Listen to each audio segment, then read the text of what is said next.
lender or a private lender is not a bank. They're just a, maybe a wealthy individual. They invest in our home buying.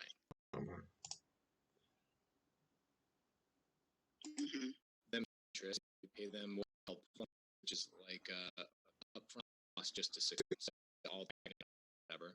And then the third way we do it is we ask, why don't we pay our private lenders money? Why don't we pay you some money? We make money. And it sounds like your situation would actually be really good for you. Have to tell me if I'm been sitting vacant for 3 years. Good money all the time. But you weren't quite ready, and you were using it. So suggesting is, maybe something that you'd like, and then we would name the terms that we like, which would be payment. We don't collect, we just send it to you every single month. The house is paid off, or until we decide to refinance it out with another lender. That makes sense. Yes. Basically, what he did, you would like put a down or something down, and just a fee every month. It's kind of rental fee would actually be your monthly payment. So the new owner, and you would upgrade you to being the lender. So you would make a switch while we own it. Does that make sense? And you would get a return every month, and it's just like a regular mortgage. It just pays off over time. Over time, we ultimately owe you a lot of payments along the way. It sounds good. I mean, I thought that I could have been written down for years if I had set deadlines. It was December the first year, and it came a few months at a time before you know it, year same thing happened, and I can just delete my stuff and to actually move it out all new. Eventually, I'm going to because I've got to think of my family. I'm getting older. I'm 60. I'm just thinking, you're thinking at me, and I don't want to left with these things. Yeah. So let me go through a couple of things. Just so, number one, you're on the board at the tribe, right? On the National Council. We're the legislative of the National Council.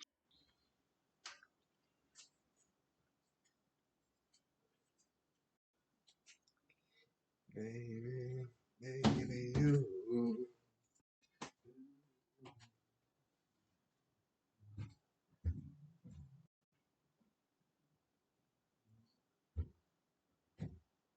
And I'll be married to him.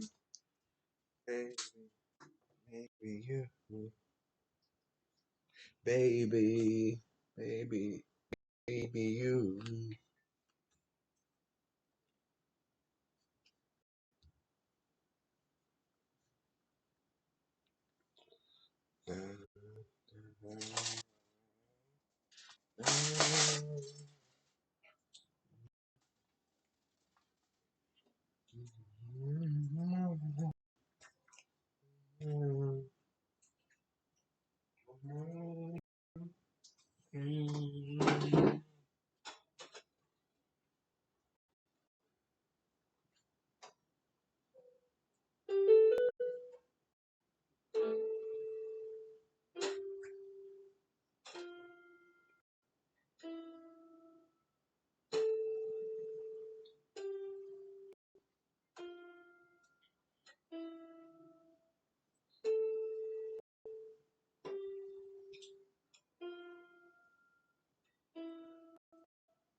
That's alright, baby. Hey, yo, no, they say, yeah, they don't say,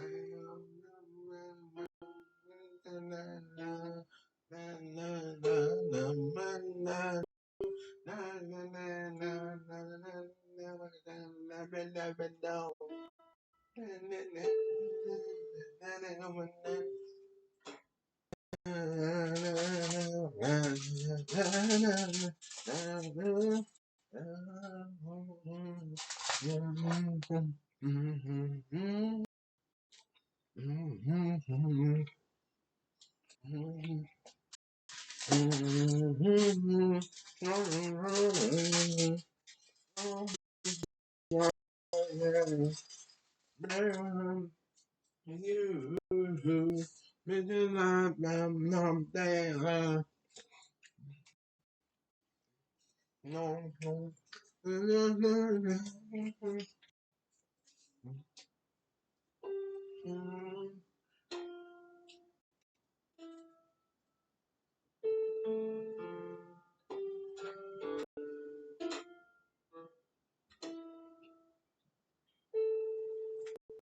no, no. Baby, you,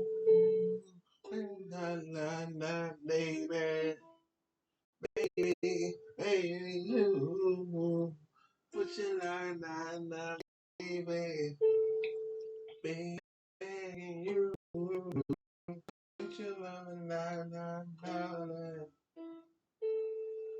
baby, you, put your line, baby, you, put your line.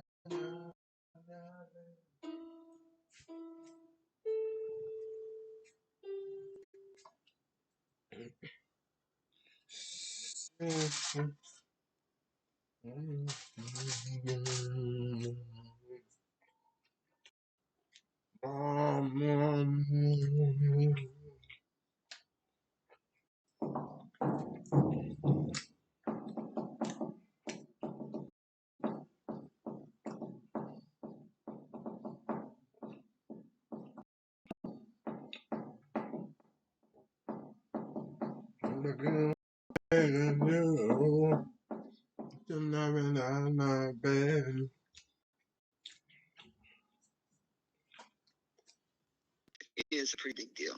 So a lot of our clients who sell their houses to us on terms, they have similar things going on, right? That real estate's not their main business. It's not what they focus on. And so for them to have a renter, which ultimately turns out to be just a headache problem all the time, where you're getting calls to fix and repair, and maybe they've got payments. You know, a lot of my renters or our renters, when COVID hit, we had to make our mortgage payments, even though our renters were not able to. So, you know, you don't have to deal with that stuff, some of the nice things. And I like to tell people that instead of you being a landlord, you should be a lender, because lenders don't get phone calls when toilets leak. Lenders don't get calls when a roof shingle is having a problem. It's not their responsibility. Their only responsibility is back every month.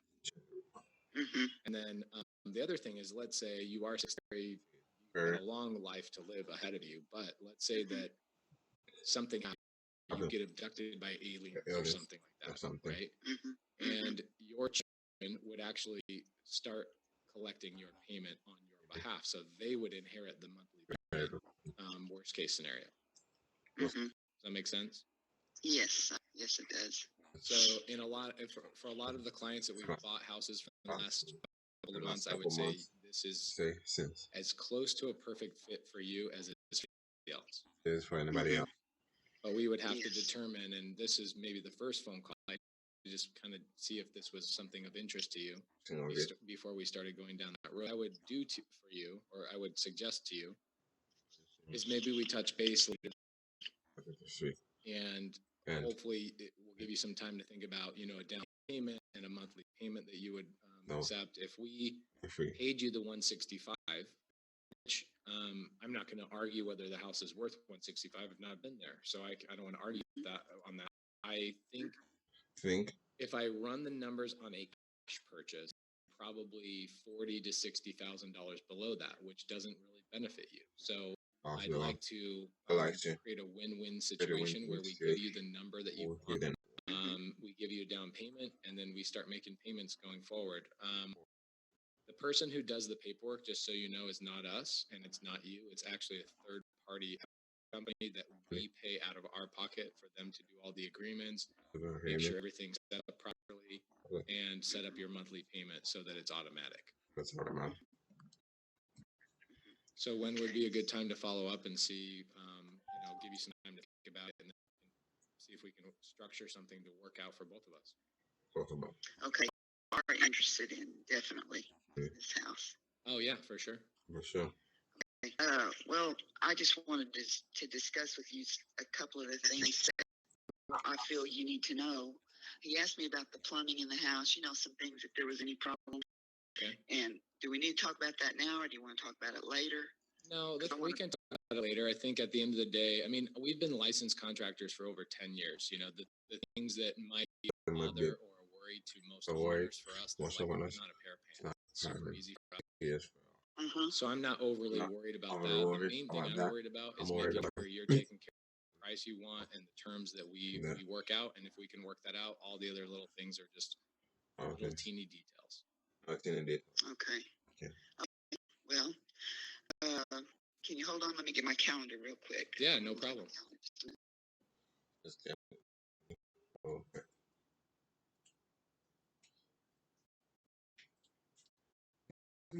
Baby, you, baby, not.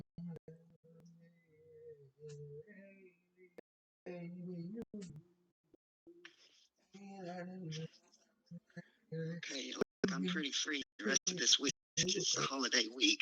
Nice. Yeah, I could call any day. Why don't we do Thursday? Give you a couple days to think about it. Booked out Tuesday and Wednesday. Unfortunately, I've got, not unfortunately, this is like the best thing in the whole world, but I have a 1.5-year-old girl and I've got a little boy that are, my little finished school, so we're going to take a couple days off and focus on family stuff. Oh, that's great to hear. I have a great grandbaby and she's 2 and I just love her. She's my day. So it's where I'm at right now, 6:30 in the morning, and my little girl wakes up at 5, and she's 20 months, so she's not quite. My little boy, he stopped nursing at probably like 12 to 14 months, but my little girl here, she is at 21 months almost. She's still just nursing, and so she woke up at 5, wanted to nurse, and then I got to snuggle and kiss on her a little bit, and then I just put her back to sleep about 45 minutes ago. So I'm just like the luckiest in the world. Oh yes, that's a dream world right there. It really is. Just enjoy it because it goes by so fast. It's hard to believe when they get almost 2 years old, and time just flies. Yeah, she was watching this little show on YouTube the other day, and the word juggle was brought out, and so she said she started walking around the house saying juggle, but she was like acting like she was juggling with her hands, and I'm like, how in the heck did you learn that? This is so crazy. Yes, their minds are just so ready to learn when they're that age. Yeah, it's like they can just pick up words and colors. I mean, it just amazes me too, the technology. So well, let's touch base on Thursday. I don't know that I'll be making the phone call. If Antero will make the phone call, him and I will work that out ourselves. But what time works for you on Thursday morning? Same time work? I could say 9 o'clock. That would be good. 9 o'clock. Perfect. 9 o'clock. It'll be either myself or Anteric will call you up, and the main thing we're going to ask you is, hey Joyce, if we came $165,000, or you might even want to change the price. I don't know. You tell me what the perfect scenario is for you. What you'd like down payment, and a monthly payment we could afford, and we'll put the paperwork together and start the process. Give you maybe a couple months to go through the property, get the stuff out that you need. We're super happy. Doesn't matter to us if it takes 2 weeks, if it takes 2 months. We'll figure it out. Okay. Well, that sounds workable to me right now. So I appreciate the time, and like Thursday will work good, and I will definitely do that. Thank you so much. Have a great day. Thank you. You too. Enjoy your day. You too. Okay. Bye.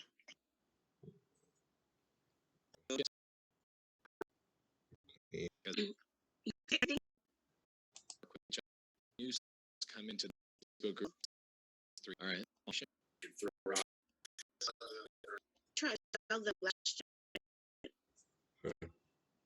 Okay, cool. You ready? How you doing? This perfect. This Let's see. Hey, how you doing? Yeah. John Simon speaking. Awesome, man. So you're in Hattiesburg, Mississippi, huh? I started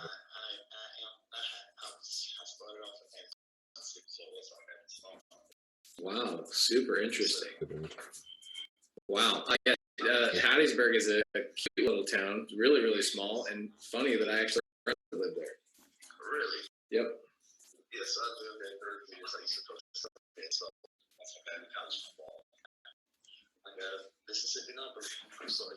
That's awesome. So you're here. Yeah, you know, it's all I was in Arizona.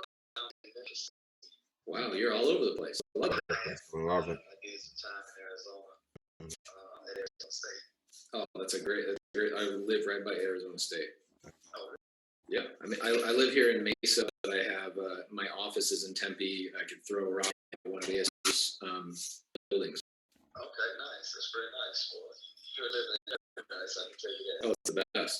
It's the absolutely the best. Question. So Tanisha was telling me you've got a property, you got a bundle of 12 houses, and you would be open to terms, but you wanted to kind of work out those terms before you called the bank and what you have on your loans, right? Correct. Okay.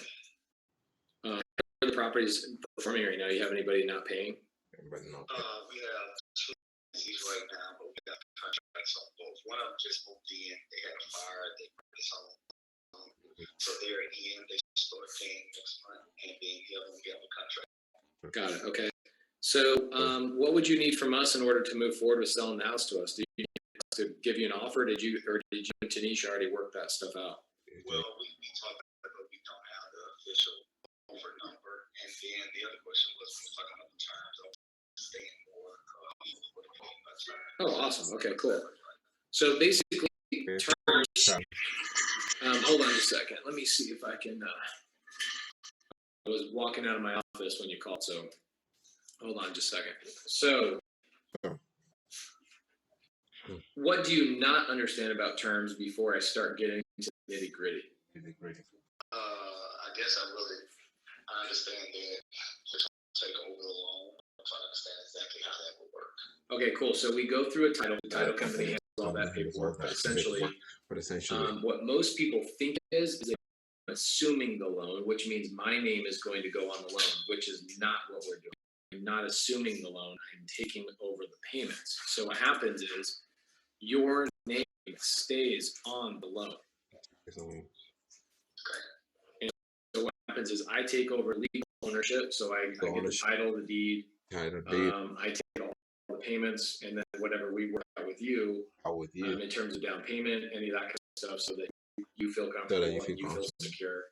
We have a title company do all the paperwork and handle it all that stuff. Okay.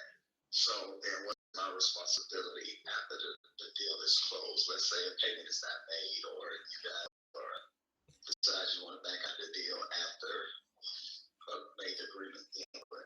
Well, a lot of times that's kind of the best scenario for you. I know you want to sell the property, you don't want to tax anymore of the property, but at the end of the day, if we default for whatever reason, you keep the down payment, you keep any payments we've made along the way, and then you take the property back over. Gotcha. We've never had that happen. It's a commonly asked question. People go, hey, well, I'm happy to let you have the mortgage. I don't want to deal with this property anymore. But worst case scenario, you know, what happens if you guys get abducted by aliens? You're not around anymore. What happens to the property? Right. So you would get the benefit of the down payment. You get the benefit of any payments we made along the way and any improvements we made to the property. And then you keep all of that and take the property back over. Okay. That was my question. That was exactly what I wanted to understand. Cool. Anything else on that stuff, or should I start getting Tanisha to start working on some numbers and stuff? Yeah, I will get Tanisha working on some numbers and then we can move forward from there. And I'm already in contact with the bank to get paperwork. Cool. Did they talk about how long you can extend that? No, didn't. I guess it looked like it was a 5-year deal. Okay. So I'm just back to 5. Got it. Okay, cool. Then what I'll do with Tanisha is we'll work out the deals, or we'll work out our numbers, and then we'll probably touch base with you. Sounds like you're probably working this week. What day works for you? Yeah, 5 is fine. Okay, so why don't we have either myself or Tanisha call you this coming week on, let's say Thursday. I'll give you a call and we'll do it at like 5:30 Thursday. Sounds like a plan. All right, you're the man. I appreciate you. I appreciate it.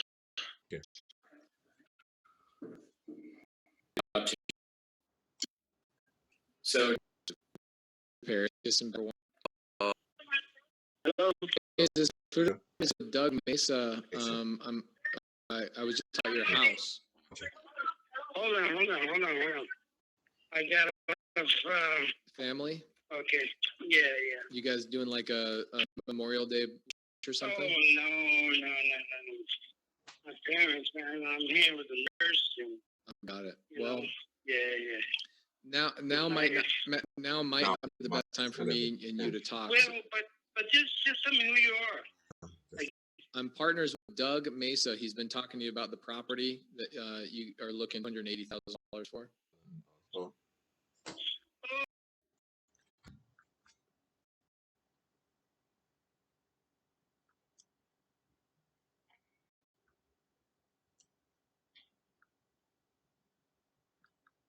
Baby.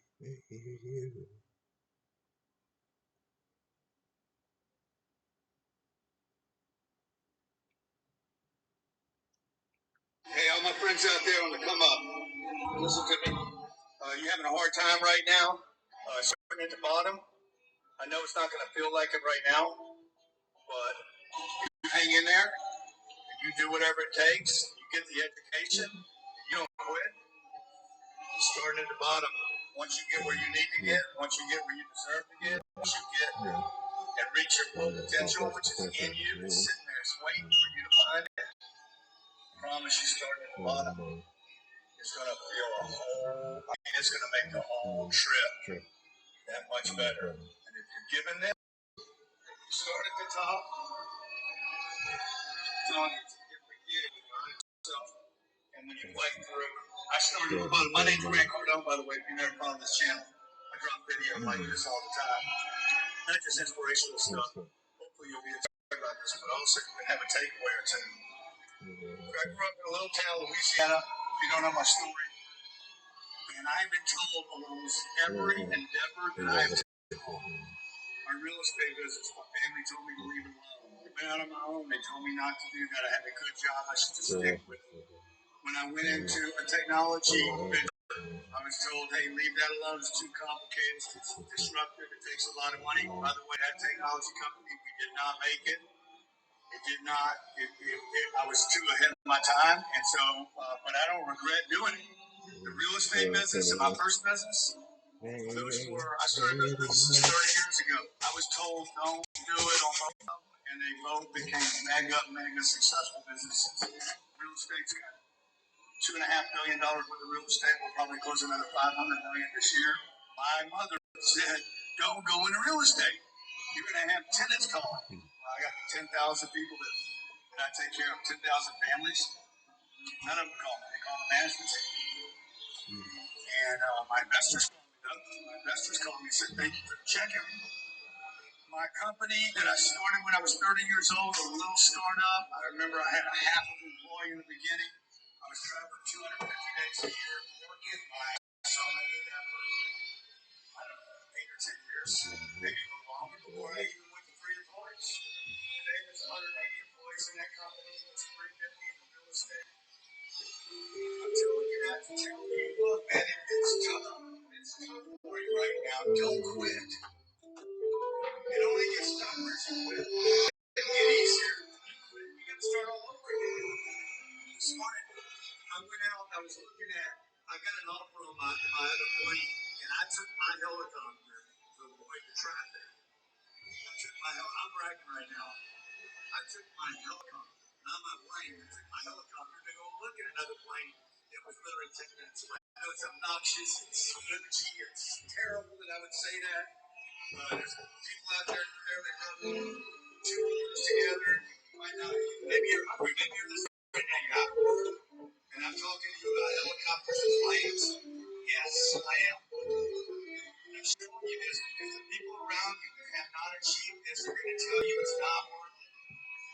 They're going to to tell you you can't do it. They're going to tell you to be grateful for what you have and sit down and become a spectator. You're going to take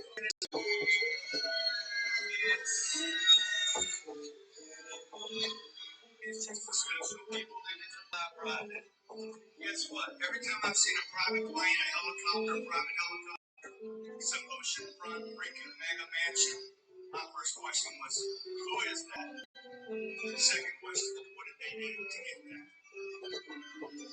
They didn't quit. They might have started at the bottom. Maybe they started in the middle. Maybe they started at the top. Maybe somebody gave them something. I don't know. It doesn't matter to me. How do you get there?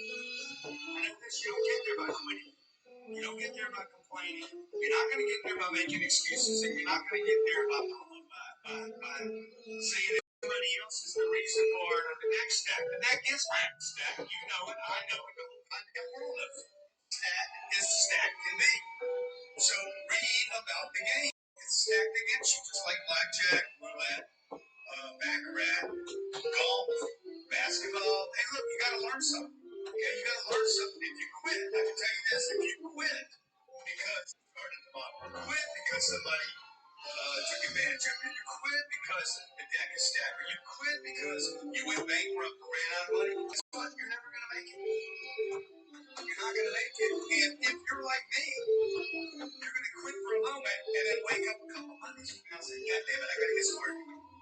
So don't quit. Quit playing at the bottom. You started at the bottom. I started at the bottom. I had no money when I was 25 years old. I had less money at 25 than I was 15. You understand?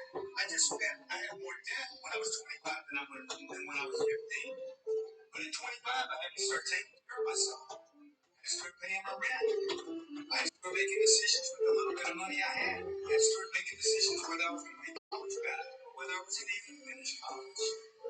So I have made so many mistakes along the way. So many mistakes. Listen to so much bullshit by so many people that love me. The big L.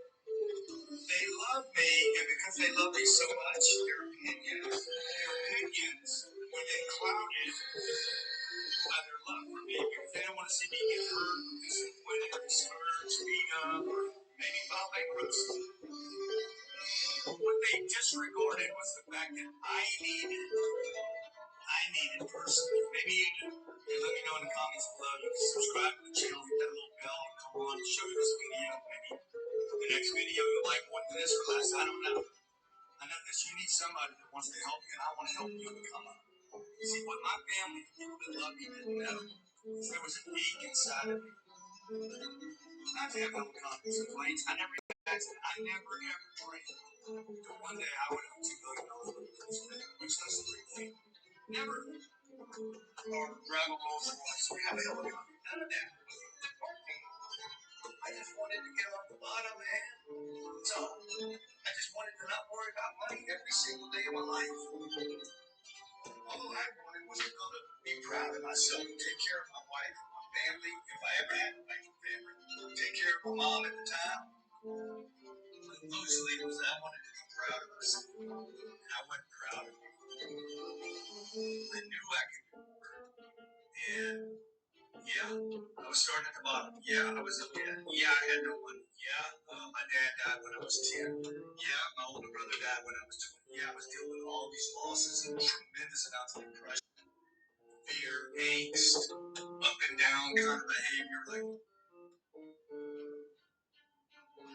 quit women getting closer. Okay, so yeah, all that was all terrible, and it was tough. Number one, it was better than your imagination.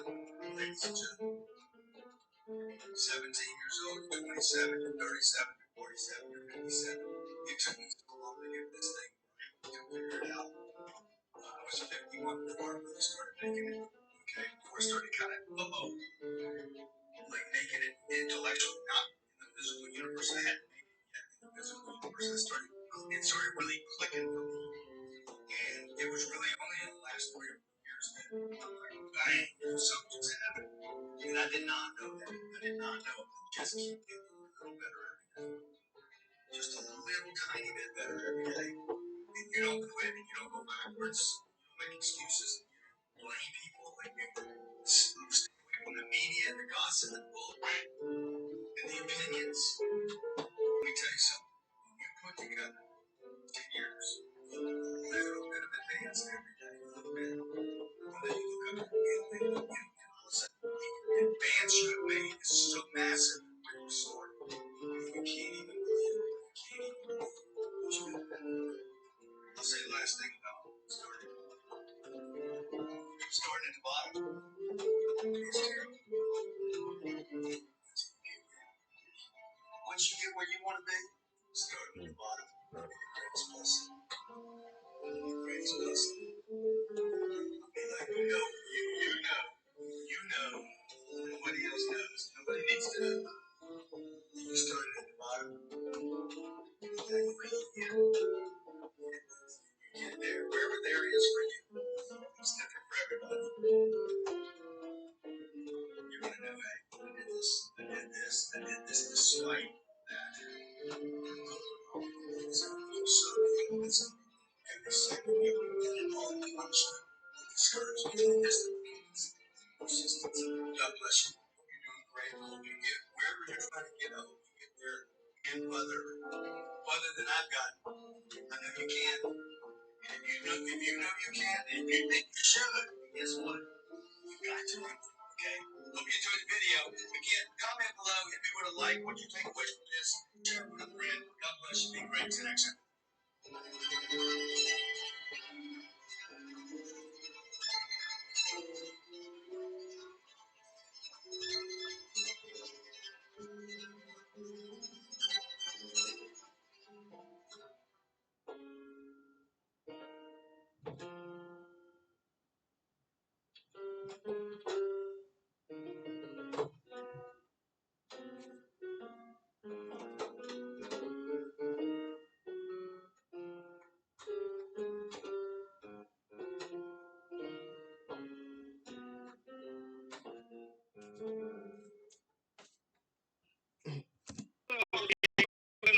Florida? Sir, Miami Gardens on the lake. Yeah. My new. When I told him he had on the market, I just told him that, it's talk to me. Let me see if you change my mind. That's all. That's all. Got it. What do you want to do with the property? Are you just kind of keeping it as like a vacation home, or what are you doing? Okay. Well, the property needs repair. Okay, I bought that house in as is condition from a friend, basically kind of family like, or elderly person. She's going to a home. Okay. And the house was kind of abandoned, like, Yeah. And I mean, not like left to rot. The work needs to be done. I'm in the process of doing that. Right. But your friend called, your partner, whatever, and was talking to me, and I have all the options, all the properties that I could do, look forward to, working on. So I said, well, I'll give this. Money's right. Why not, Right. Well, what are your other, what do you want to do with the property? Well, if I get what I want, I'm going to keep it. And be it's a nice retirement thing. I got a lake, got a pool. So you're thinking about maybe living in the property. Yeah, eventually. In fact, I want to make a second floor if I get to the point if I sell the other stuff I have. We renovate for the second floor. What would make it exciting for you to sell it? Money. What kind of money? Big money. like billions or what? No. You can. Come on, let's be real. The thing is worth money, and listen, the house, 2 houses down, it's worth 500 and change.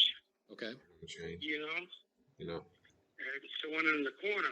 One of the corners. And I have more lake property than they do. I have a lot, and I have like a dock. I mean, it's really not quite like a dock. It's concrete, and I gotta fix it, but It's a beautiful property. Maybe you just fish off your backyard. You know, it's a dream. It's something that I guess your partner saw that. He says he knows that place. You know? Right. So I don't know. You know.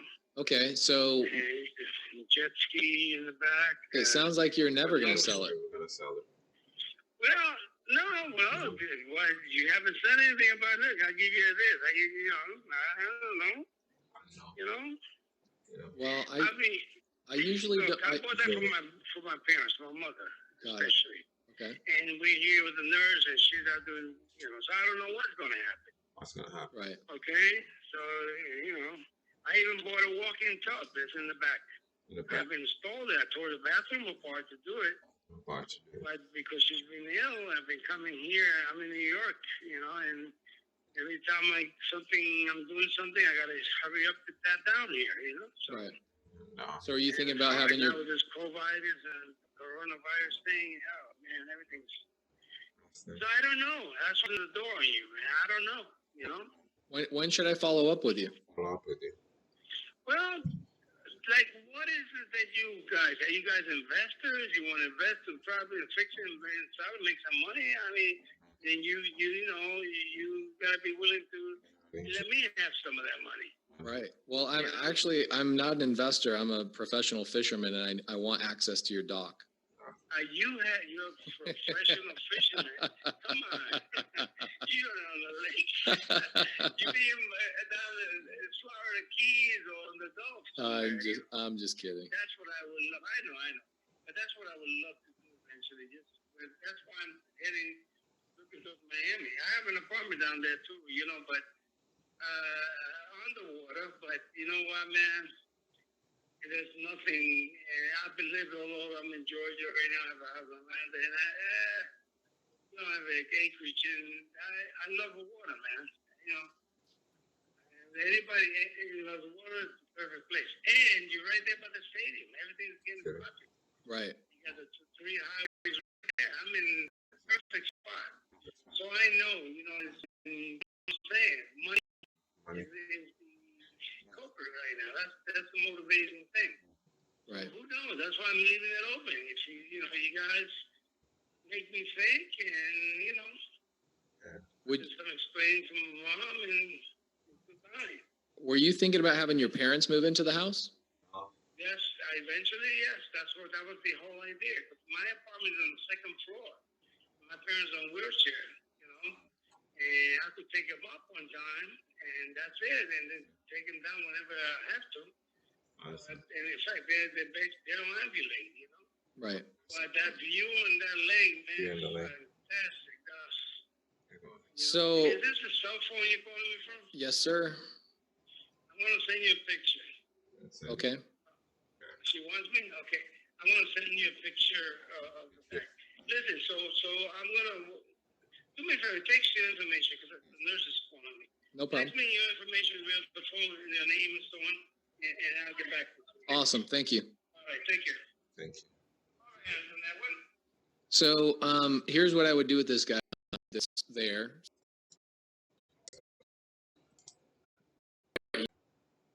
Do before Thursday is you need to start. I'm going to tell you an agreement, okay? These are it doesn't. There's a couple people ask questions because you know, offer, you know, come to an agreement, or anything. Yes.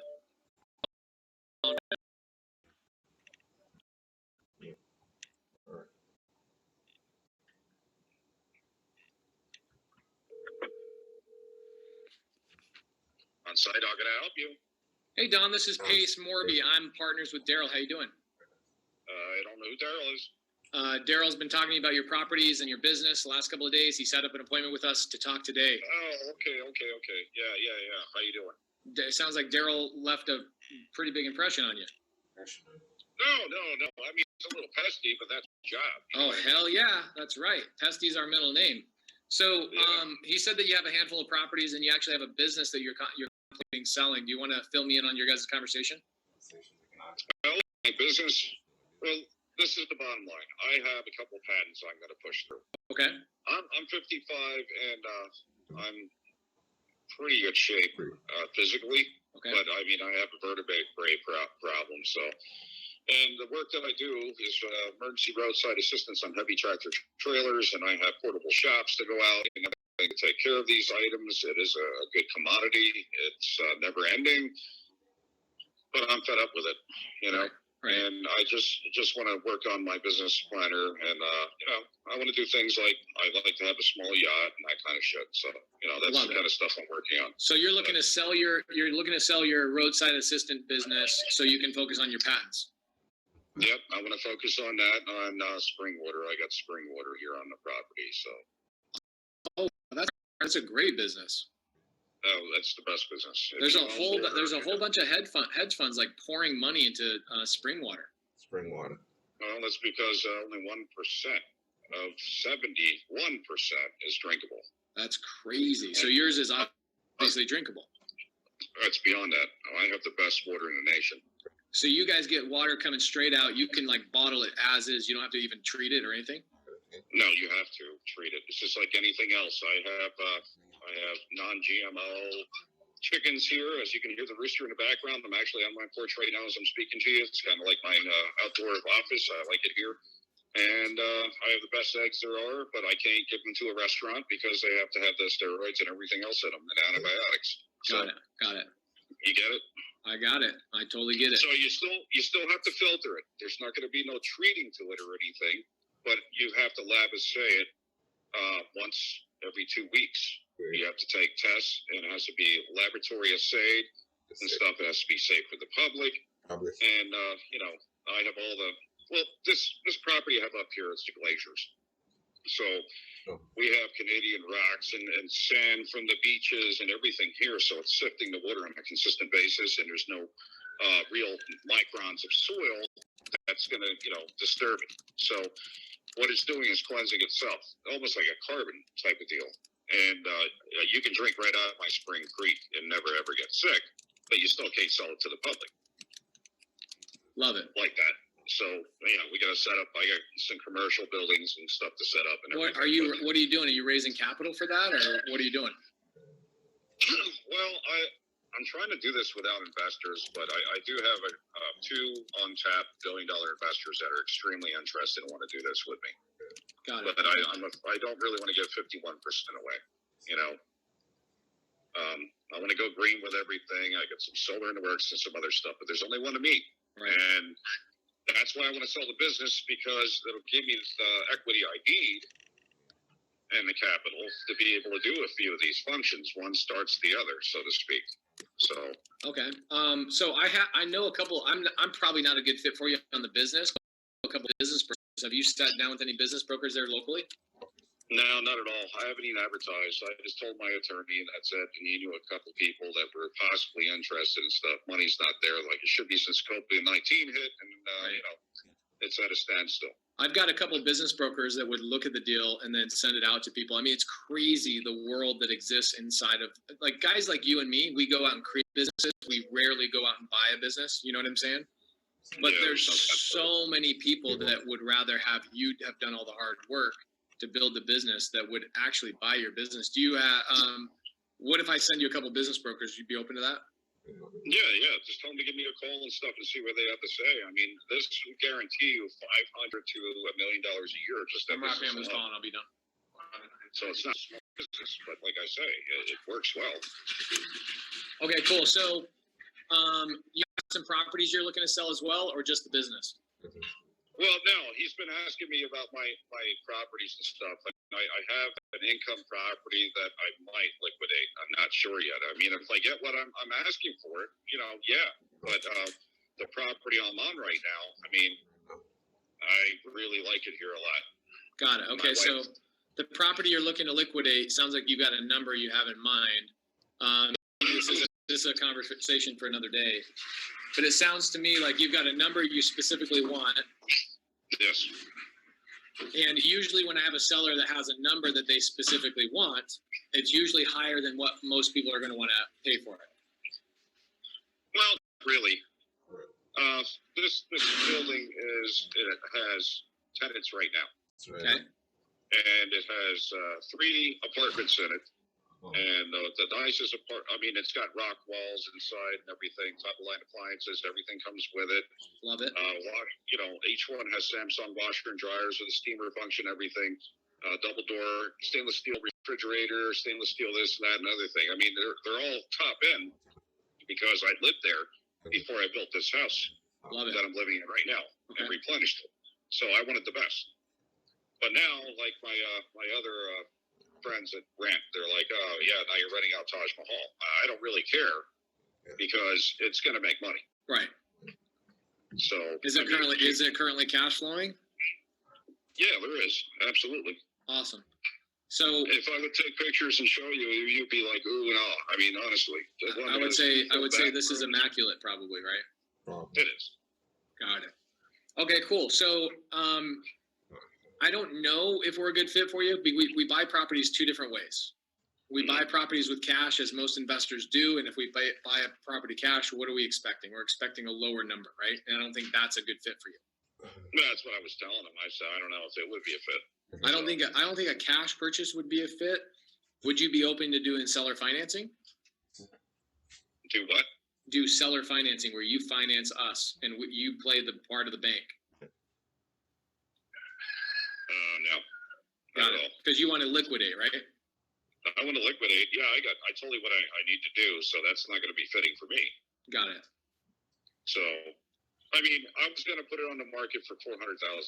It's a nice piece of property. I mean, the building's big. Okay. Not 600,000. I mean, 6,000 square feet or something like that. Is this the one? Is this the one that is on Loop Road? No, that's my house. Okay.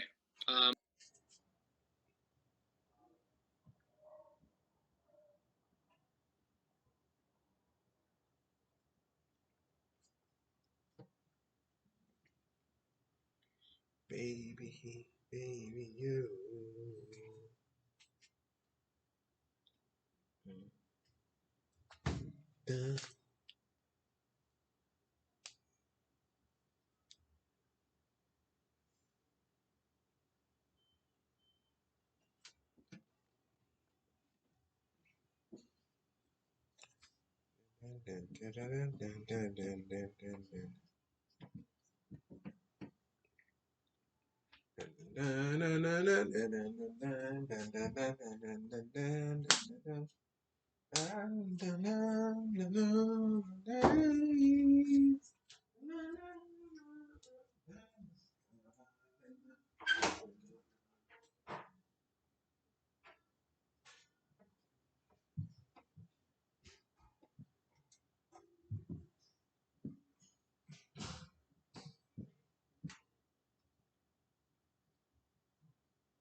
I'll be a night when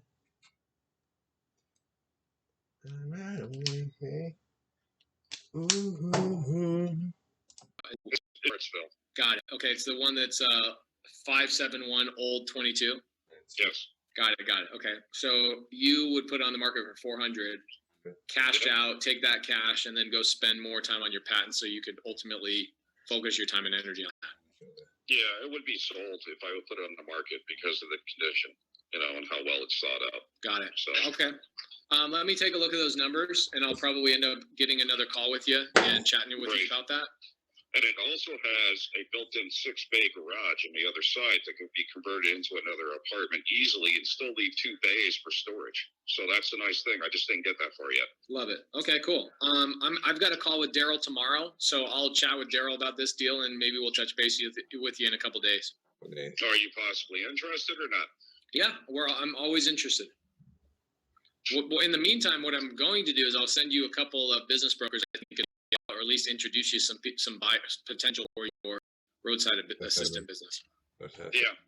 If you could do that, and if I could, I was told to ask for $2 million because you can make that in no time, a couple of years. Got it. Okay. To pay it off, but if you get me something relatively close, or one of these brokers can or something, maybe you can work on apartments for a little bit cheaper, and you know what I mean. Yeah, for sure.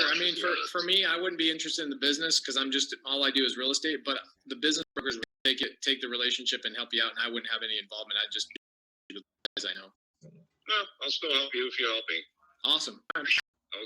All right. Thank you very much. Thank you very much. All right, guys. So he is a guy that has zero pain. What is this? Lisa. It is. Hi, Lisa. My partner's with Robin. How you doing?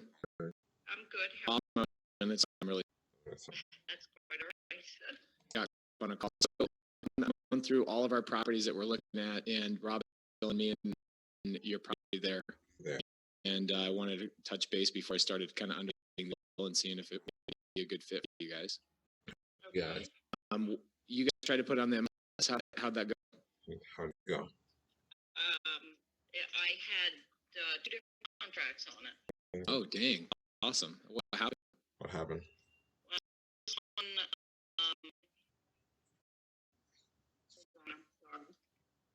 I'm the one that called you 6 minutes late. You shouldn't be sorry to me for anything. Sorry. talks to me on its own. The first one fell through because they didn't like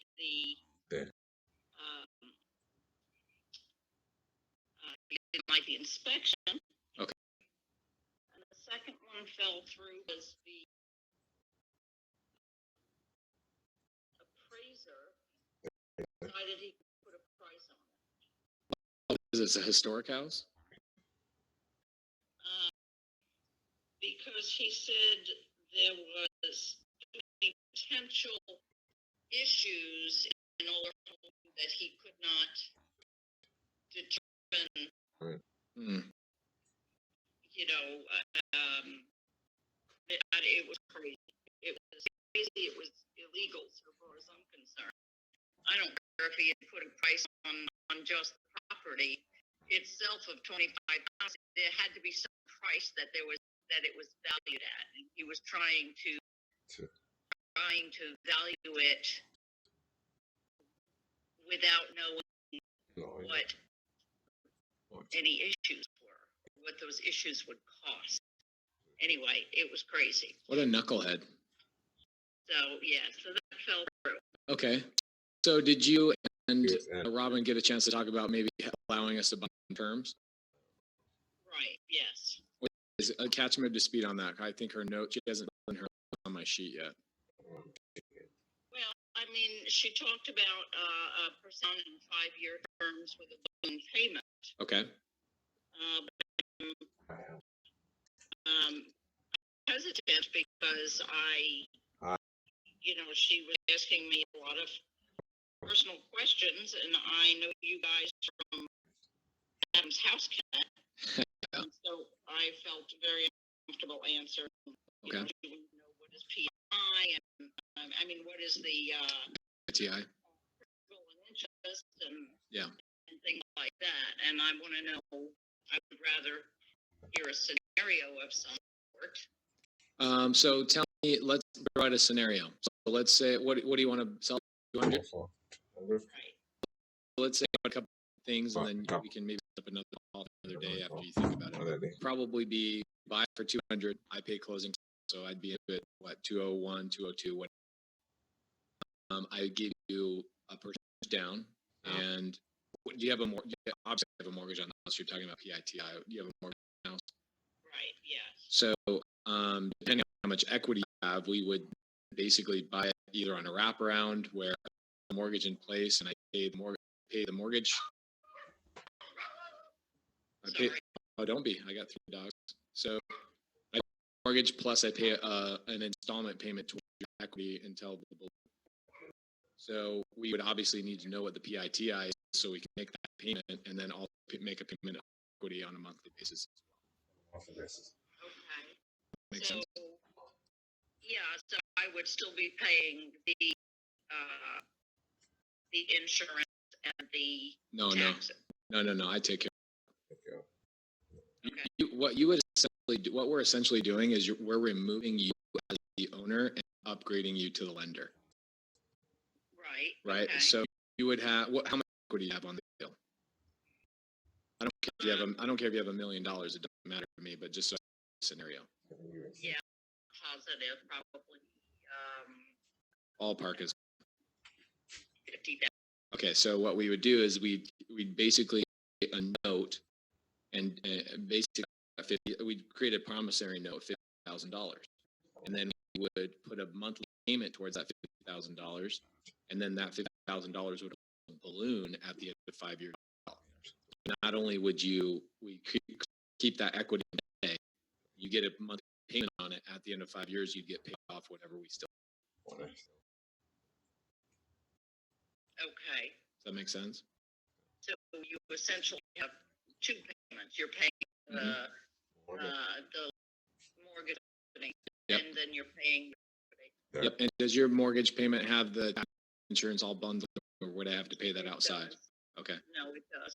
Yeah, we would make that payment, the PITI, we'd make that full payment, and then we would also make your equity payment. We actually don't pay you or the mortgage. What we do is we pay a servicing company, and then the servicing company distributes the payments and gives a monthly report to the lender. So you would get, because you'd be a situation, you would get a monthly report from our servicing company. Star is the name of the company, and you'd get a direct deposit into your account a month from me paying them, and them distributing and giving you a report. Okay. Well, you never have to hound me for money. Right. And so I haven't sat down and looked at it enough. I definitely wouldn't be and flipping it. If I was going to fix and flip it, we would want to buy it way lower than 200, which is not a fit for you. So that's where we come in with terms. I typically will into either a corporate rental like airline pilots or something like that. We'll stay in the property, and I could do that. I could do an Airbnb. I probably would never do an Airbnb on a historic house. I own historic houses. I prefer just to have like maybe a lease option tenant or something like that in the property.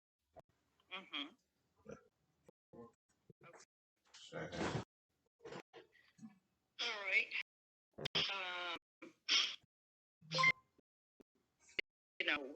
Obviously, should you default, I get the property back. Keep the down payment. You keep the payments we made to you along the way. We typically go to the property and spend a good $80 to some dollars, just a little expensive. Obviously, because more they go through a little bit of any of them keep the benefit of if abducted by aliens or whatever else could potentially happen. I know.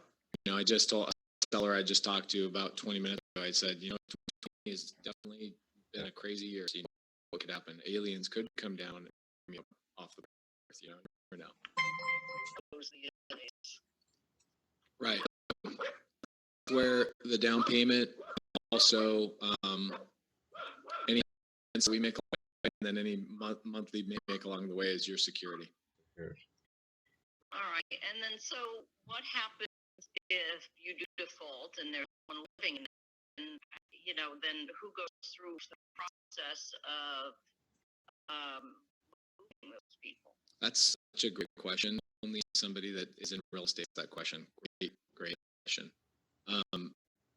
You must be a real estate agent. I used to. Love it.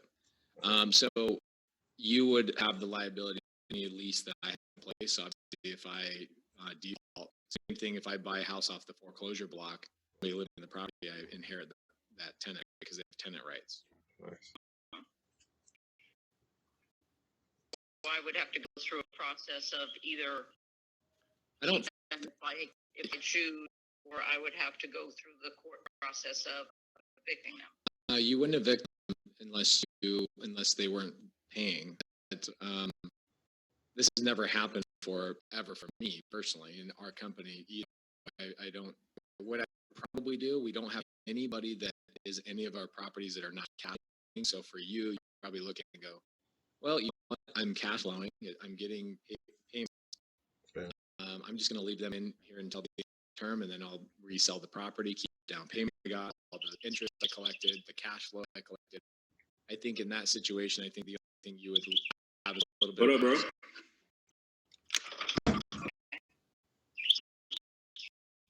Oh, what's up, Preston? How you doing, man? Good. How are you? Pretty good. Nice. I'm gonna be listening to some role plays here. Calls from Pace. Some role play calls from Pace.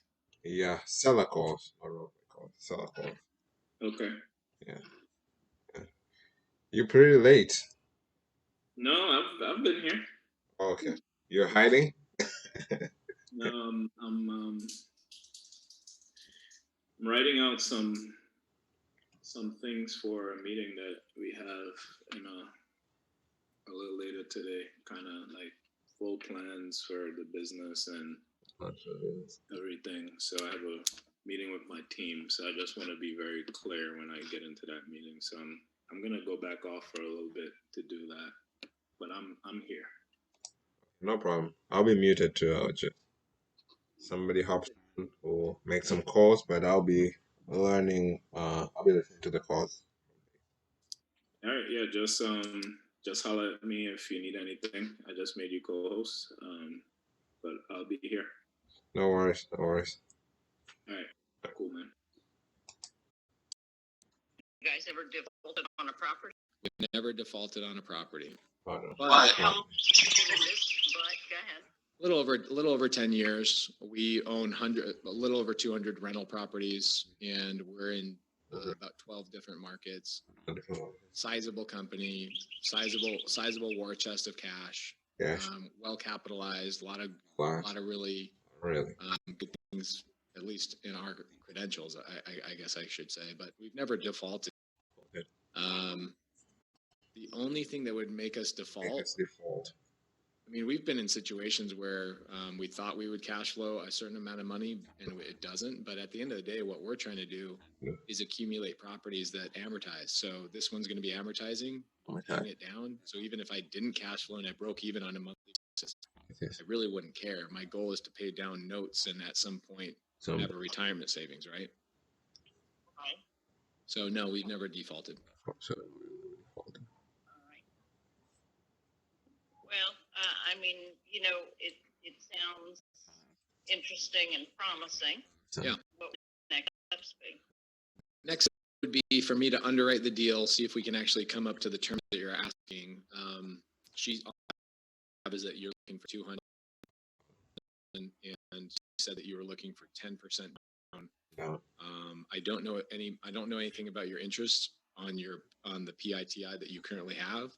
And that, if you had a 12% interest rate loan that I'm taking over, I'd probably say, man, this is not a good deal for us, right? Right. So I'd need to gather some information like that. Yeah.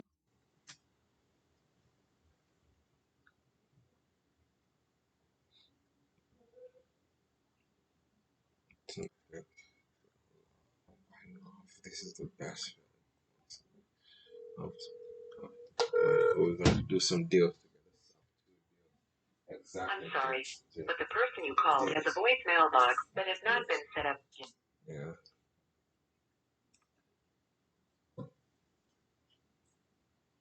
That's not. Yeah, that's fine. The highest interest rate we've taken over. So.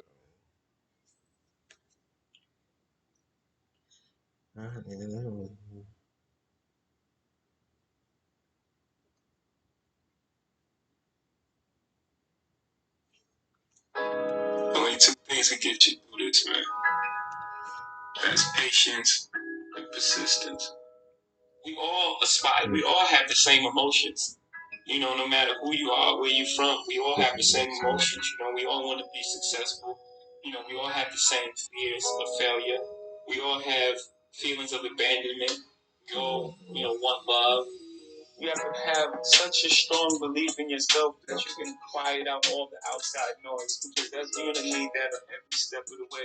You know, there are people that are projecting their fears and their shortcomings and failures on you, and you have to be very careful, you know, with that. People telling you can't do that. Mike.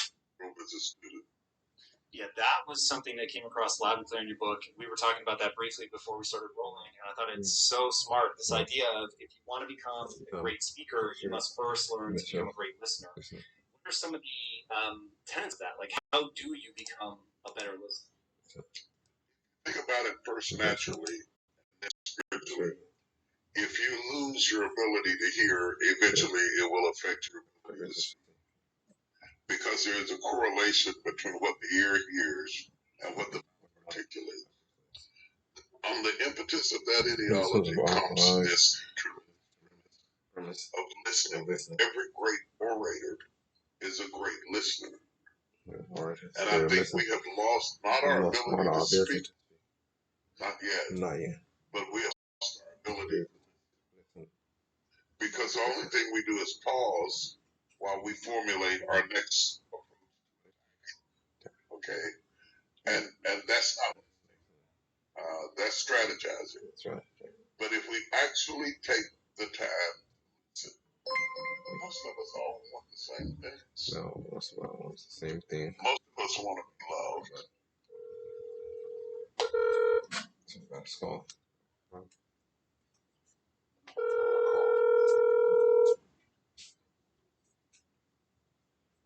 Joe, what's up, brother? Hey, what's up, Demetrius? How are you, man? Doing good. How's everything going? Great, man. I can't complain. The weather is good. Holidays approaching, 4th of July, so.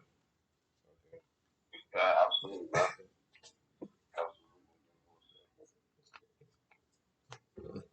Second. But yeah, I just wanted to touch base with you. Kind of update you. So, ended up getting a price reduction on that Danforth property.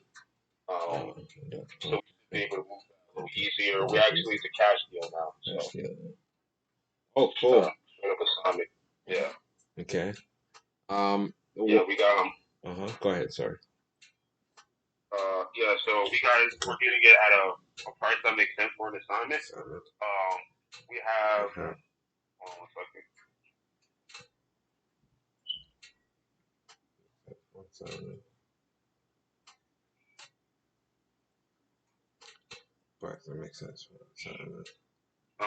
Yeah. So we have a buyer ready. Getting the paperwork together. Well, I just want to update you because you can never have enough backup buyers. So if you want to kind of just let the unexpected buyers like these guys take back offers, cash deal. So that way if this one falls through, this buyer falls through, you're dealing with a buyer that you pay. Oh, cool. That sounds awesome, man. Thank you again. Thank you for remembering me. I remember you had 2 deals. So one of them was seller finance, the other one was sub 2. So which one are we talking about? The seller finance. Seller finance. Okay, the one on 182 Brighton. Yeah. Oh, and what's the price now? What's the selling price now? Our highest offer, the one that we're going right now, is 220 cash. 220 cash. Got it. Got it. All right. See, man, I told you that a 315 ARV was real. Oh, really? Yeah, I remember I was at 290 something and you were at 315. I guess it is. It is. Yeah, but that's all good, brother. Like I said, man, you were a great help, and I'm looking forward to making some money with you. Definitely, it doesn't stop here. Yeah. Speaking of which, I was on that live that tasted for the home parks, where they pulled the list, and handed out all the students. So we would love to attack that list with you together. Oh, yeah, bro. Let's do it. Let's do it. Have you guys gotten any? I mean, you probably. I mean, I'm guessing you want to work on the New Jersey market, right? Well, the mobile home market isn't really hot here. But let me, because I haven't seen the list, so I don't know what states are on it. I know on the shelf, Carolina, Florida, and he pulled one other state. I can't remember. But whatever states, I mean, we could get together and kind of decide, okay, like which areas we want to attack. I know we skip Tracy and everything, and we have to be able to have cold calls, so we can have her cold call it. And yeah, man, we can work it like that if you want. Dude, I'll be more than happy to do that. The issue is that I think Grace hasn't released the list yet, and so once he releases the list, I think he hasn't. I'm gonna check on the group again once we finish this call. But as of last week, I think a couple of days ago, he hasn't released it yet, and that's a good thing because I have also a couple of other students who are kind of working on it together too.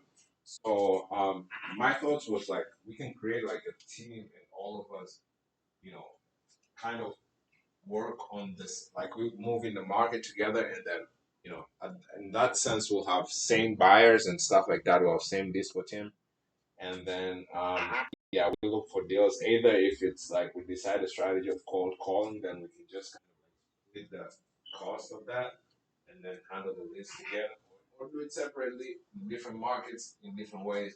That's the possibility, but always like doing together, just sharing ideas and all of that. It's good.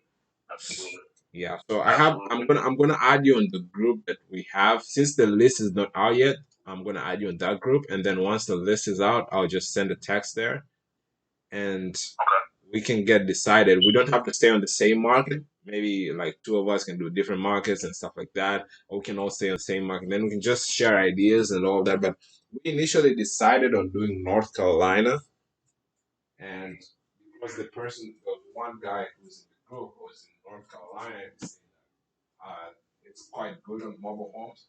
So that's yeah, but we haven't made a set decision. We're still deciding and all of that. So we would love your ideas. And in any market, or we end up in different markets and whatever. I mean, it's all about teamwork. Absolutely, brother. All right, cool. So yeah, man, we'll just add me to that group, and I'll be in touch, brother. Definitely. And I also try to see. I guess your asking price for Brighton is not 220, so I guess that's where it has to start at. So I'll look into that too. And yeah, well, just tell them to make their best cash offer. Got it. Just tell them to make their best cash offer, and we can go from there. Sounds good. Sounds good. Then I think I don't have you on Facebook. Let me just make sure. If I don't, I'll just send you a link of my Facebook over this text message, and then you can add me. Then I'll just accept it and add you to the group so that I have you on Facebook. All right, perfect, brother. I appreciate it. Anytime, man. Take care.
So,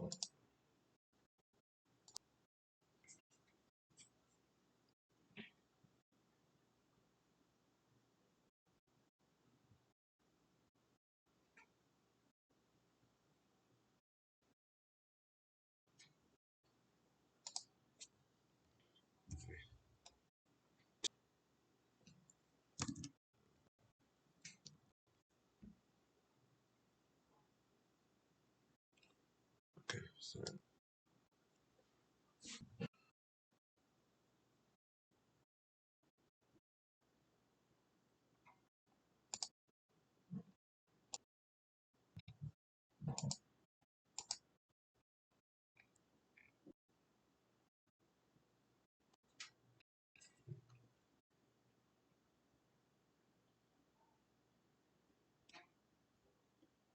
I'll be able to mine okay.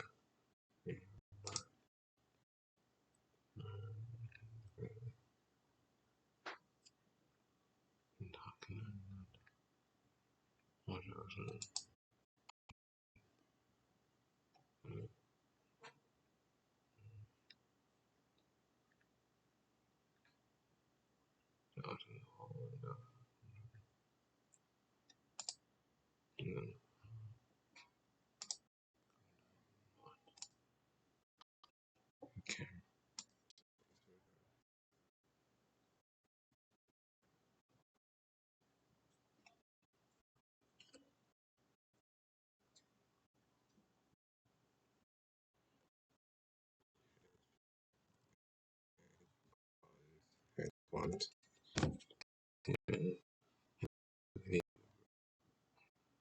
Video. Digital lawyer.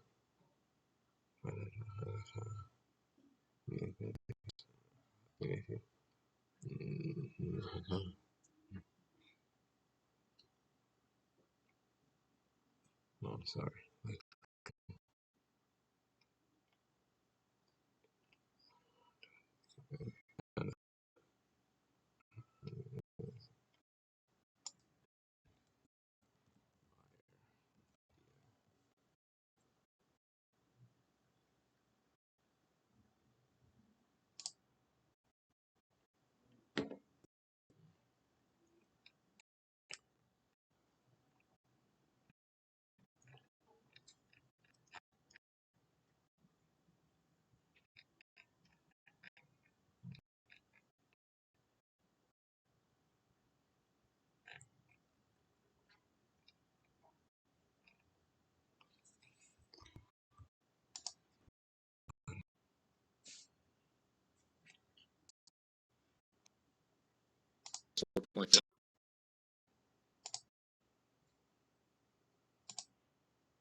The average percent that we're taking over, but if you're at 4%, that's fine. Okay. So we'd need to get some info on the mortgage, and then we would basically work out details between you and us, and then anything you need to feel comfortable, we'd probably put you in touch with either our closing attorney or our escrow officer, so you can chat through the closures, the details of the paperwork, and how the mechanics of the whole transaction work. It really is not much different than a normal real estate transaction, other than the fact that the underlying debt doesn't get paid off immediately. It stays in your name. We create a wraparound mortgage, and I make a payment to a company, and it makes you a monthly basis. It's essentially a lease purchase to some extent. To some extent, yeah.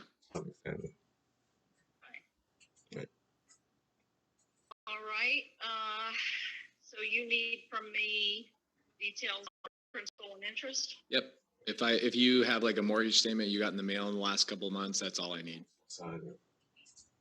Like even a photo of it, you can text it to us, and that's all I need. How you doing, bro? Good, man. You could even take a photo of your computer screen. Yo, like if you appreciate logged into it, your man. mortgage account, you could just take a photo of your computer screen and send it over to us. I'm over here doing some mind mapping it's pretty stuff. informal So, in the first part, and then when we actually open escrow, that's where it gets. I mean, y'all could do y'all thing. I'm just over here. escrow taking company care would of actually some- reach some out business. to your mortgage company Okay, cool. and work all that All kind right, of stuff out and make sure we get all the details figured out.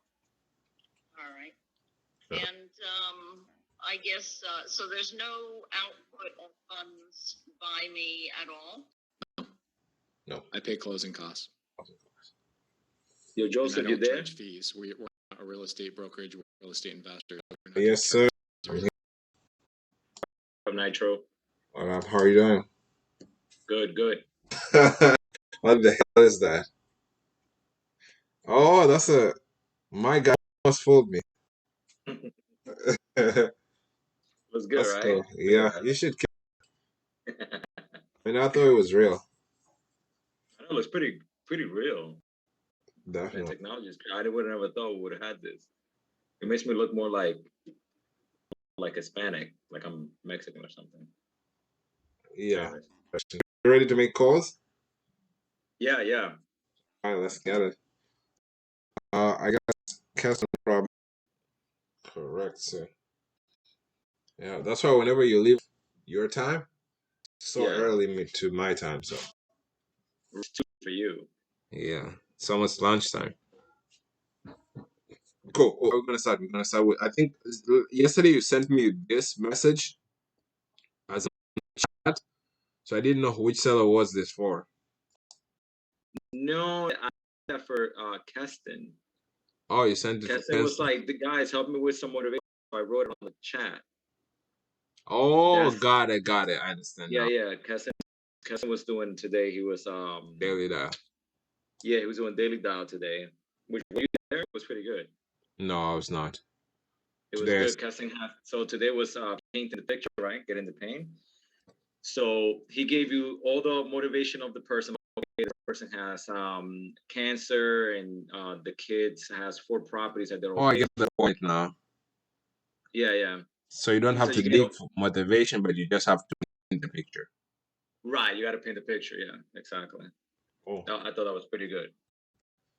All right, man. So I'll delete that. I can go. Arthur, let's go. All right. I love Arthur. Arthur is such a nice person. I've been dreaming about Arthur since 2 a.m. today. Since I woke up. You're funny, man. Where is it? Arthur, Nectel or something like that. Okay, let's go. Let's do it. So you're next, huh? Just so you know. I'm next.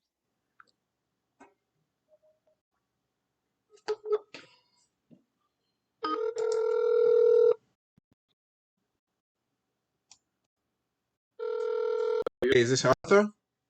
Probably on Avenue in Wilmington. Yeah. Looking to sell it at the moment? I may be. Maybe. Okay.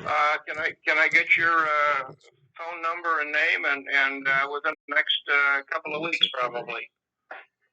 All right. Yeah. That works fine. So my phone number is 609 74. 609. Okay. Yeah, 746 746 0044. 0044. Yeah, Okay, and your name is Joseph. Joseph. Yeah. Okay. Let me give you a call within the next couple of weeks, okay? That works fine. Thank you. Good. Thanks. Bye.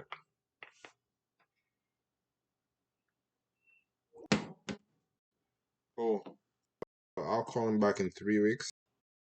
Yeah, and next time we got to say to people like that is we got to get up the guts to, like how you were saying, like you were doing good, saying like, yeah, that works fine. Here's my number, but also let them know like. So maybe ask them a little bit more. So when are you thinking about selling? Oh, in the next couple of weeks. Okay. I don't know, some way to tell them. You want to get more information. I get your point. Huh? Get more information, right? Tell them like if I were to tell you like, yo, Joseph, you're selling this car, yeah, but tell me because I'm going.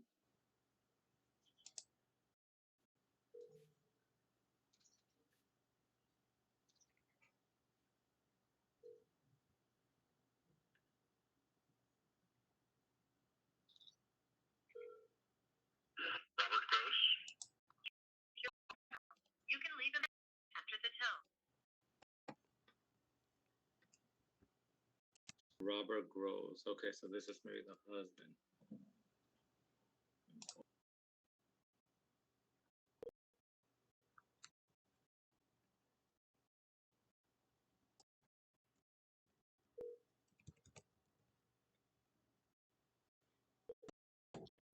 Can't take your call now. You can leave a message.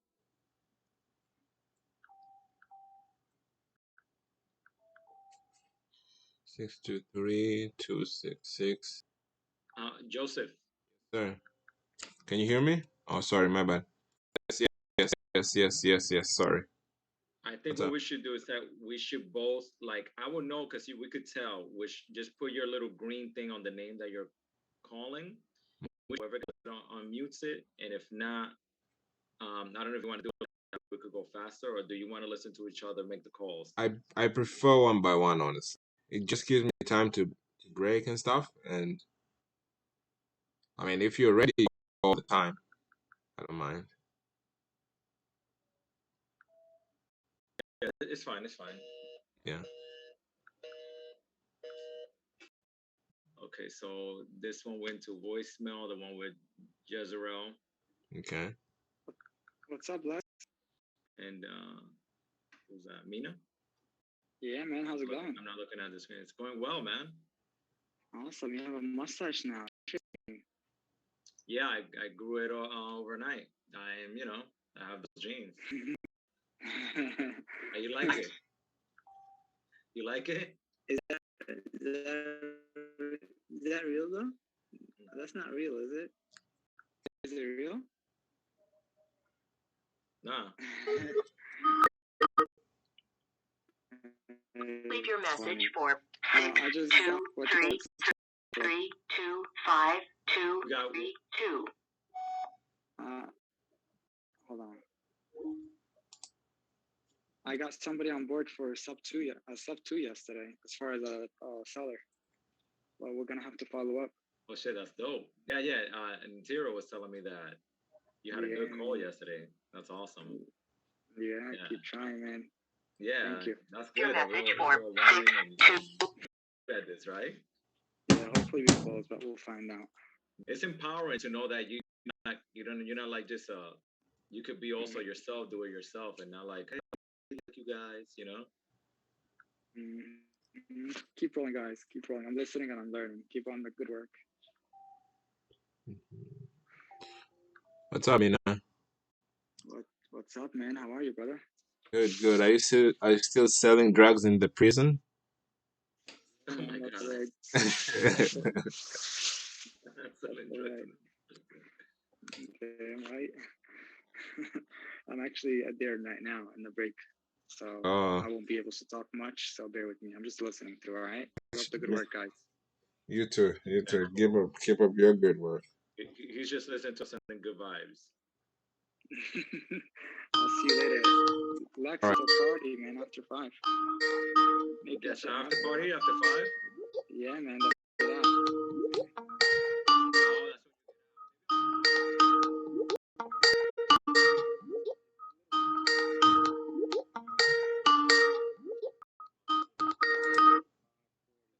You've reached 623-972-1619. Please.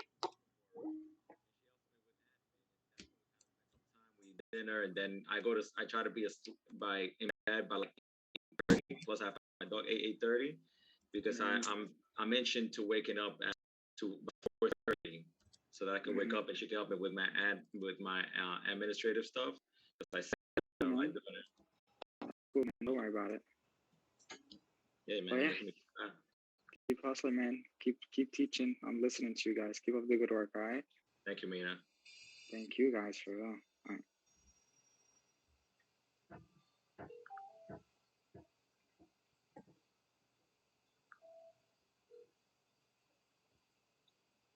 Okay, when you're done with Harold, I'll be going to Virginia. I don't know if it's ringing or not, but Harold.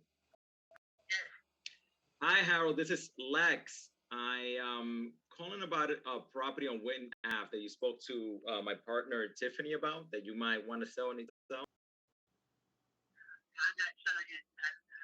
I'm going to see what's in the realtor right now. No, I'm not a realtor. I'm not a realtor. No, God, no. I'm an investor. I'm with me and another partner. We're just looking for some properties in the area, trying to pick up another project. Just calling you to see if you're still selling the. Say that again. No, I think we're not interested right now. Oh, okay, now right now that's fine. I understand. Is it okay maybe if I give you a call a couple of months from now, see where you guys are at? Yeah, that would be fine. Okay, thank you so much. All right, Harold, you have a good one. I appreciate it. You too. Bye-bye. Like 2 weeks. He's not selling this stuff.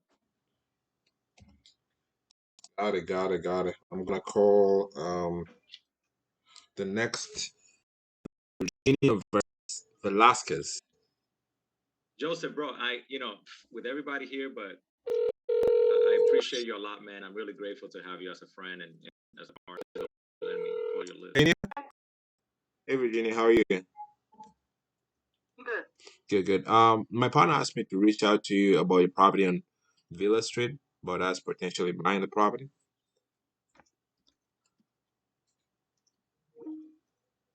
She hung up. I'm gonna call again. Probably she's not gonna answer.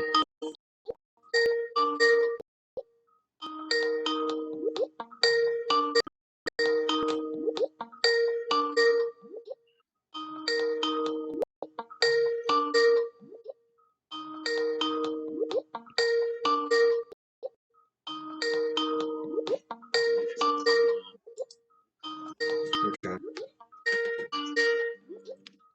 Here's what it is. Good Virginia, hang up on me. Ordered to an automated voice messaging Yeah, I heard that. All right. Let's move to the next. Let's move on. Next.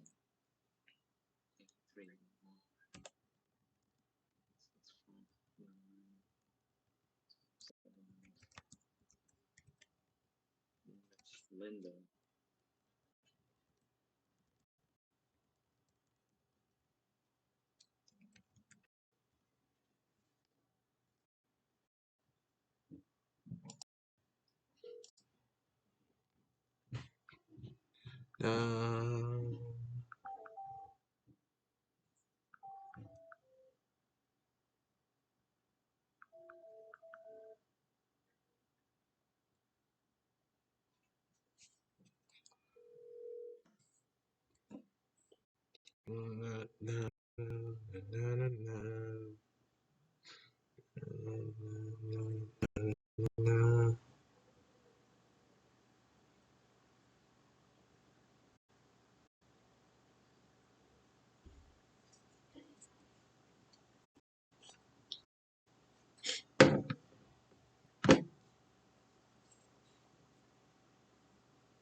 What are you singing?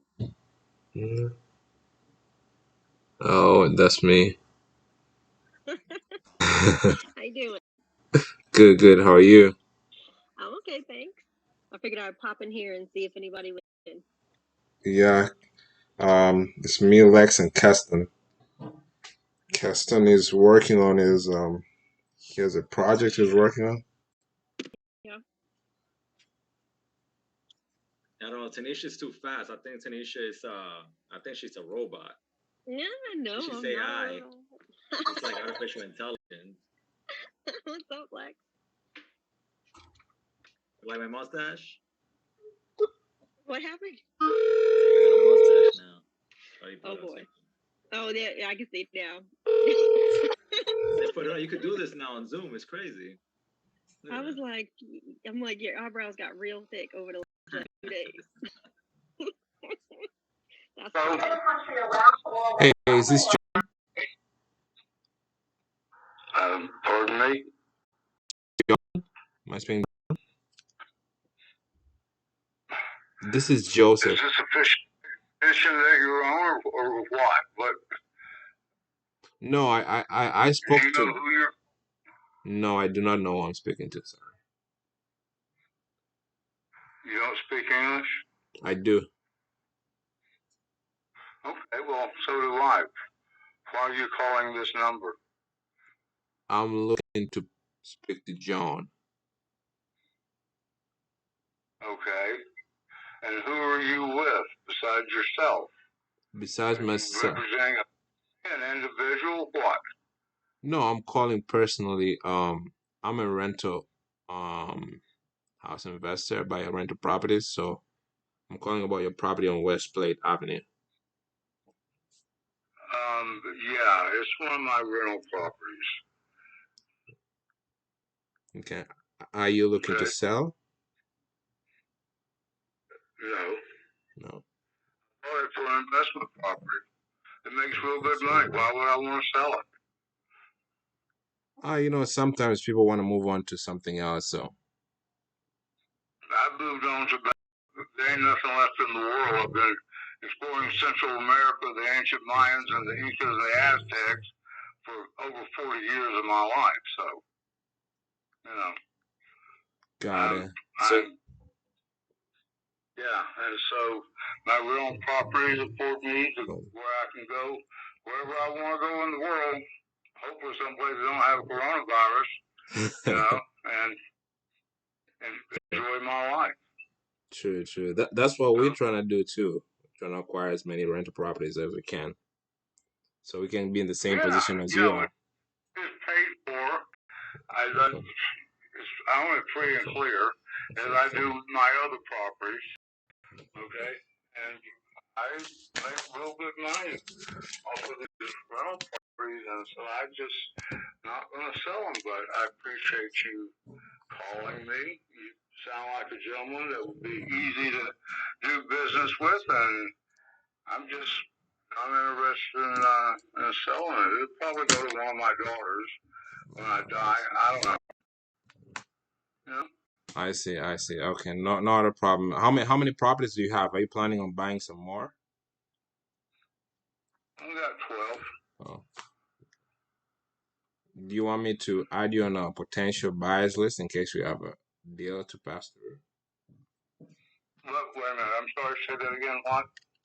You want me to add you to a potential buyers list in case we have something in the area that might make sense to you? No. Okay. How old are you, by the way? Sorry. 70. Oh, cool. Do you manage the properties yourself? No.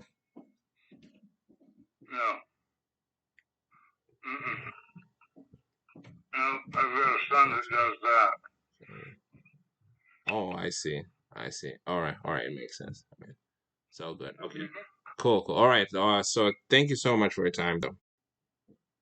Well, you have a wonderful day, sir. I hope your life goes well for you. You too. Bye Thank you. Bye-bye.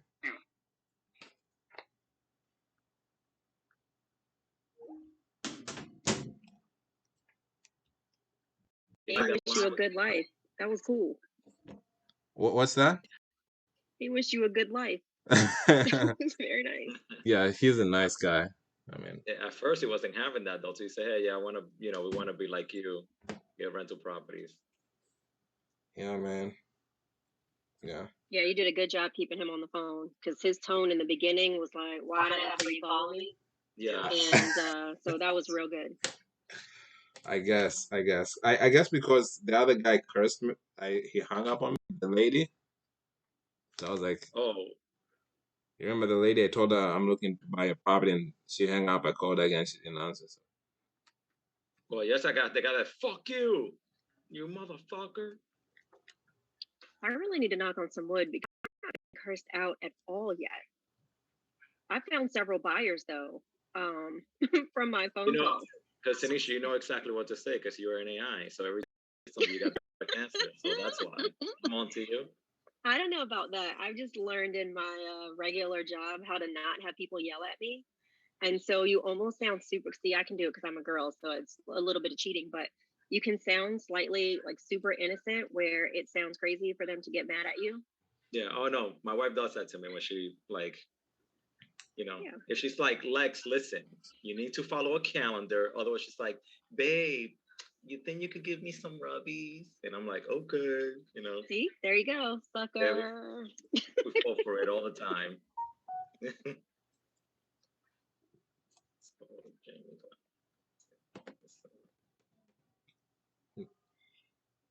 This is like a mansion, this winding trail. Yeah, it's probably on the hills. I think so. Yeah, on the hills. Winding trail. See that? It's a winding road. Let's see. 5. All right.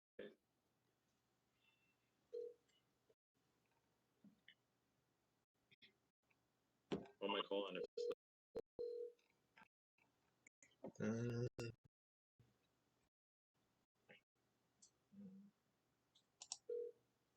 Are you guys gonna do the 75 hard with Your call has been forwarded to an automatic voice. with Caroline? I'm planning to. I missed her first call because I was at a seller appointment, but I'm definitely planning on doing it. Oh yeah, that'd be awesome.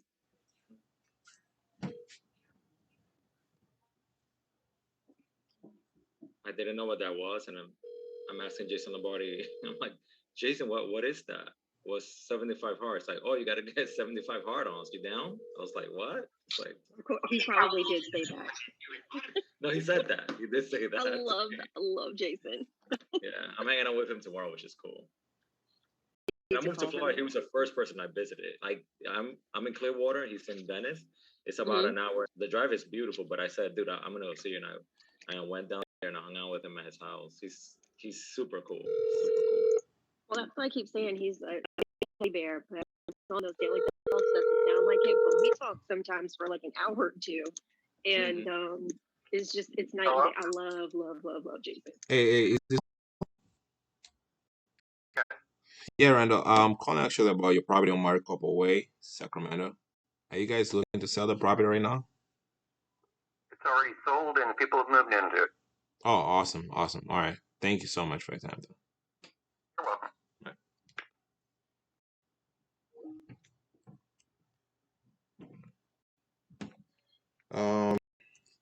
Yeah, anything to say? Sorry, I cut you guys off. That call? Yeah, I guess it's sold, right? It was fine. Oh, so you called Randall.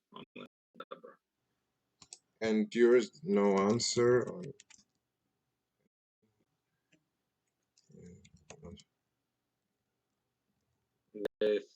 This one is the phone just didn't have any ring to it or nothing.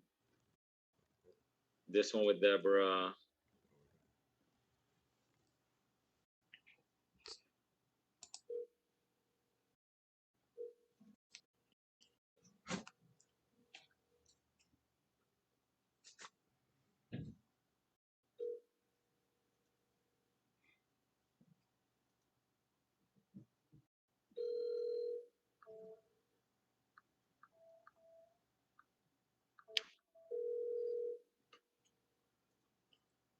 Hello, you've reached Alexander Wilson. Please leave your name, number. Yo, Lex, you look real cute with that stuff on, bro. With what stuff? With that mustache and that eyebrows. What are you talking about? I always had these. Oh yeah, it's very. I feel like you don't pay very attention cute. to me, bro. Thank you. Thank you. You look like Italiano. Oh shit.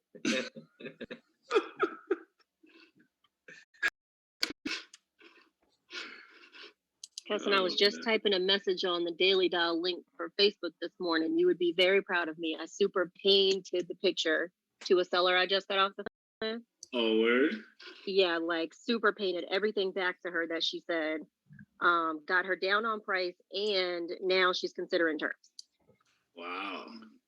Great job. Yep. Where's that property at? Over in by Fort you? Wayne. It's in Indiana, the city where I own all those other properties. So I may be able to take it over. It's really, really a nice place. It only needs like maybe a little bit of cleanup and to damn it, fish. And to pull up the carpet because it's got really nice hardwood. Mm-hmm. That's it. So it should rent for $1,200. I'm thinking about, if I do keep it, doing a wrap on it. Nice. So we'll see, but she and her husband are going to think about it. But worst case, I can still wholesale it for a cash price. So That's pretty sweet.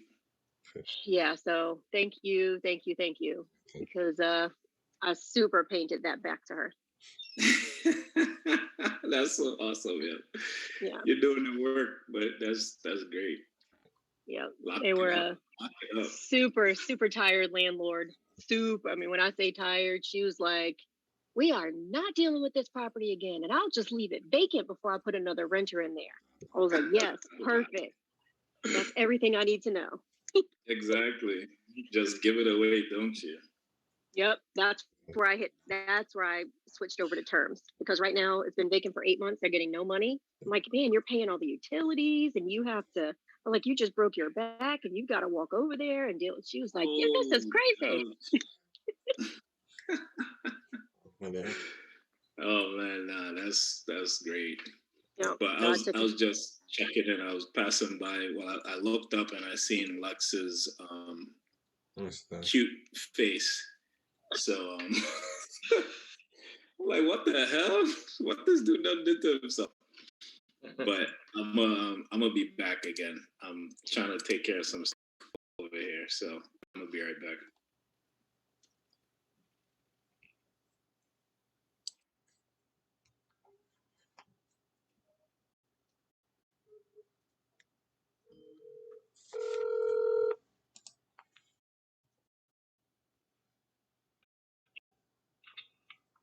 Hello.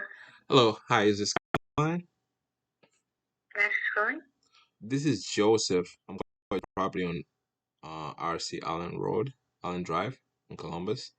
I don't own that property. Other people have called me about it too, and it's not mine. I'm not sure why it keeps getting linked to me. Oh, sure. Oh, okay. Was it yours before and you sold it? Is that the case? It's never been mine.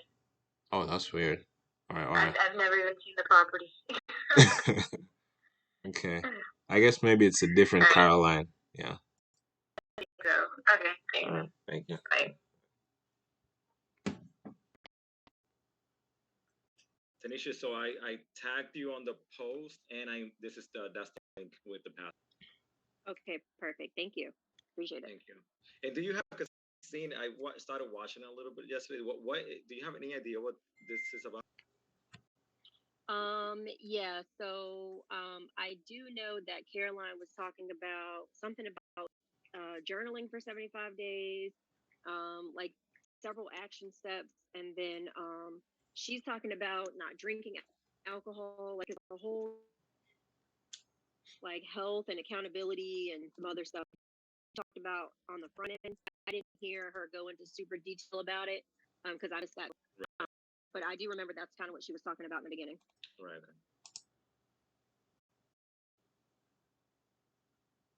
Who did you call last? Caroline. So you're Daryl. Daryl.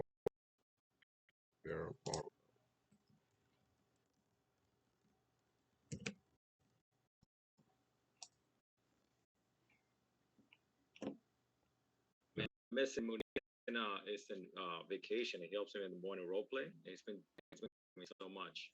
I'm happy he's on vacation, but I'm like, at the same time, I'm like, come back. Mhm. He will. Off market. For this, the how do you call it? 4th of July. Probably he started it early. Maybe. I love that guy, Mooney. He's really nice. Legit. Yeah.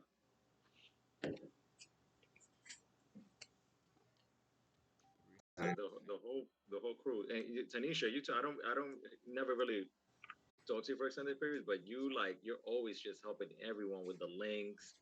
Somebody asks something, you're like, man, if it wasn't that they hired Kelly Hanno, I think they would have hired you. I think he wanted to hire you. Then he realized I didn't actually have. I'm trying to get rid of the one I have.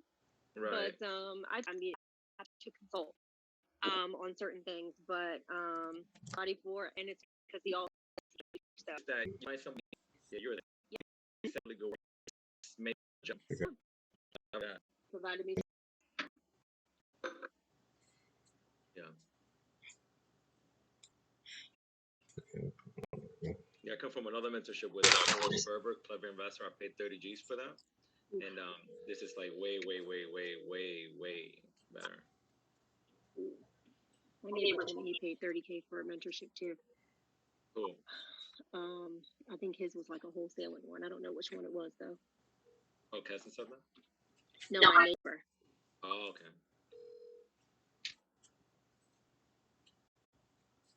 And I think it was like a 6-month mentorship. Yeah, mine too. Please leave your message for 229. I really never thought I'd pay for one, but I don't know. I came across Pace's 8 million hour live, and that's where I was like, well, let me just get some more information, and I'm so glad I did. 175. There's some. Are you there? There's a builder that's building a lot of houses, and they got HOAs. And then I called in, but at that point, I already paid. 74, 99 or something like that. So I didn't get into the program. Pace called this week, which I know, let him in, just get him on like payments. So she brought it down to 169, and then we got a couple offers. So I'm super happy to be part of the whole thing. Yeah, me too. It's pretty awesome. I actually have my first wholesale deal supposed to close this week. Oh shit! Well, let me not jinx it. Yeah, I'm supposed to. Like, I'm not even getting hyped. Yeah. Hey, is this Kauja? Yes, this is Kauja. Hey, Kauja, how are you, bro? I'm fine. Probably you guys just bought, I think, 2 years ago on Barkley Way.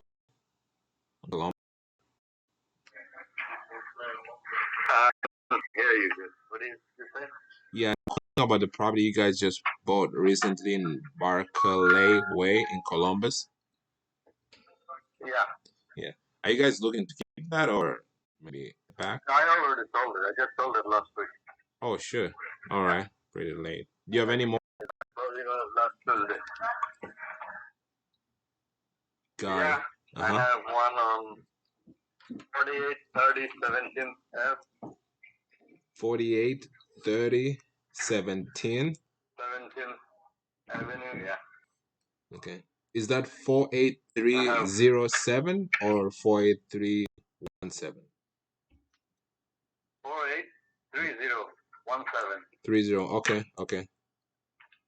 17 Ave. 17th Avenue. Oh, got it. 17. Okay, makes sense. All right. Got it. Okay. And I have one on 5644 Gate Drive. 44. Gate Drive. Okay. All right. And do these properties need any work? They're right now. They don't need any work. The 5644 Peggy needs a driveway. Does not have a driveway. Oh, it does not have a driveway. Okay. Is there a need to build one, or is it like an outdoor? Is it? is there a need to build a driveway, or is it like an outdoor kind of driveway and park? Yes, paving.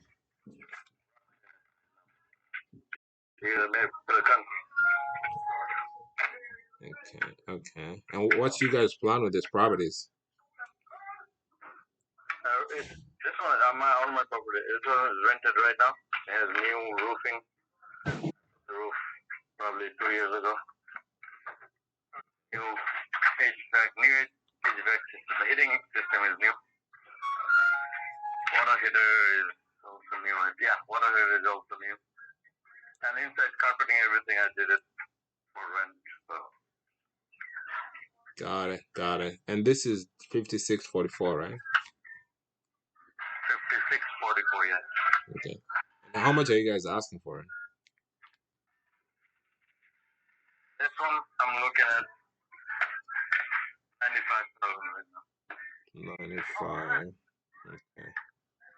And the other one, is it the same situation? The one on 17th Avenue? The other one is much better location and much better condition this one. But that one has like, that one is brand new water heater. HVAC system is probably 4 or 5 years old. I'm not sure. Oh, okay. Do you But say that one I'm asking for 110. 110? Okay. Do you mean like it needs new HVAC and water heater, or is 5 years old? What is it? The one on 17th Avenue, the HVAC and water heater, does it need a new one, or it has a new one that is 5 years old? No, I just replaced it. I just put it in January. Oh, I see. Okay. Water heater I put probably a year ago. Roof probably a year and a half. And just in January I changed the heating system. I put it in January. The air condition is that's probably 4 or 5 years old. The newer one. When I buy it, it was there. Got it. So do you like your main goal, is it to keep them as a rental, like as your rental properties, and if you get a high offer, you just take it? Now it is.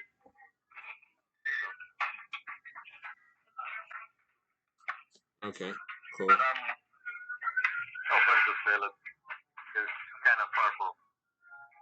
Got it. Where are you located? What is it? Where are you located? Where are you staying? Where are you at? Oh, I'm in Atlanta. Clareville. East. Got it. Okay, makes sense. Yeah. You have to drive every time to see the properties and all that. Yeah. Okay. Do you have a management company? Right now, yeah, they're rented to the management company. If I rent it, it's gonna be more hard. I can't imagine. Yeah. Yeah, it makes sense. I mean, having a management company, because you have to drive all the way and do the repairs yourself and all that, and like the tenants, but having a management. I don't know. Let me see. Let me turn off my Bluetooth.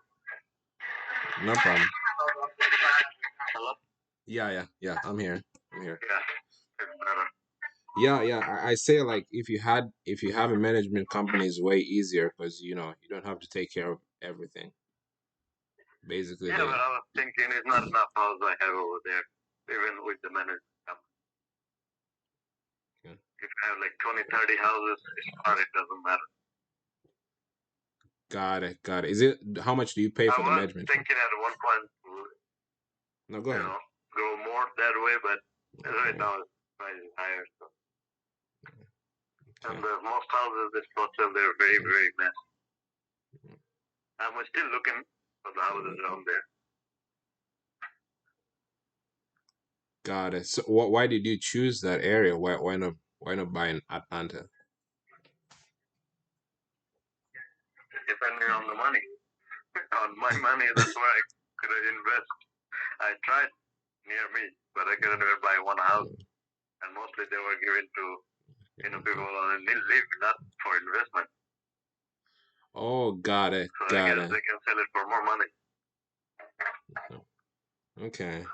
I see, I see. So got it. So they were selling mostly to like a regular homeowner, not an investor, right? Yeah, I guess so. Everyone I looked at it, and I tried. My agent tell me that's what they're probably trying to do. Got it. Got it. I see. All right. So I mean, if you're able to put an offer together, I just have to look at the numbers. But you know, if we have an offer that makes sense to you, are you willing to sell these properties? You know, considering they're far away it from makes you. sense because I spend money on these properties, all of this. So, Oh, okay. How much do you put in I total? picked it up. I painted them like in Peggy. There was no hallway. There were 3 rooms together. We took it out. We make them separate. I put a new carpet as big as I wanted to rent it out. I didn't. Got it. How many rooms is So it all the now? house I did to work on it. Okay. Got it. Got it. And what's the rent on the like each of them? How much do you rent them for? Right now, I think both of those going 800, 775. 775. Do you have a mortgage? You have to pay? No. Okay. Got it. Okay. And I'm guessing taxes are like 300, taxes and insurance. What is it? I'm guessing taxes and insurance is like 300 per month. Insurance? No. The homeowner insurance? Yeah, and taxes. Oh, altogether, something like insurance, like insurance like 70, 80 bucks, and taxes. Got it. Got it. I mean, it looks like you're making a lot of money already. I think last year $1,400 tax for the 17th Avenue. I don't know. The other tax is, I think, right now, I don't know, 1,700. Whenever it comes, I just see it. I can't remember exactly what it is. Okay. Okay. And no problem. So what I can do, I can pass it to my underwriter, and then we crowd up some numbers. Yeah, if you have anything good offer, you can let me know. Okay. Okay. Because Berkeley, I didn't do nothing, and I got a good offer. And this houses are ready, it's moving, rental is moving ready. Got it. There's nothing like this. If I did offer, you can bring it on to me. It's fine. Okay. Okay. Otherwise, I don't really need to sell it. I have more houses, but let's just. Not a problem. Not a problem. All right. So let me talk to my underwriter and then crack up some numbers, and I'll give you a call sometime today or tomorrow. All right. Thank you so much, sir. Thank you. All right.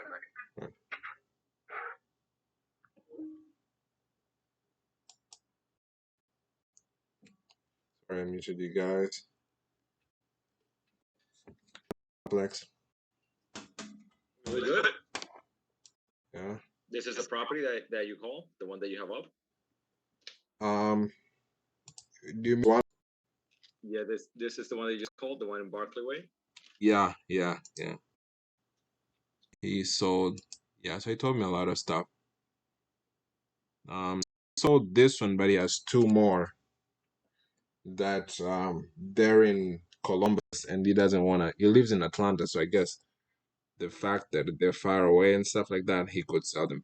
But I'm guessing that at this point, he's probably asking for market value. So I'll see if we can have pitch terms like that.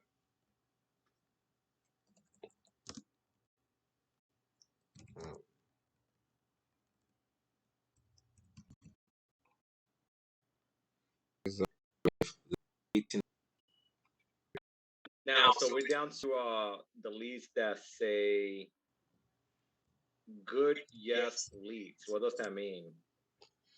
You mean good or cold yes leads? I think you're talking about cold yes.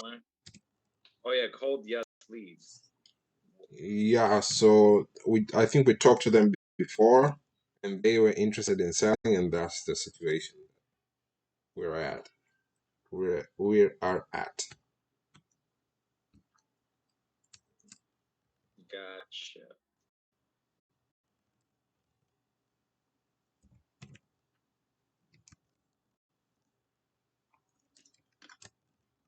302.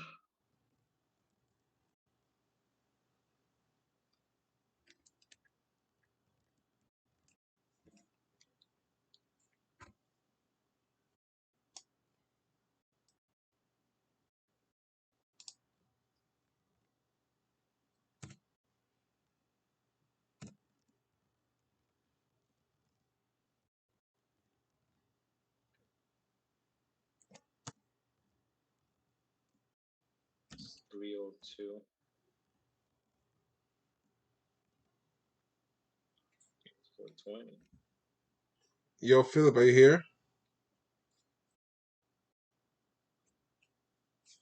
Don't know if Philip.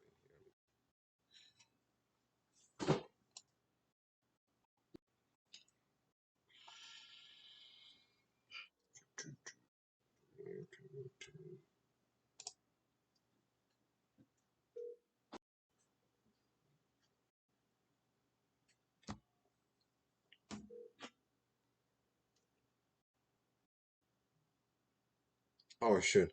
Hi, good afternoon. I'm trying to get in touch with the property owner of West 39th Street in Wilmington. Property? West 39th Street in Wilmington, 226 West 39th Street. 220, yes. Yeah, so. I'm the property manager. How can I help you? Oh, got it. I'm trying to get in touch with the owner to see if he'd be looking to sell. He had expressed. He is selling all the properties by the end of the year, so he's definitely interested in selling. Oh, wow. What's going on with him? Hello? Yes.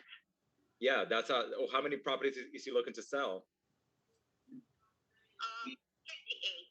58 by the end of the year. What's having him selling all his property so quickly? Because he's 75 and he wants to retire. Got it. Okay, I could see that. All right. So can I leave my number with your? I buy properties. I'm calling about his property on any other one that he wants to sell for that matter. So, but I'm trying to. But see, these are properties that are going to be close to, like between 150 and 200. Right. Okay. I mean, because of where they are and what they have, you know. Right. So I don't know if an investor would be interested in that. Well, these are rentals, right? I'm guessing. Yes, but the tenants are being moved out.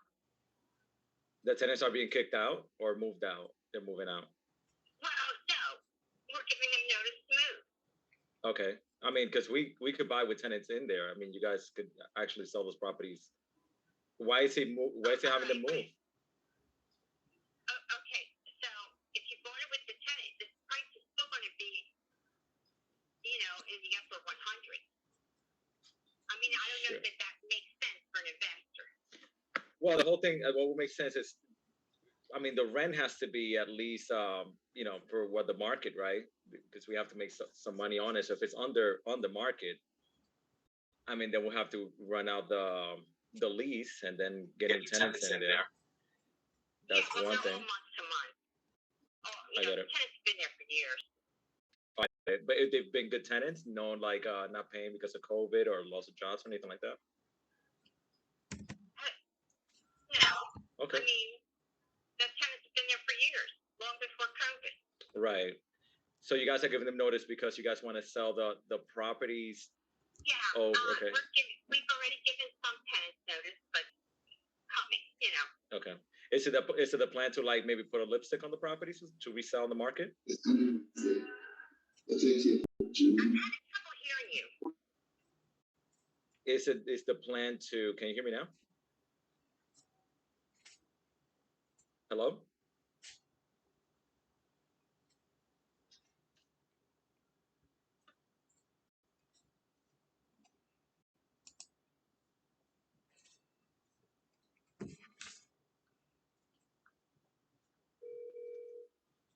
Somebody outbid somebody else, but then they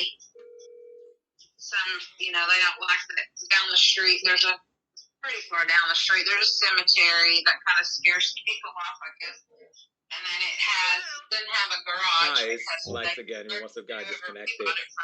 Can you hear me okay now? Okay. I was asking you, being that the tenants are being moved out, is the plan to put a little lipstick on the properties and resell them back on the market? So, but my realtor and their realtor's like, we need to give it a chance. See what's correct. Okay, so they're going to be sell with They you? were offering full price, but that's correct. I just don't. Gotcha. Okay. I'm just tired of it. I'm a real estate honestly. I'm not going to I understand that. A lot of people that manage properties also are agents, which is a plus for your client because you can manage and resell it. That's awesome. All right, so when will these be put back on the market? Was to fix the foundation. Not back. I mean, when will they? Within the week. I mean, it's. I didn't know how much people wanted to buy stuff over there because I'm in Leonard and I just pay attention. I guess that must be the new thing. For instance, just getting bigger and bigger. Is he looking to sell them one by one or as a package? Jonathan was telling me something about you have. Okay. Yes, I do. And that's one reason why. Package of 58? Well, the thing is my grandmother had she bought the house we're in now and from us because we purchased it. Okay. So we would for 1 month. All right, so put down on the Princeton house. I guess as you guys That's put what them we up, did. that's when We're you got to planning on wait moving up for there. offers, But right? my husband has a shop and a lot of stuff, and that wouldn't fit over there because my daughter was cutting and there was some What was your name? stuff that we needed to get back Lydia. to where Okay, we Lydia. My originally name is Lex. came from. I felt that way. And so Lex, he like said, Lexington? well, during the process, No problem. No problem. he decided he didn't want All right, to Lydia, go thank there you. because of having to store his stuff. And if something happened, he thought all his stuff in the storage unit would go first. You know, Bye-bye. and I get it. Because our marriage was very rocky. It was a very stressful time. And I just decided, I mean, I'm, you know, She assumed you're a wholesaler. Yeah, maybe I sounded like that. Did I sound wholesaler? No, she was very confused. So she assumed the minute you said investor that you were going to come in with like a super low offer. Right. That's what she kept saying. That's why she kept saying, but you're an investor. I don't think this works for you. But you're an investor. I don't think this works for you because in her mind, you're going to offer like something super low, which, you know, I don't think she really got. Yeah. Yeah, I have an adverse, you know, I lost a contract talking to a property manager, which I did not know this was part of learning. So the property was, the ARV was 44,000 and I got him down to 14,000 and it was rentable and everything. I already had a buyer was going to buy it. I was going to make, I figured I was going to make, I think 10 or 15 on it, something like that. And he told me, call my property manager to take pictures. And I was like, sure. So I called the property manager and I'm giving her all this information. She said, oh, have you ever owned a rental? I was like, no, but it's going to be my first one. You know, everybody starts someplace. And I'm like telling her the whole thing. I didn't know that property managers are also agents. Yep. And she taught him out of it. Uh-huh. Most of them are. Mm-hmm. Yeah. I learned that the hard way. And he already had the contract in hand to sign, and I guess she called him right away, and he didn't sign the contract, and I lost that property. So whenever somebody tells me they're a property manager, I'm a little bit like, you know, like. Now I have my agent is also a property manager, but he's also an investor. So that's the difference between those ones who are working with investors or no investors versus the ones who only deal in. I have a rental property. I'm going to manage it, and I'm a realtor. Most of those realtors are not the actual ones managing the properties. If they have a company, they have different people that do different aspects of it, but they just get a portion of the money, and they really spend most of their time being a realtor. But they say they're the property manager because they work with the company that does the overall property management, and they farm out pieces of it. They don't actually do everything. They spend most of their time being a realtor. They work with a property management company. And if they're all in-house, like my company, it's all in-house. The real estate brokerage also has an arm that's property management. Yeah. And then all of their people that they say are property managers are realtors, but all the other people are not realtors. They're the people who do all the work. Okay, so you could be an agent, but say you're a property manager because you work with a property manager. You got it. You got it. So they don't really, like my agent, when I first started talking to him, he's like, yeah, I'm a property manager and I'm an agent. I'm like, okay, great. And then after my first property,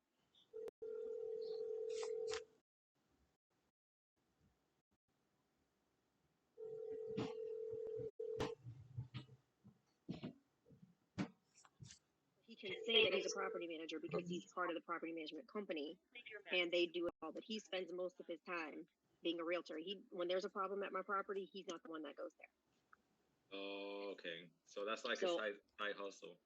Right. So they got different pieces, but that's why most of those that are realtors, they're not necessarily the ones doing all the management of the properties because they're not going to deal with toilets and all that stuff. It's very rare that you'll probably run into that. Every now and then you will, if they're like a super smaller company.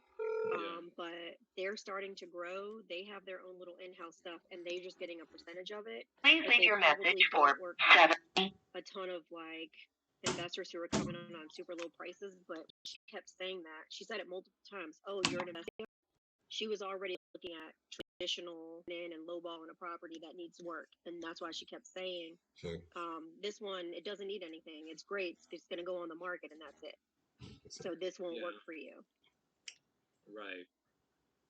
Yeah, would that have been a question that the phone call, I was kind of trying to keep it to be like, let me just practice and see what questions I can ask and tonality and all that stuff. Anyways, but at the same time, I was like, should it be her that I should be speaking to about all that? Like, and I didn't see your question. I didn't see.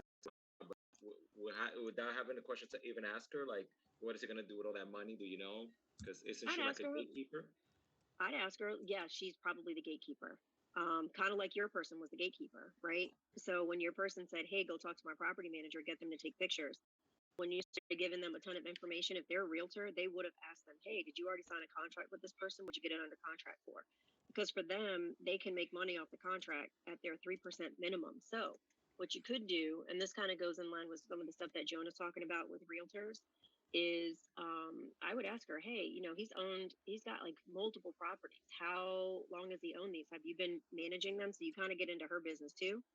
And then I'd ask, "Man, that's a lot of money. Like, do you have any clue what he might plan to do with all the money?" Because it seems like most people like getting money from being a landlord. They just don't want to deal with it, which is probably why he hired you to be a property manager, right? That's your opportunity to flip it just a little bit and find out what she knows, and then see if she has any clue about anything he plans to do with it. Because if you come on terms, get that property sold ahead of time. If he likes getting the money and she can still get her commission, you're golden. And you only have the 3% side of the commission, which if she gets it under a listing contract, technically the seller could still be responsible for paying. But he only now has to pay one side of the commission. Some of those property managers are super gatekeepers for people because the people have been with them for so long. Like I just ran into that here, and I made the mistake of on one hand, like cutting out the realtor, not really realizing what I was doing, right? Because I'm thinking, well, the realtor. So this guy in my neighborhood, had a house that had a renter in it. It had been on the market for like 3 or 4 months already. And I went and knocked on his door. He lives around the corner from me. So I went and knocked on his door, was asking him all these questions and whatnot.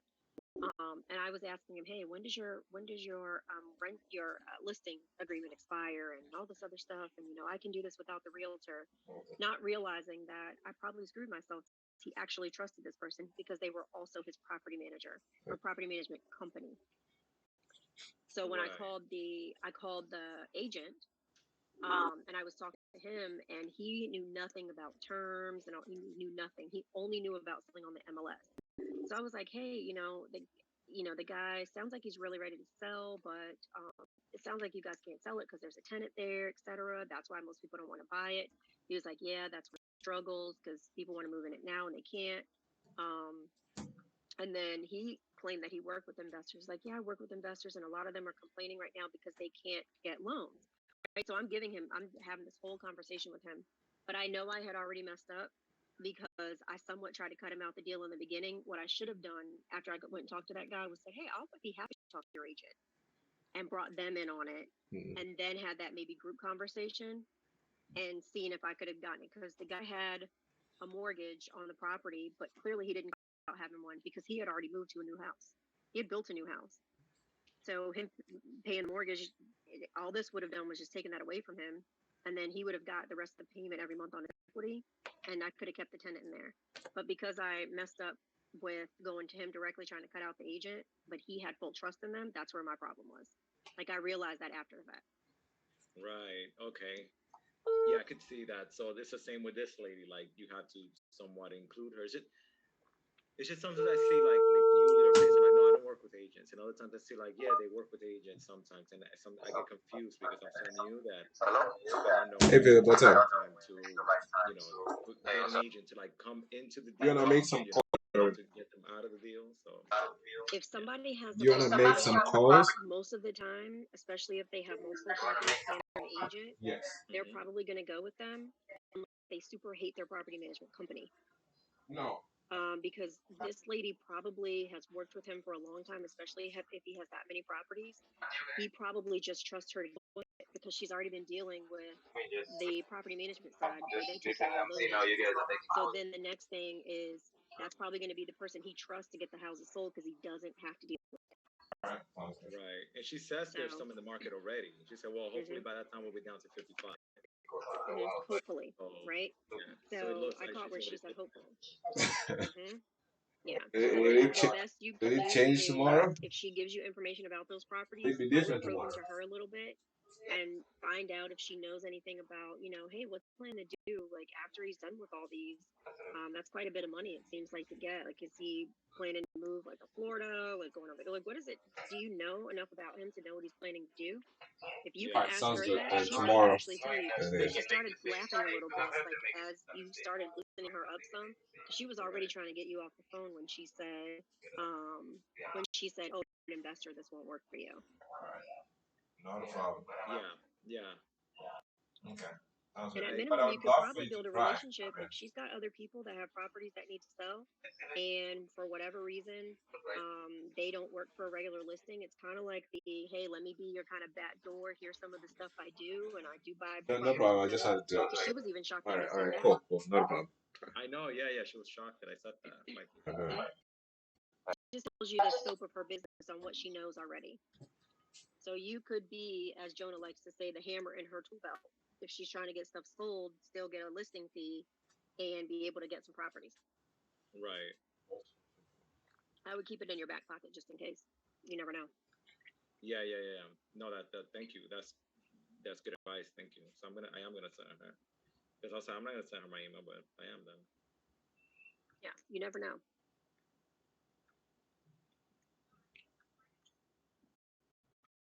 Next, huh? Yeah, send this lady no problem. my email.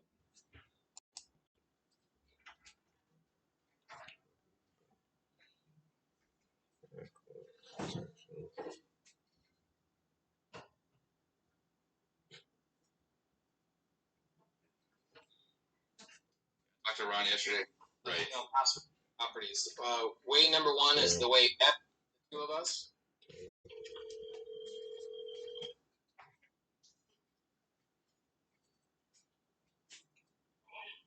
Hey, is this Ron? That's Ron. Hey, Ron. I'm partners with Mike Higgins. How you doing? Good. I'm good. My name is Pace. I'm sorry I'm calling you a couple minutes later than he was planning on having me call. I've just been having a crazy morning.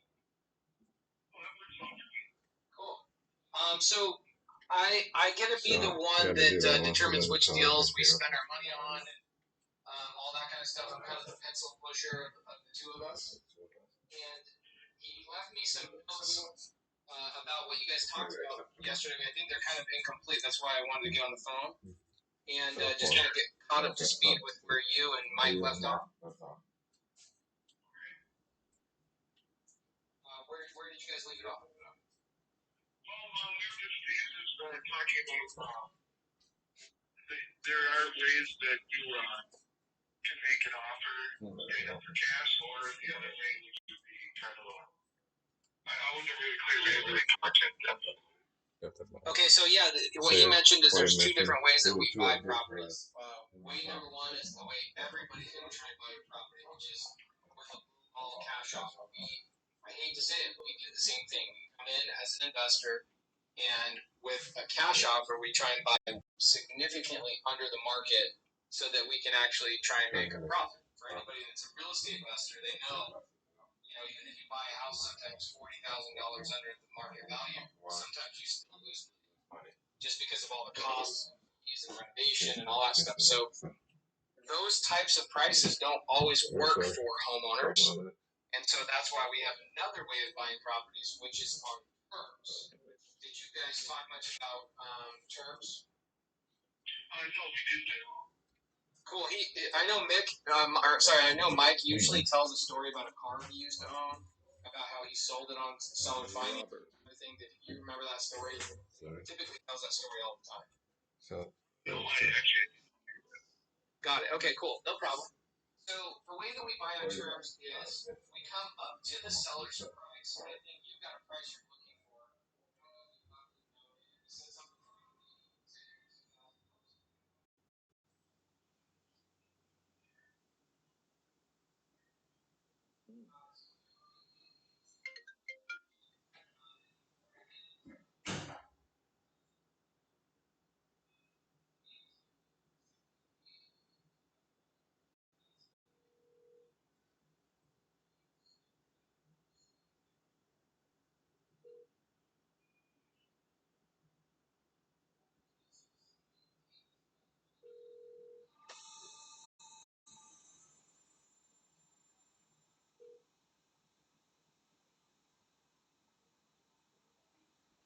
This one is pending. That's more of a question for me because I'm the one that manages all of our money and manages. Your call has been forwarded to voice messaging system. So when I'm allocating money for a deal, it's nice for me. I know my is more about my timeline. I can make sure it lines up with, money coming out of the bank, money coming out of the bank. I'm the boring guy of the two of us.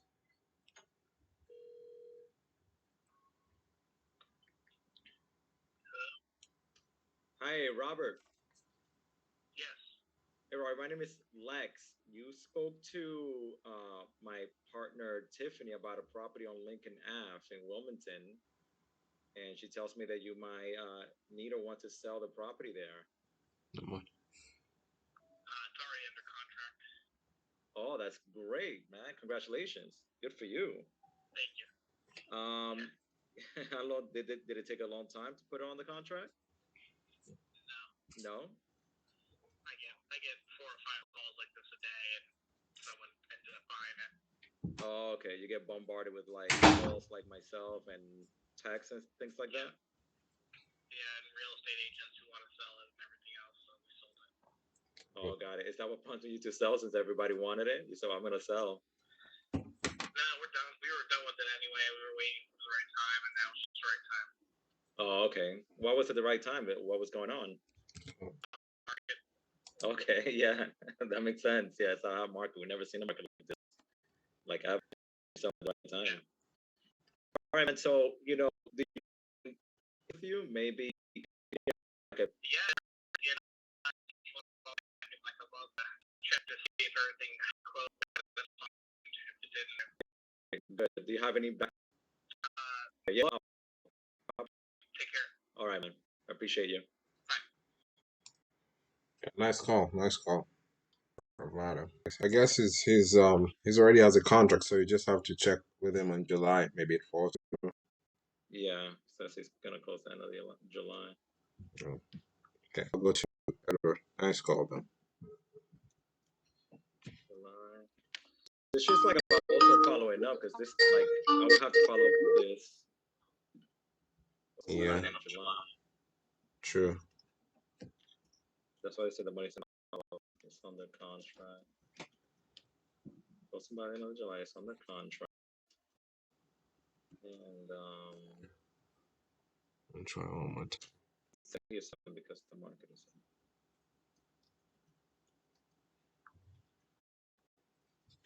This I called this number. It completely just twice. I don't know if it's my number or it's him. Edward? Yeah, Edward. I think yeah, Edward. Yeah, it's saying connected.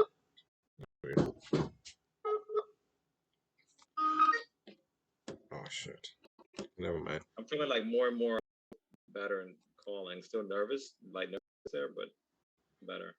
Yeah, bro, it's all about the reps. I'm shaking here, but every day. Yeah, he's such a funny guy. I'm shaking here. That's it doesn't sound like it. No, he sounds very comfortable. Joseph is lying. He's like, I'm shaking. I'm not lying, guys.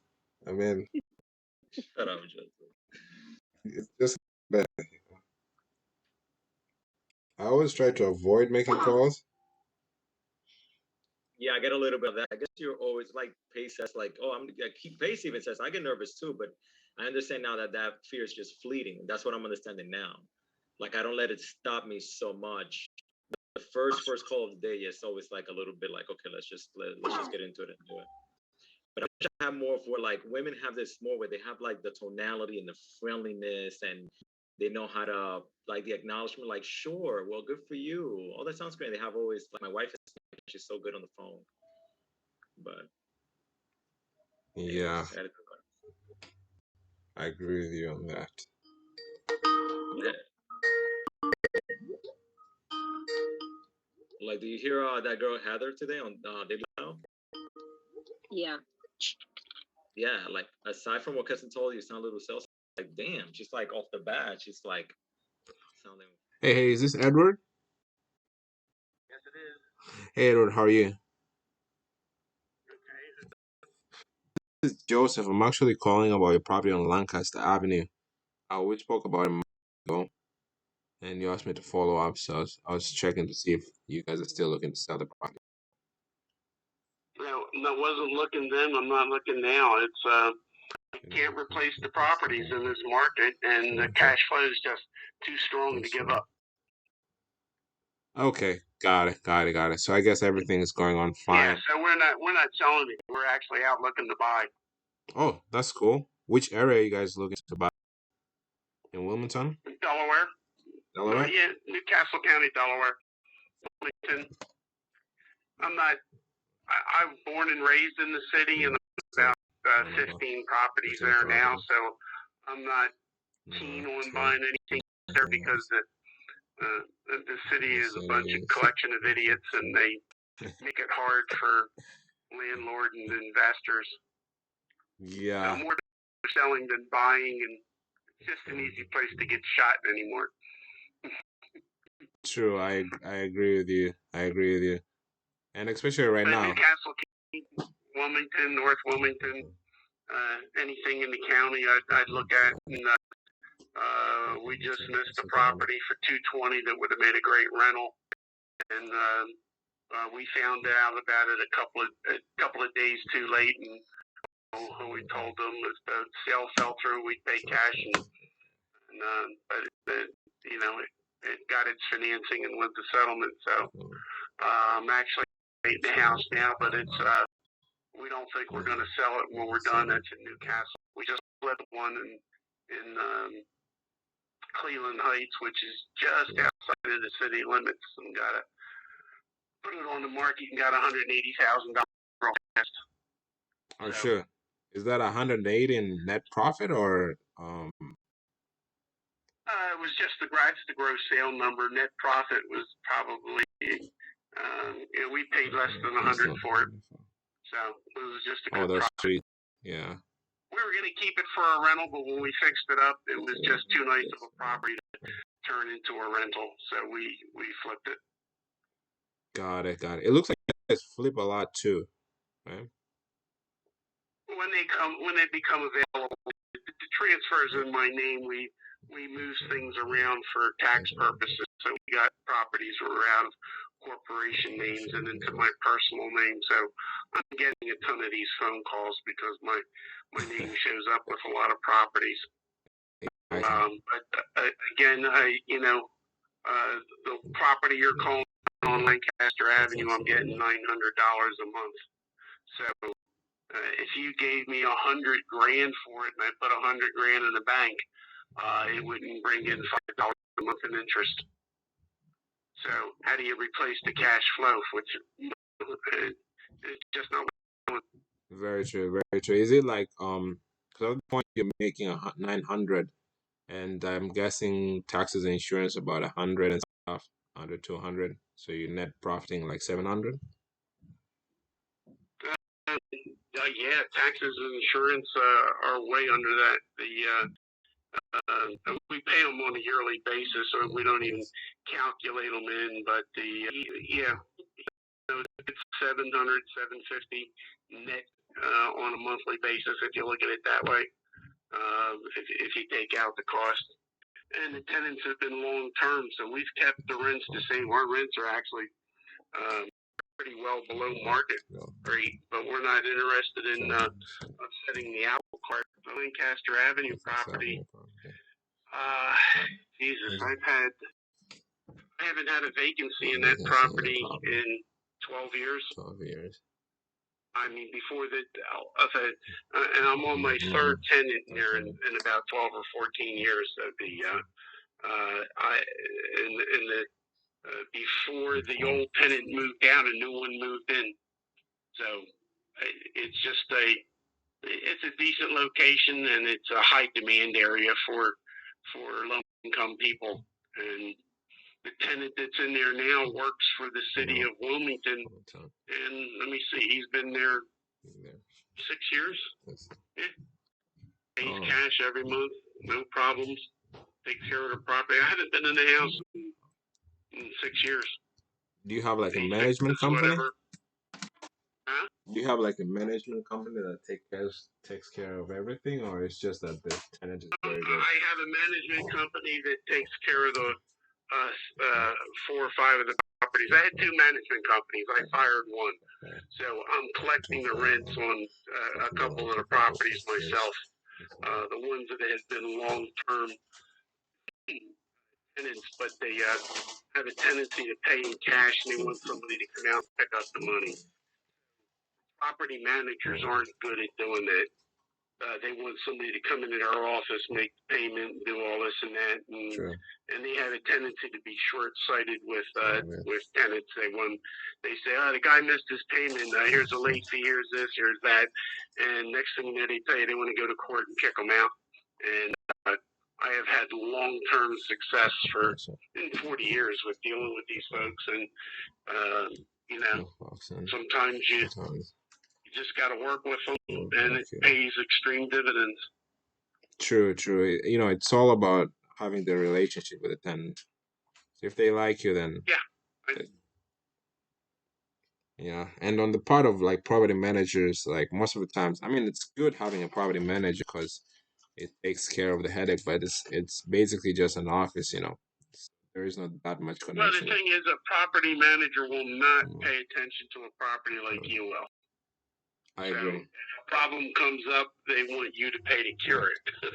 They want you to pay for them to cure it, they'll say. Whereas, a lot of times they'll call up and say, "Hey, the guy's missed a month's rent. What do you want us to do?" I'm going to work with the tenant and tell me why they missed a month's rent. The guy was in a car accident. They said, give them some leeway. We'll carry them for a month or 2. True. And next thing you know, the people are grateful that you didn't throw them out and charge late fees. You didn't do things like that and give them a chance to get back on their feet. And so, like I say, I have my longest tenured tenant right now is probably about 14, 15 years in the same property.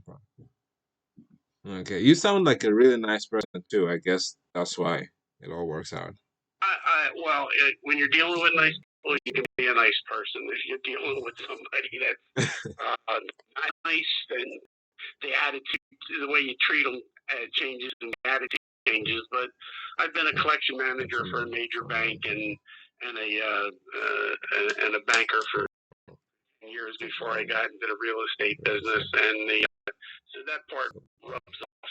It's knowing when you have a good person and knowing when you don't is the key to placing a tenant. So somebody with a good job and the ability to need a little bit of help. They're appreciative for having that roof over their head, and they will stay with you if you give them a decent place to live. Very true, very true. I mean, I agree with you. I mean, if someone is always nice to me, I tend to be very nice to them too. So like it's just well, being nice is one thing. It's a weakness that some of these folks prey on. No problem. All right, well, I gotta run. Yeah, but, no problem. And just the last thing I before you go, so we do come as I told you before, we come across a lot of opportunities. So I'll just be sending you messages of those, and you can take a look at them. Right, I gave you my email, I believe. No, I can get it though. I'd love to get it. My email is my name, EDD. It's Ed with 2 D's, and then FAL at yahoo.com. So it's dog Frank Apple Lucky at yahoo.com. Yahoo.com. Okay. Also, can I send a text on this number just to confirm the email and if it's okay or not? You're not talking to a smartphone. You're talking to a flip phone. Oh, sure. Okay. So okay. You can send a text, but I am not a texter. I deal with folks on the phone and on the computer, but I'm not one of these folks that live in their phone. So. Okay. 1 second. So I'll just confirm the Ed EDDSAL at yahoo.com. No, F like Frank, not an S. Oh, okay. F like Frank. Got it. So FAL. Got it. EDDFAL. Okay, got it. Thank you so much, Ed. At yahoo.com. Okay, nice talking to you. Take care. Take care.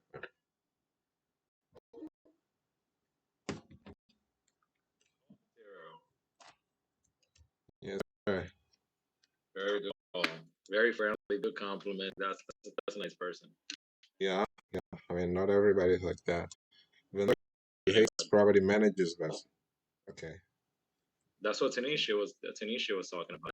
Some people don't like the property managers.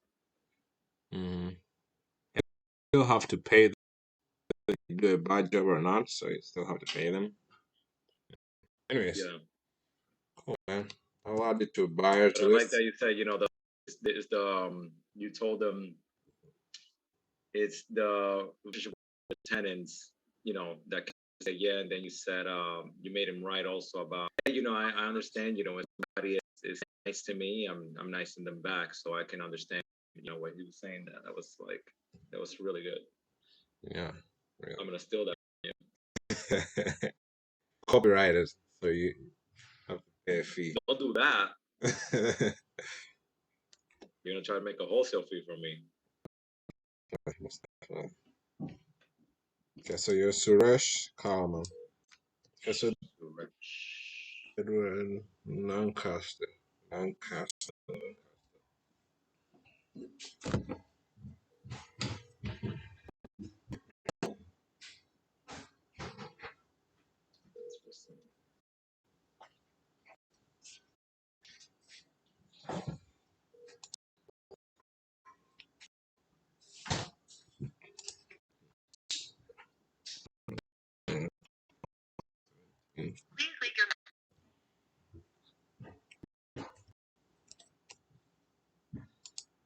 Well, that's Tanisha. I'll take Tanisha's feedback. She gets good feedback too.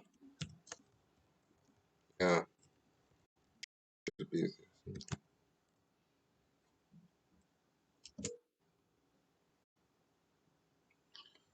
Two.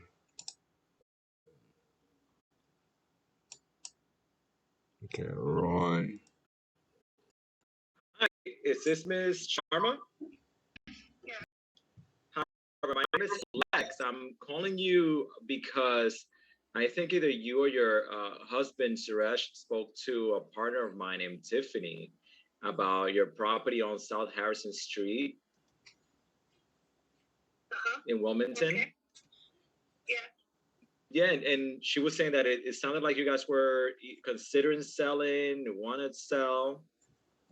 Yeah, that's a great selling, yeah. Okay, is this a good time? Am I catching in the middle of anything right now? Is it a good time to talk to you? No, I think what information are you looking for? Oh, okay, great. So she didn't give me much. Can you catch me up to speed on what's going on with the property? Why you guys are interested in selling? Well, actually, the thing is, my husband's very sick, and I really don't right now have the mental capacity to worry about those. So I'm just trying to get rid of them all. Oh, so your husband, let me, if I heard you, you said he is going through some health issues at the moment? Yeah. That have to do with mental things? I'm sorry? Health issues have to do with mental things like Alzheimer's or something? No. It's just I really don't want to deal with these things that I mentioned. That's why I'm selling them all. Oh, okay. Oh, you say you're selling them also. You guys own more than one property. It's not just this one. Yeah. Oh, got it. And have you guys thought about maybe putting them up with an agent on the market? I'm not an agent, just asking. Yeah, I have a friend who is taking care of it for me. Oh, that's great. And that's good. And she's gonna put them up for you guys on the market?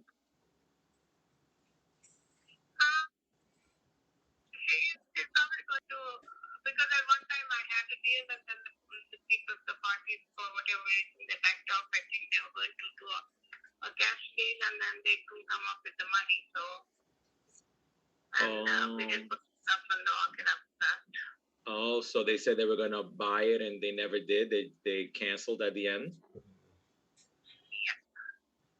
Right. You know, what happens is sometimes, so we also buy cash, but what happens with sometimes is that some people, they take like a quick course on how to do cash deals, and they'll put a property under contract just to back away from it because they don't quite know what they're doing. And most of the time they come. Excuse me, I'm not interested in all of this.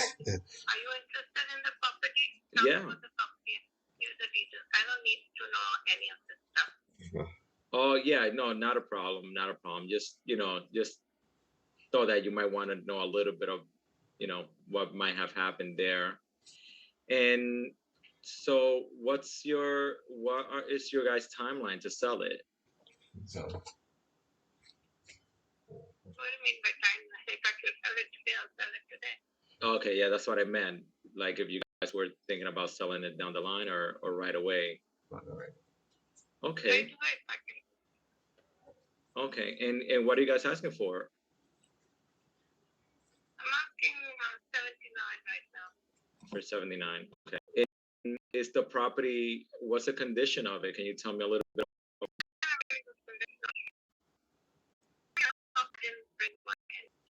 Okay.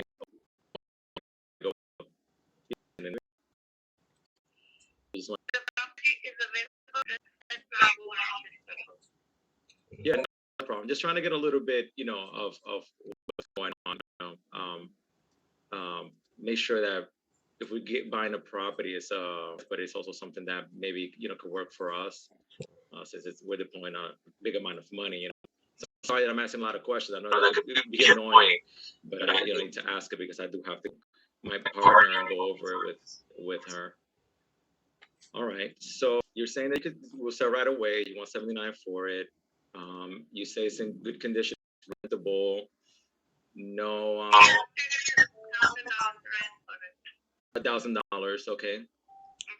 And it doesn't like the roof. When's the last time you changed the roof? No, I haven't done anything. Oh, okay. And how old is the property? If you don't mind me asking you. Okay, couple of years. Okay, so what I'm going to do, and by the way, my name is Lex. I am going to do some homework on it, talk to my partner, and so that way we could come back and give you another call, see what offer we can give you on that. Can I give you a call back if I forgot anything? And I hope I'm not annoying you too much. I know you don't want to be out of understand, but if I miss anything, can I give you a call back? You can, but let me tell you one thing. Sure. Do not come back with an offer of $40,000 or $50,000 because you'll be wasting your. I don't know what it's going to be, but I'll keep that in mind. I'm telling you right now because I've had one offer for $50,000 and I didn't even talk to the person. I said, don't waste my time. Yeah. So right now, if we come back with $50,000, I'm not even going to consider. Yeah. Yeah, we buy many different ways. We don't just buy cash. So we could probably talk about other ways to buy it and maybe come up to a number. We'll see. Let me just go to my partner and I understand what you're saying. I know that maybe you're getting very annoyed by low offers, which I completely understand. So I'll be giving you a call back. Again, my name is Lex, Miss Sharma. Okay. So I'll call you back. Thank you.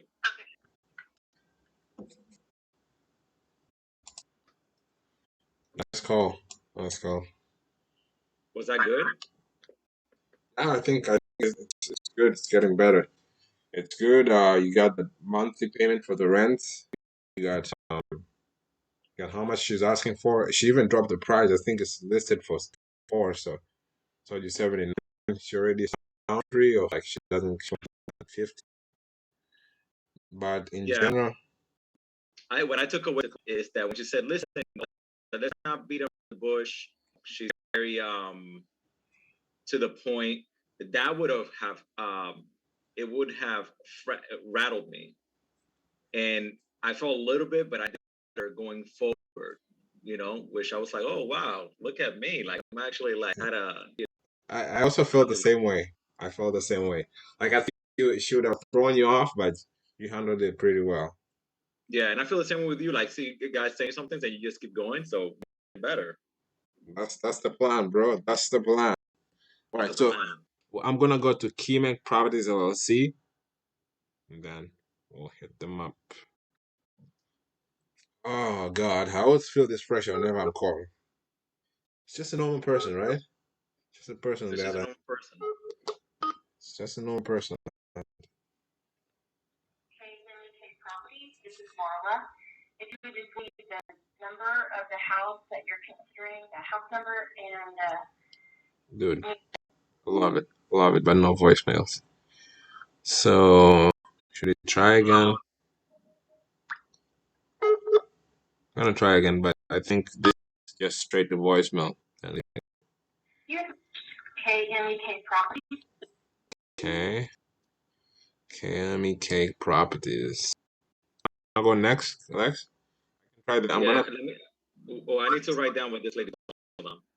She's from While you're doing that, I'll try the other.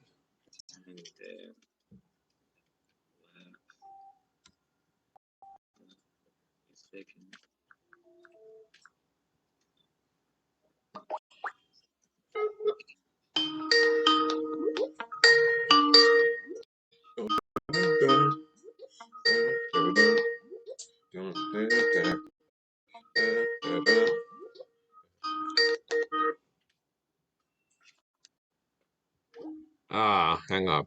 Okay, I'll leave them alone. That's a no answer.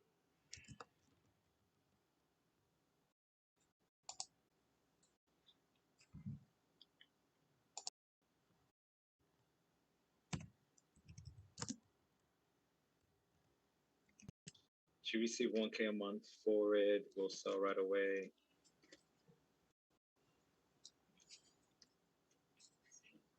Tomorrow. What else she said? Property is vacant. She received $1,000 a month. She will sell tomorrow. The husband left. The landlords. Yeah. Left. The landlords. More than 50,000. I still remember that. She said you're gonna call up tomorrow. The property is in a good condition. The renters left. I think you already wrote that. Yeah, she says property in good condition. I don't believe that though. I think he has pictures. It looks rentable. Probably just need to clear the rent it again. I mean, the kitchen looks fine. The rooms look fine. Paint, but not too much. Arms too. Yeah. I think even though the basement looks really scary, it's like it's from a horror movie. Since you're taking it out, maybe just stuff would work. Well, basements look like it's in New York, so I'm not shocked. Same area. Yeah, same area. Yeah. All right. So what's next? Properties didn't work, so next. And then EJO Enterprises LLC in Tulsa.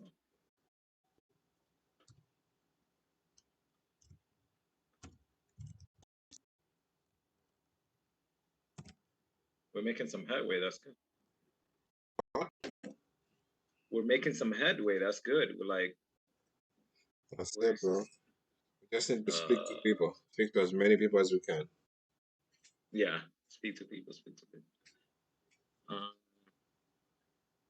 58th Street North, Tulsa. So okay, got it. Tulsa. I just like to look at the properties real quick. It's off market 39. Ooh, this one. This one looks like a good one. 9.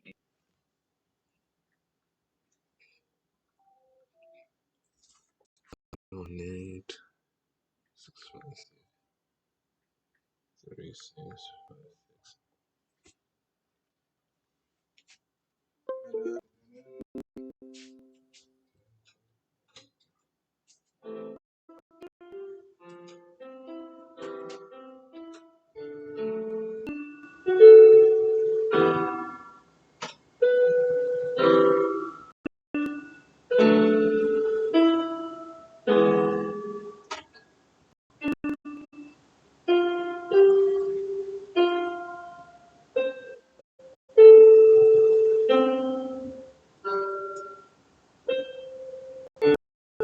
Yes, good afternoon.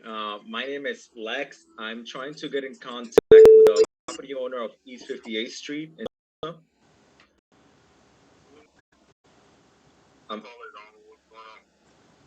I'm sorry, you said what's going on? Yes, sir. Oh, hey, hi, how you doing? So I'm just trying to see if you are looking still to sell that property there, because you spoke to a partner of mine some time ago named Tiffany. She had called you and you had expressed some interest on maybe wanting to or sell the property. Which property? What's the address of that? East 58th Street North in Tulsa, 554 East 58th Street.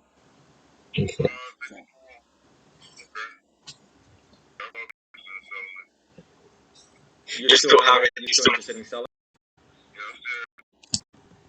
Okay, great. And you bring me up to speed what with much. I'm just kind of pulling into it right now.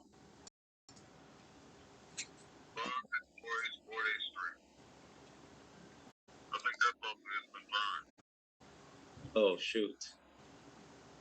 Huh. Okay. That's 5 East 58th Street was burned. I think so. So now it needs okay. So it needs to be completely torn down, I'm guessing. I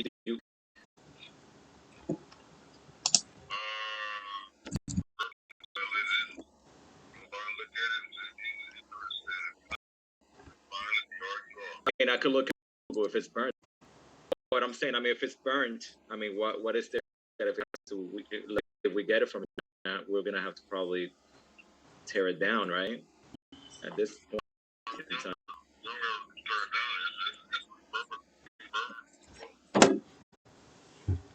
You feel that it's refurbishable as far as the condition is? We could still save that property. What kind of fire was it? Explosion or just someone left a cigarette, or do you know?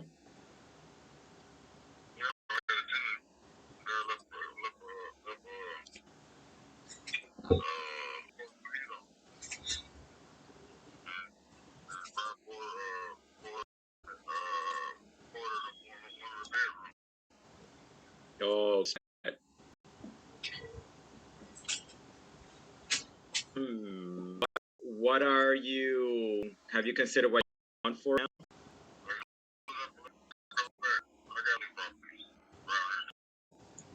Okay, are you looking also? Looking for the right offer.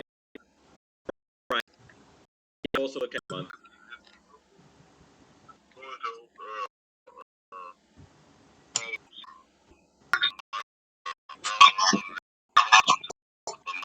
Okay, Floyd.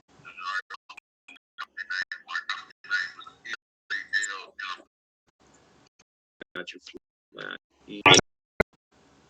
Okay, and let me to my partner.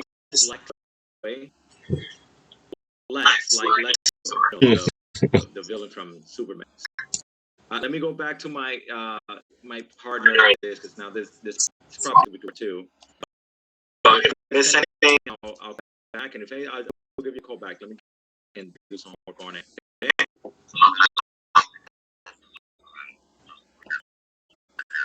EJ, how do I look them up? You mean or going like?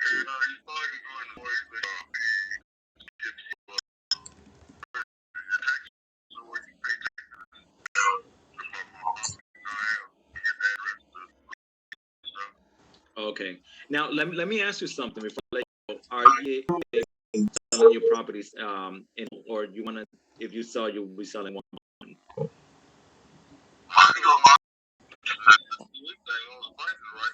Right, yeah, of course. That's always so besides the price, what is another reason why you would consider selling? Besides the price, which I understand it's very important, but why would another reason you would consider selling the property?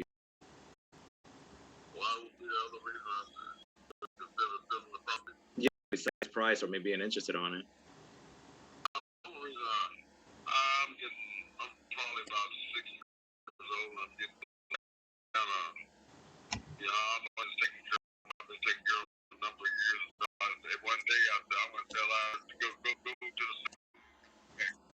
Oh, nice. And where were you going to? You like a place.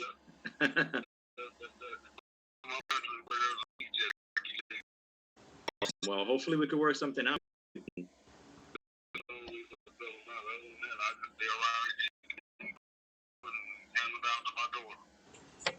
Oh, gotcha. And your daughter should be able to the property, you think?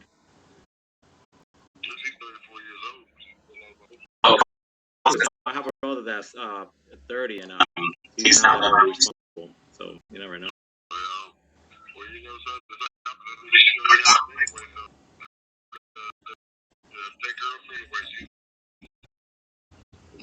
Yeah, I feel you. All right, Floyd. So I'll stay in contact, okay? All right, sir. I appreciate you. Thank you.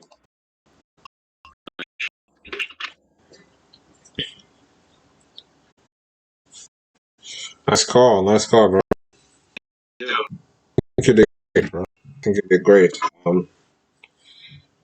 don't know. I think this is great. You asked him about the other properties. You asked him about his interest in selling. What is he gonna do? You know, if he doesn't sell, and he told you his daughter is gonna take care, probably in order to his daughter. And yeah, thing about this property, I think it's either bound or there is nothing. According to what I see here on the property is right here. When I check here, it shows like a vacant land. On Zillow, it shows a vacant land, but on Realm, it shows it's for. Yeah, even on Google.com. How did I do? I'm sorry, I had him like on mute. How did I do? Good. Anything I could say or change? Really, I don't know. I think you did. Maybe some people can add in. Philip, do you have any suggestions? Philip, you can hear it. So he has more properties. The one we call he thinks be refurbished. I think it goes pretty well. He asked some questions, and no, I think it went quite good. Yeah. Philip, this is Lex Ruther. Hey, Lex, nice to meet you. Nice to meet you, Philip.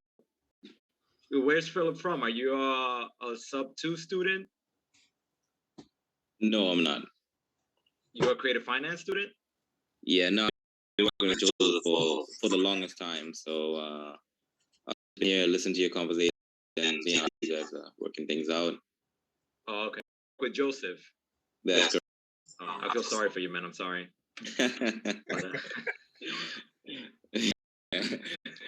He's a good guy. Hey, Philip, how you doing? It's Mina, by the way. Mina, I'm doing good. How are you? Good. Pleasure talking to you. Yeah, I mean, I've been here for the last hour. So I've been seeing how you guys are working together, and it's really good, sharing ideas and just building up each other. Yeah. Creating Yes, you gotta do it. Lex, just one thought. The way you said, I personally don't like.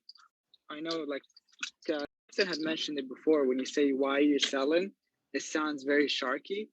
You want to say it in a way that sounds like very like Shalon, like in the conversation. So you might consider saying, "Hey, wow, that's probably these properties have been moneymaker. What made you consider selling?" It sounds a lot more smooth than why are you selling. Yeah, I said, yeah. Besides the price, which sounds like it's important to you, and besides me calling, what's another reason why you're considering selling? Yeah, it sounds very scripted, and it's because I learned that from a script, so it comes out like that when I'm a little bit nervous. No, I got you. But like the way you said it, like, hey, it looks like these properties have been doing really good by you. Like they're making good money. What would you consider selling the properties? They sound like they're doing well. Like kind of like more in a conversation. Like I don't really care. You got to kind of make it sound like you don't really care about their answers. You're asking, right? Mm-hmm. Yeah. Thank you, Mina. Yeah, that's. Thank you. Anytime. Cool. Next one. While you're typing that, Jaris leaving.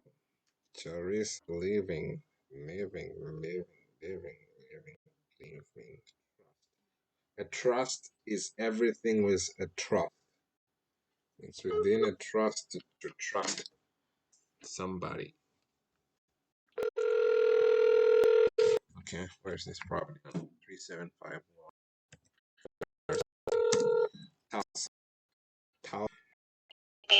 To answer your call at this time, to reach me on cell phone 918-691-5156. Okay. She gave me a number, so I'll try that. 918-651-691-5156. 918-691-5156.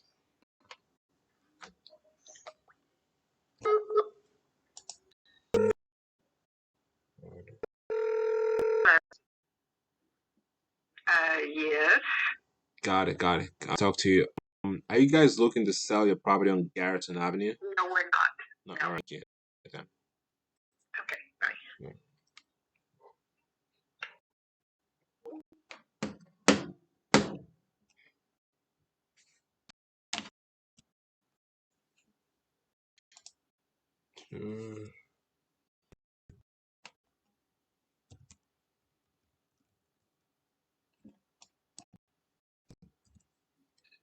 I gotta call the next, right? Yes, sir.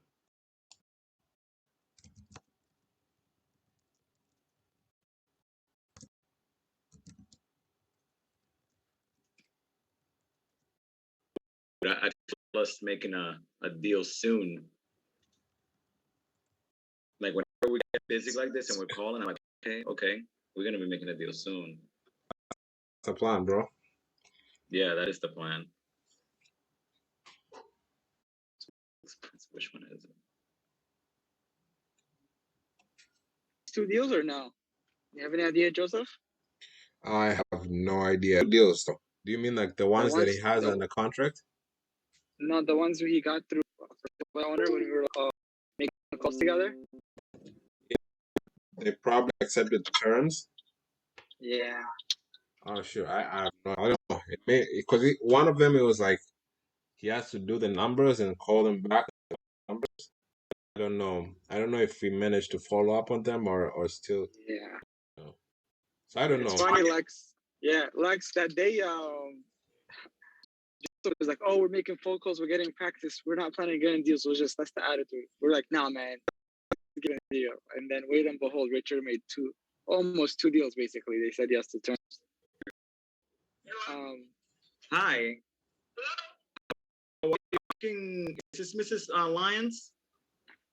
Speaking. Hi, Mrs. Lyons. My name is Lex. I'm only because I think you yourself or your husband spoke to my name Tiffany about your property on West 26th in Tulsa.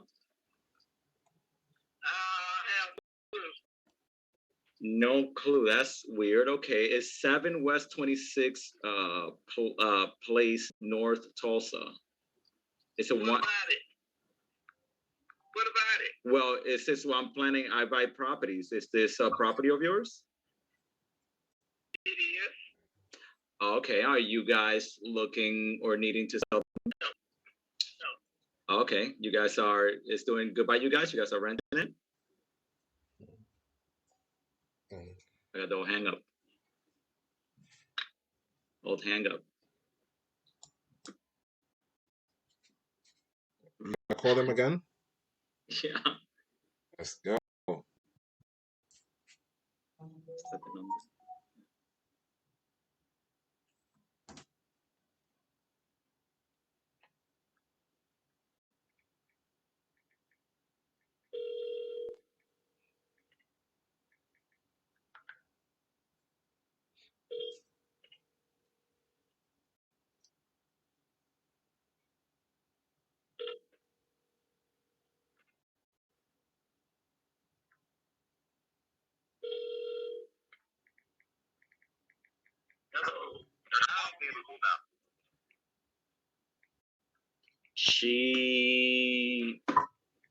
She said they're not looking to sell. I don't know.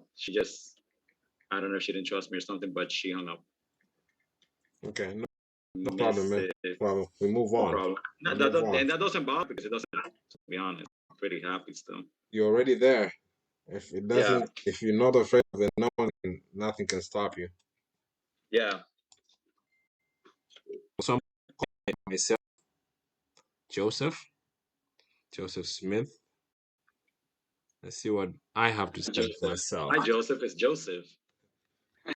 Okay. Guys, I'm gonna go. Yeah, I'm getting home, eat, and shower. I'll catch you, Joe, in the after party. Okay. I mean, it's like after party, trying to make me feel bad. So even the after party, like too. What can I say? We gotta call it something pleasant, you know. Yeah, true. Guys, nice. Yeah. Be safe. You too.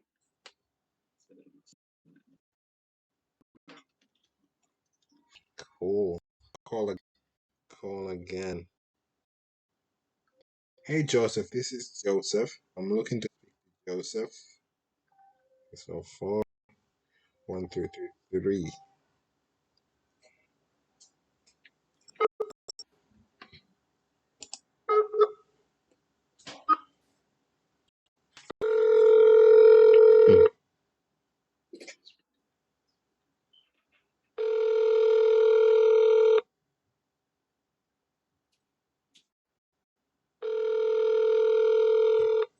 Dun dun dun dun dun dun dun dun dun dun.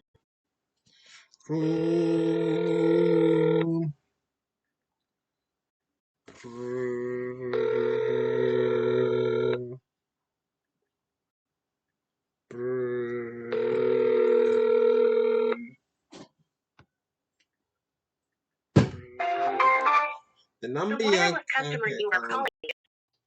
Right, that's twice no answer. Lex, before you go, I want to check a property for Nick, for Vicky. Sorry, for like 5 minutes. That's okay with you? Yeah, Vicky, are you here? Yeah, I'm here, Joseph. What's up? I'm doing good. Awesome, awesome. Um, is 60 home site in prime location? 1.8. Is there a house there or just land? Okay, 65K. All right.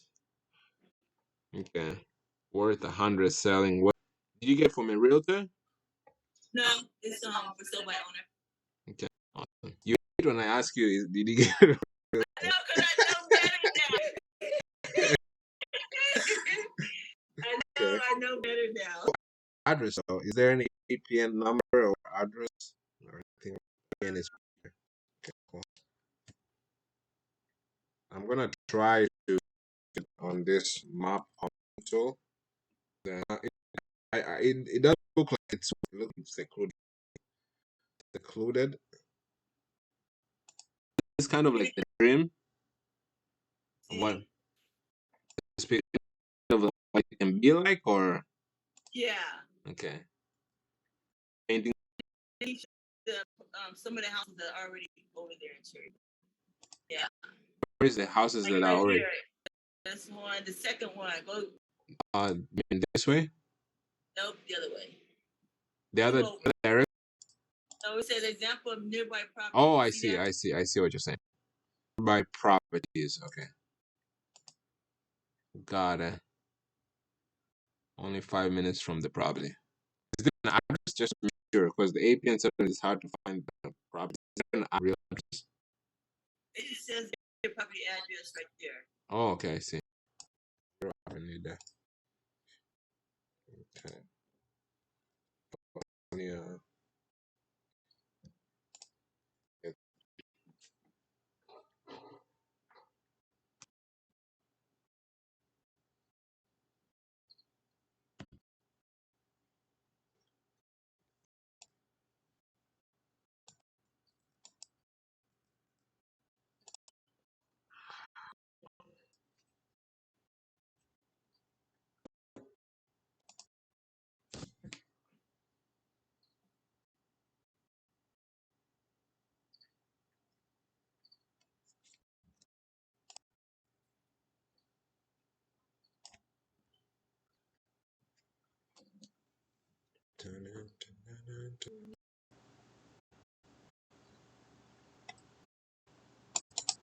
For 70.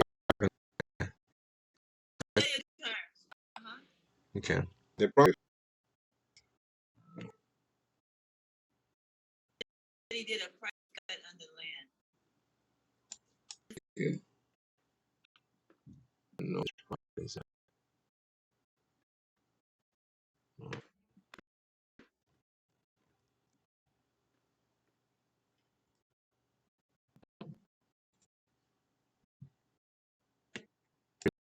Orchard Ranch. You want those? I'll add it to his schedule right now. And then I'm gonna right now pull up his calendar. So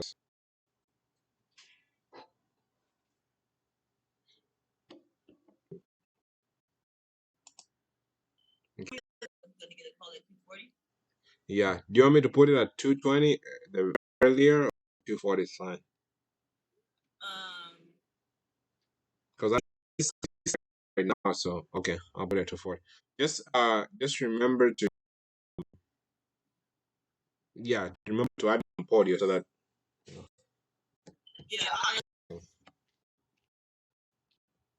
What's the name of the site?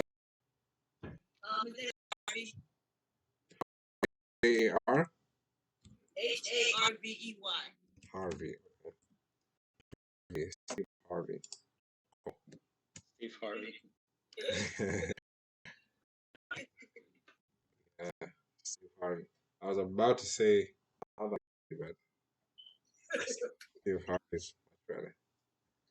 No, I mean, I think Nick is gonna start right now. I'll try to hop on that Zoom and see if you can just hear what the all goes like, and then that's it. My main thing, if it was inside the city, it would be easy for me to like kind of look at it, but I don't know what comps are because the land outside the city, and I don't know others that because most people want to live in the city, but this is different now. So, and it's closer to a national park, so maybe Airbnb and all that. I would love to hear what Nick says. So, Okay.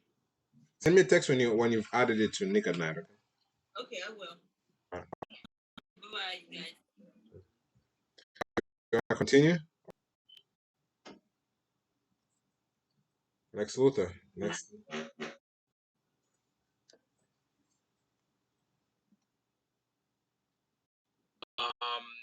Nintero.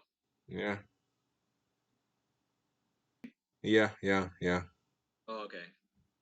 Yeah. Oh, I was gonna ask you with the properties that we're calling, we get it close to maybe terms and stuff like just throw it to Nick. Dude, I mean, the is whatever you want the plan to be. But I think it's an idea for me right now. Like, if let's say you and I get a property, my thoughts are, let's pass it to somebody like Keston or Nick, and then have. Yeah. I think like for right now, at least to have like a win on it, and pass it to somebody that we could JV it with, and then as we get better on the phone, be able to kick the terms ourselves and find our own way and how to explain that, and not be maybe nervous about it or whatever. As I attend more Daily Dial, and I practice more like with Monique and things like that. So yeah, I agree. I feel the same way. Right now, just pass the ball to Keston, pass the ball to Nick. Yeah, and we can also do a couple of more follow-ups, like the second call, maybe a little bit, but at a point where we can't do something, then ask for assistance and ask them, like, tell them, like, oh, this part is usually where my underwriter or my partners step in and handle the part of the money. I'll connect you with them. Yeah, so whichever way we're comfortable with. Yeah. Cool. I agree. All right. Cool. All right. So what is next here? Let me see. So.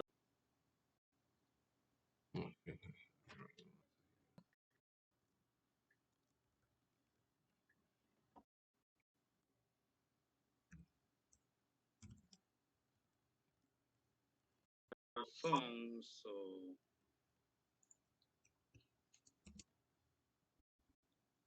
vamos a ver qué quiere Alfonso aquí.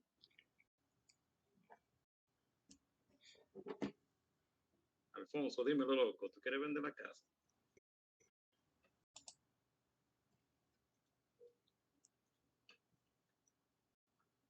Yesterday, Mina called the person from Phoenix and he asked for a new base. Say that again? Mina called someone from Phoenix and new pace. The guy new pace. And they ended up just not even talking about house, but pace. Really? Yeah. That's crazy. Pace is famous. He is famous, but way famous now. 769-875-8756. So 769.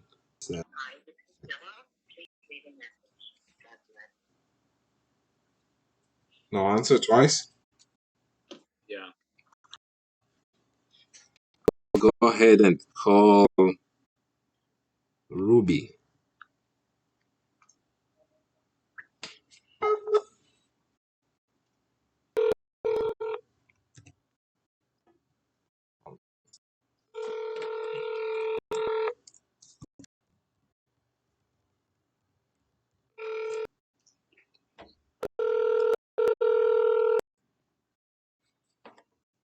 Ruby Baker. At the tone, please record. I'm sorry. Please record.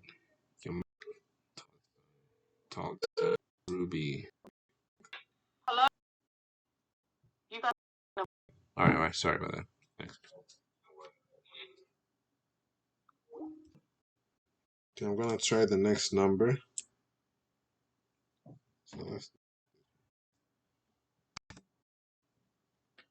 So there's some work. Oh, you're gonna try this number, okay? Well, let me. But you can get prepared, you know. I think. Yeah, I'm gonna prepare. 936. Anyway. 923 936 9688.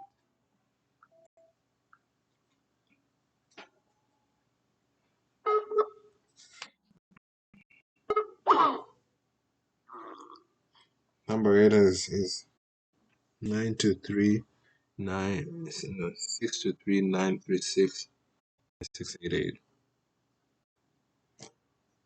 Okay, it's not a valid number. One more.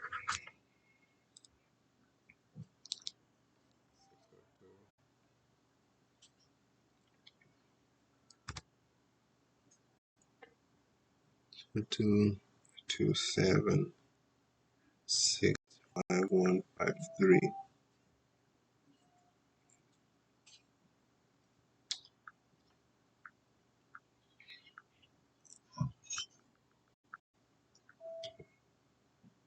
Two 7 5 1 5 3 1 5 3.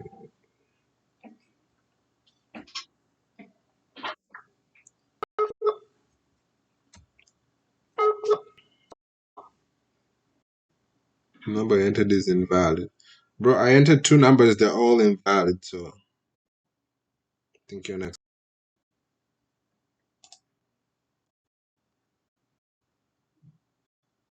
Can you hear me, Alex? Yeah, you entered 2 numbers invalid. Yeah.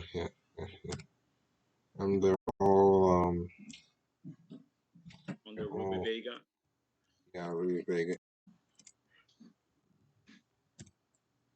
They're all, 1 was wrong and 2 they were invalid. So, invalid.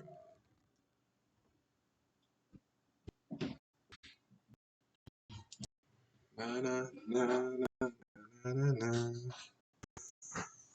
Yeah, I'll need to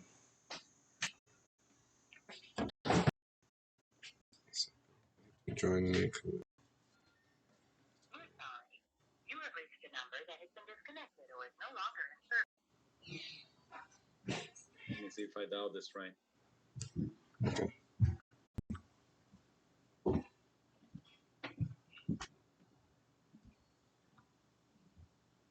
Yep.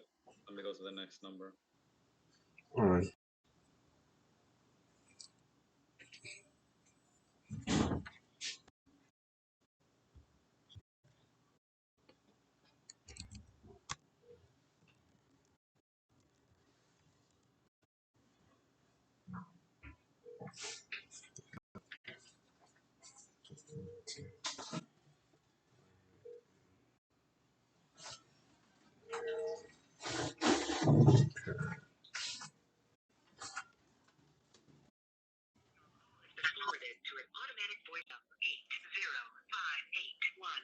Recording in progress. We'll be sending a contract.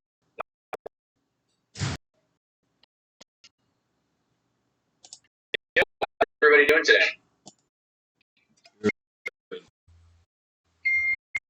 All right.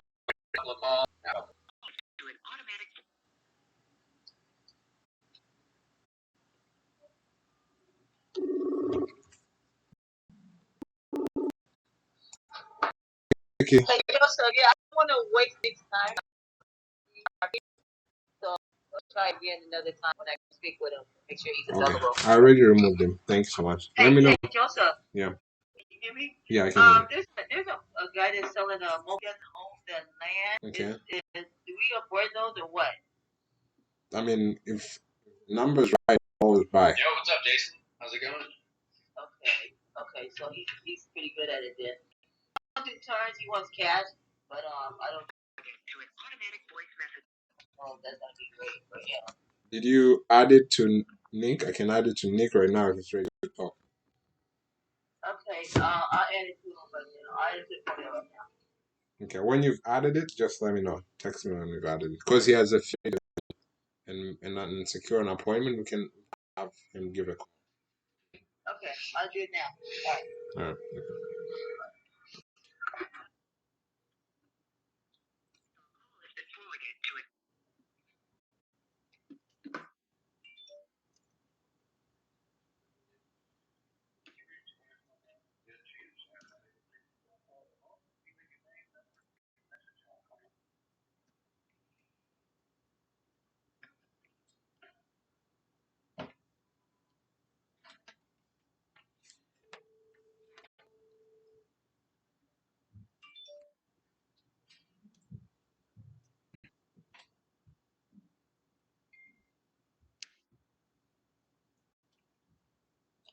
Sorry, Lex. I know. 1 second.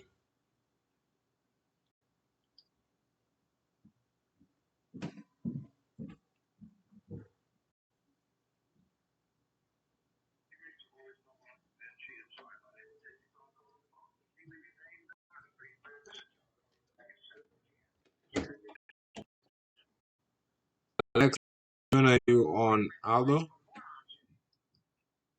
Aldo, the first number was not in service. The other two didn't answer. So I don't know if you're busy. So I was gonna move down to Nydia.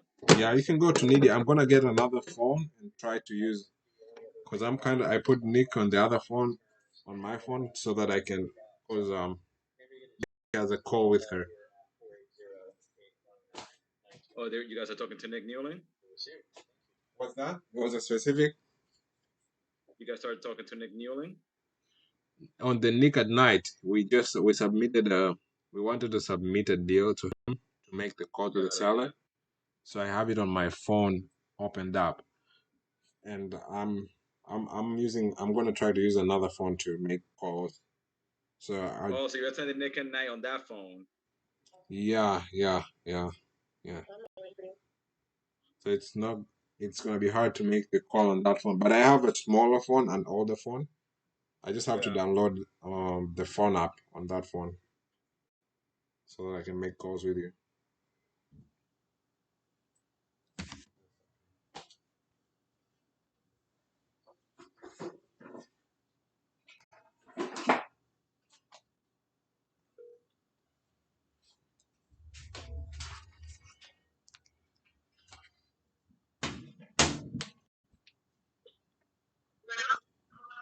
Sí, Nydia.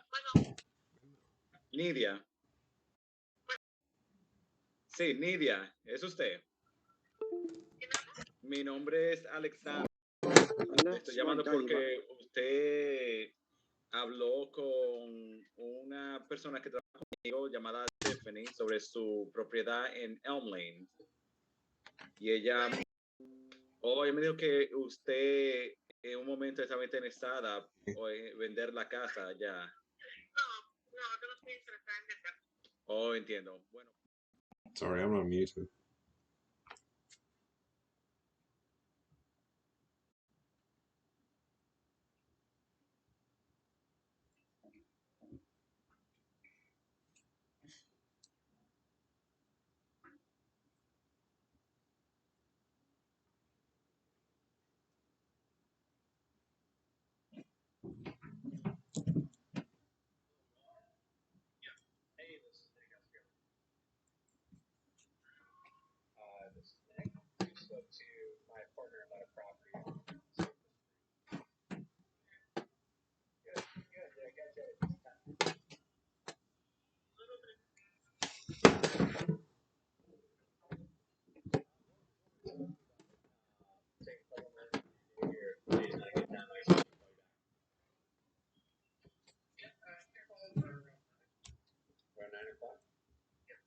Okay, got it. Yeah, that works. And you're in Eastern time? How did it go, Alex? Yeah, that works. Nydia, she said, I never said I wanted to sell. Oh, she never wanted to sell? Yeah. Yeah. Got it. Yeah, I mean, if she doesn't want to sell this, there's nothing. Okay. Dude, that was weird. I didn't unmute on Nick, so there, I was like, all over. Felt bad, but there's not too much people in that Zoom, so there's not too much people, and next. Yeah, it's okay, but I didn't want to just speak over everybody,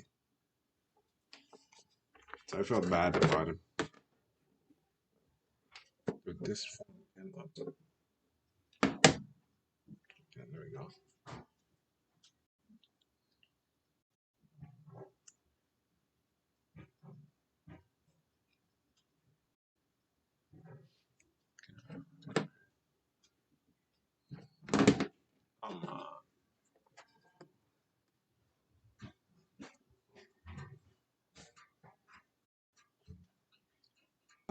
Yeah, I was downloading the app. Let me download the Skype and see if we can trust. Let's go. Sign in. Not true. Yes.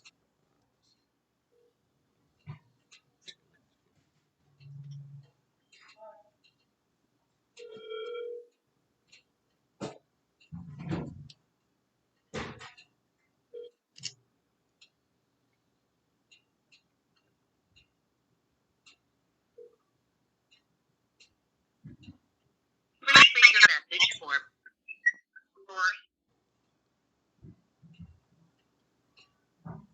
Business. Okay, there we go. Cannot hear anything.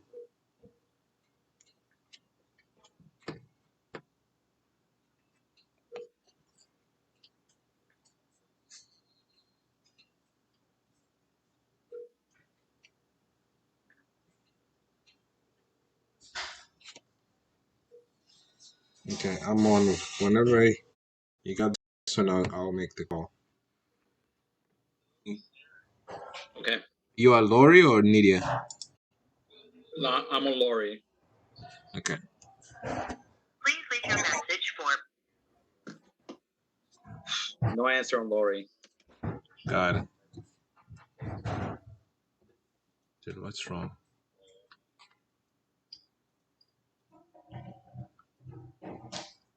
Give me 1 second. You can continue. Okay.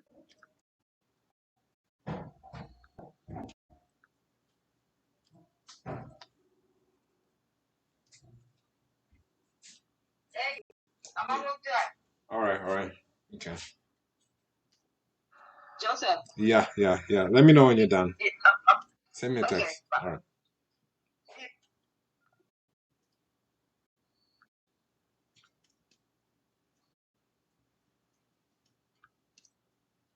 Okay, I'm in Jordan now. Would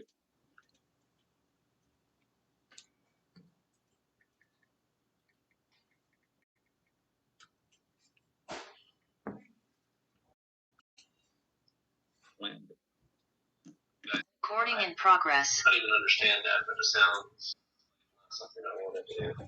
Got it. So if you did tell you just yes. Yeah. Got it. And you were looking for basically retail? Yeah. Okay. It's normal. I mean, if your property, retail ready, meaning it's in good condition. That's fine. Yeah. If term doesn't work for you, I can't see myself paying retail for something that wouldn't be on creative finance. Yeah. No. So cool. Hey, I appreciate your time and all right, take care. Yeah.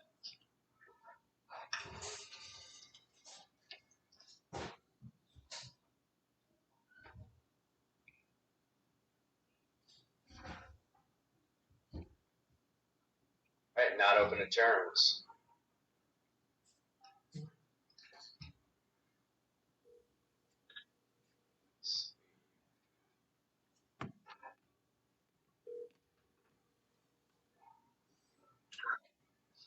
Hello? Scott? Hello? Hi, Scott. This is Scott.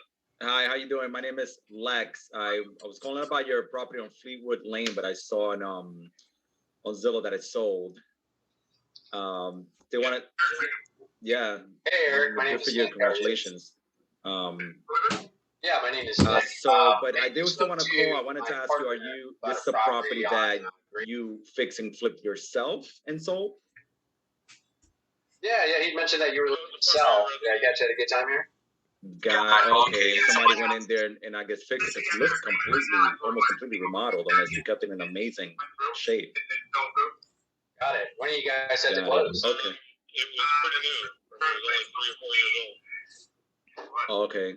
Wow. So you only had it for very little time. What prompted you to sell it so quick after owning it? So is this just curious to see what I'm up against here? Is this the investor that's telling me about a house? My name is Lex. I'm an investor. I buy properties, and I stumbled upon your property, but I saw that it was sold. And I'm always looking to network with other investors. I thought maybe I'd just give him a call.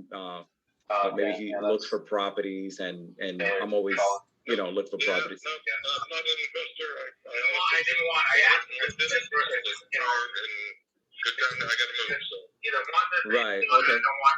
Not a problem. Well, I appreciate your time. You have a good one. Yep. Bye, Scott. Got it. Okay. Yeah, they ended up selling the house, so and that's what, like 275? I wanted 275. I think they've sold it for 299. Okay, so they got you 275 and they're selling it for 299. Yeah, correct. Got it. Okay. Well, I'll check in with you here in just a couple of days. We'll see what we can do from there. Okay, sounds good. All right, thanks, Eric. All right, thanks. Bye. I can't deny it. I'm a fucking bride.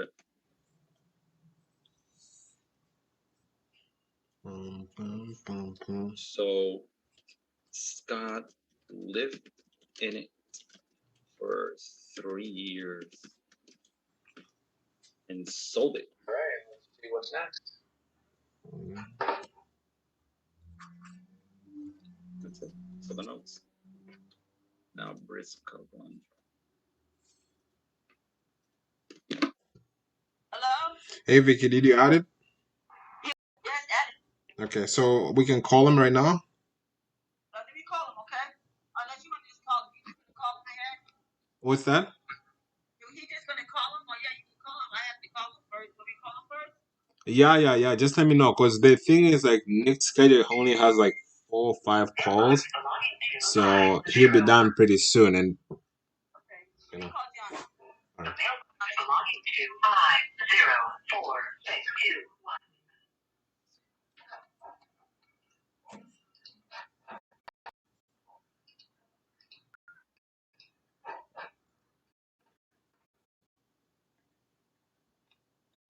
I think it's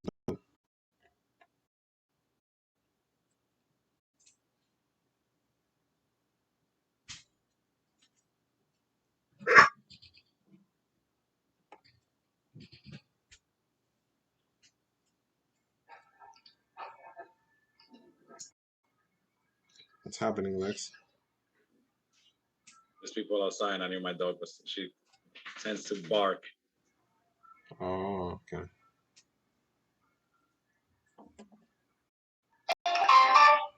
The person you to reach is not accepting calls at this time. Please try.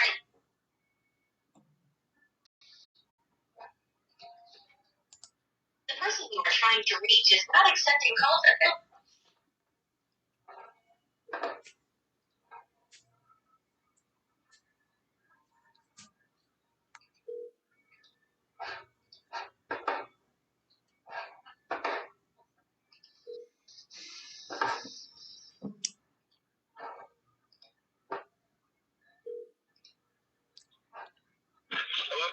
Hi, Billy. Garrett. Is this Garrett? Your last name is Garner? Is your last name Garner?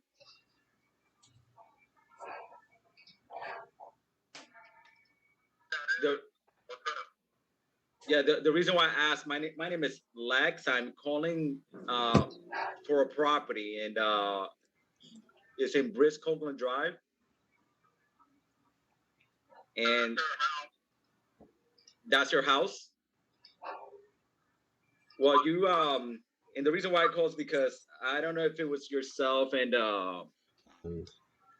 that spoke to, or maybe Billy that spoke to a partner of mine named Tiffany about wanting or needing to sell the property at some point in the past? No, we're not gonna sell it, man. Okay, yeah, not a problem. That's what she had, what I see here. Not a problem. I appreciate your time anyways.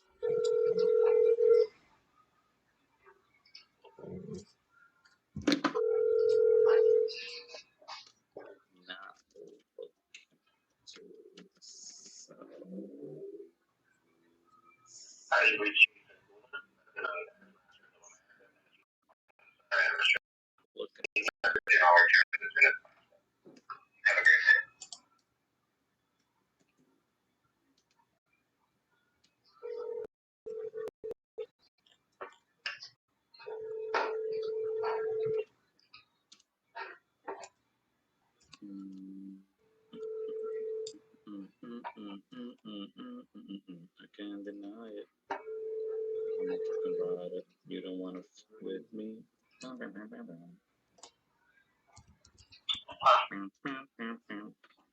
Hello, Jason?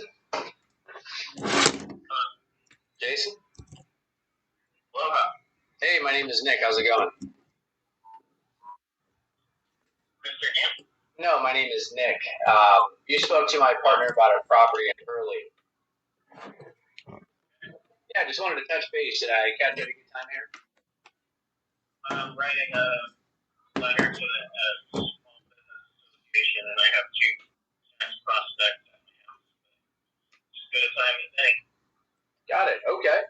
So I understand that you and him talked a little bit about you wanting to sell that property, and you mentioned you were open to selling it on Freedom Finance. Okay. Yeah, you mentioned something about 5 or 10% down.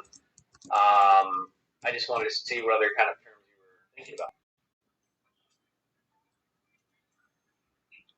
As long as I can get full price for the property over a defined period of how many years it takes to pay off the loan at a reasonable interest rate. Sure, the rest of the details can be worked out. Okay. So what price were you looking to get out of it then? It's listed at $575. Okay. So 75. Just so I know, what would be a fair interest rate for you?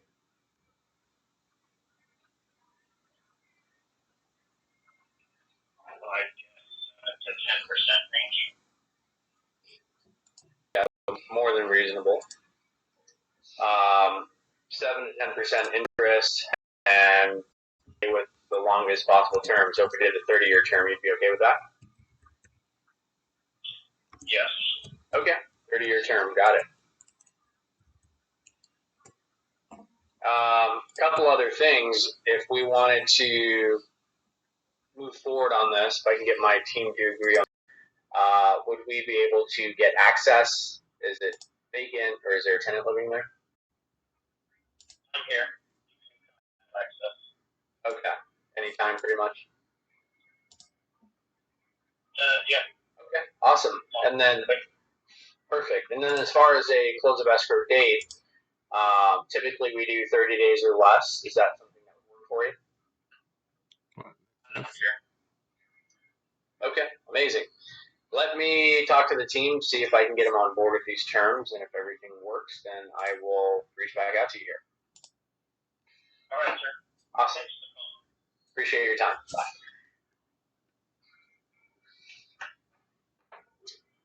All right, really quick, I'm going to underwrite this deal here.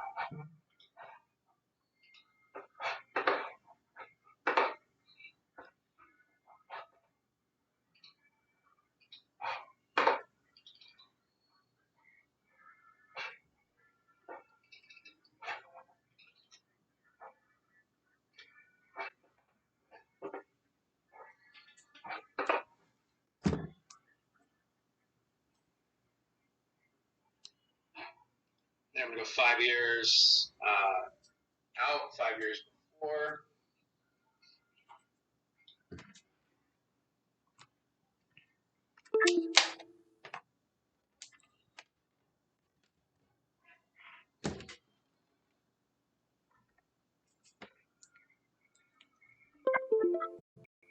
I'm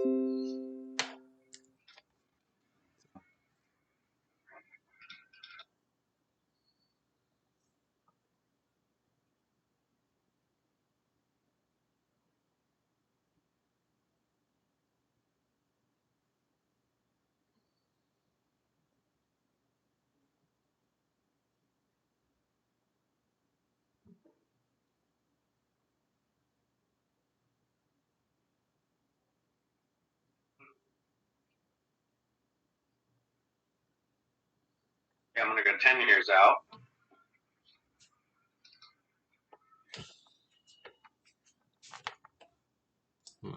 Nothing. Get rid of that entirely.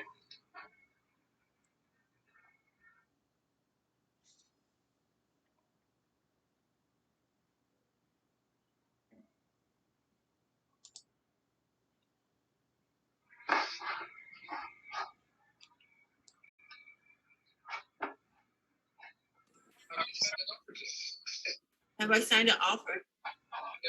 What do you mean? Have I signed an offer?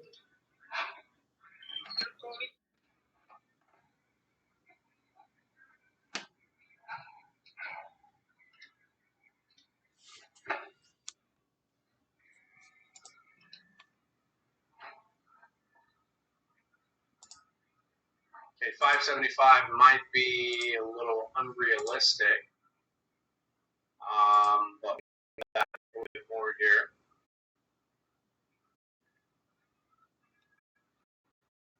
$18 rent rate. Low. 18 rate. I'm going to use bank rate. Okay.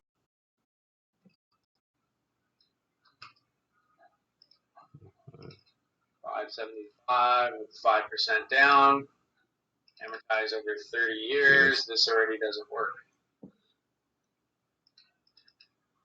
And he was saying 7% interest. Yeah. It's a bad deal. I think that's just because his price is inflated.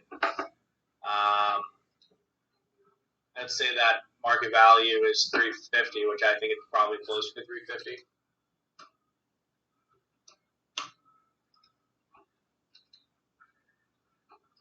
%5 down. This is even still too high. Incredibly interest rate. One thing I'm going to check though is DNA. Airbnb calculator. Okay, ours is a 2-bedroom, 2-bathroom. Let's say it accommodates 5 people.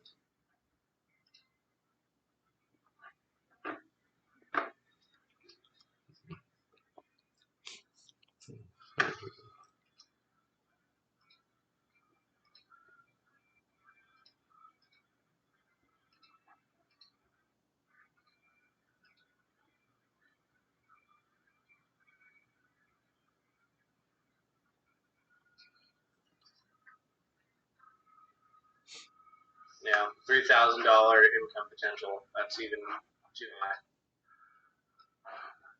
Now, if we were to pay retail value and do a reasonable interest rate of 4%, that would be doable. $1,500 a month, $1,600 roughly a month to the seller at 4% interest, which is a good interest rate. We would have some cash flow potential, but as it is right now, it's not a good deal.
Yeah.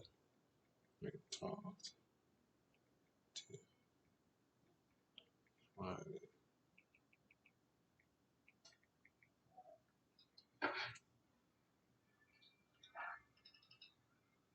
okay.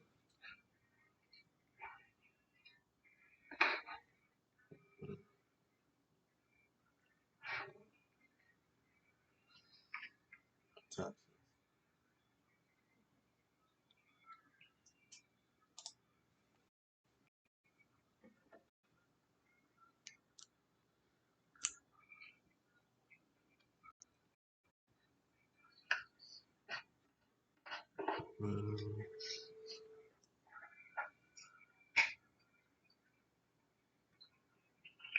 This is the voicemail box in there, David.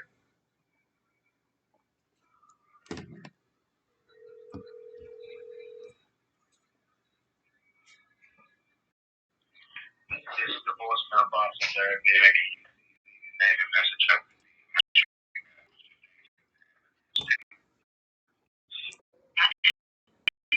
Your message. You have finished recording. Or press 1 for more options. Hey there, Derek. This is Nick.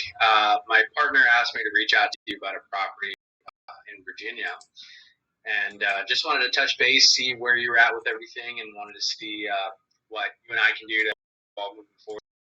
Whenever you get a chance, please give me a call at 480-8195, and I look forward to hearing from you. Thank you. Take care.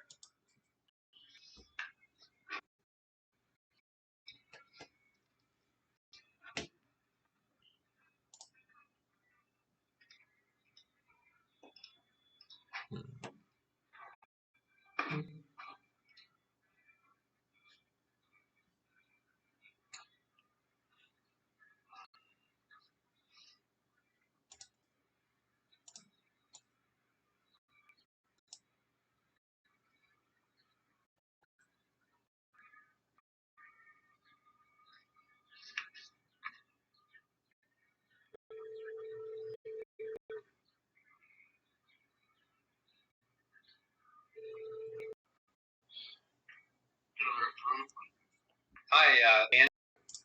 Yes. Hey, my name is Nick. How's it going? I was calling about a property. Yes. Are you the owner of that property? Yes. Okay, perfect. Yeah, I think you might have spoken to somebody on my team about maybe wanting to sell that property.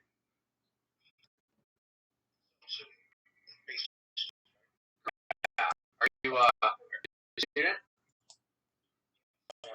Okay, got it. So you listed a couple months ago, and you're wanting to sell it. So how can I help you?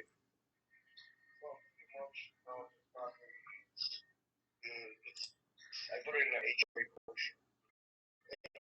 On me from the bank. So please foreclose by the bank on July 1st. So honestly, they postponing over and over for months. So most likely they're gonna postpone it again. But I'm just waiting at the moment. So you basically just need to see what you can do to get out of it. Yeah, pretty much to recoup what I invested in, and somebody with knowledge, can deal with it, because I have no idea how to deal with that, or the legal procedures that comes with it. Okay, got it. So what is all owed on it? I'm seeing here that you bought it for $30,000. It was 20,000 for the cost. It's gonna be around 30,000, and final judgment amount is 335,000.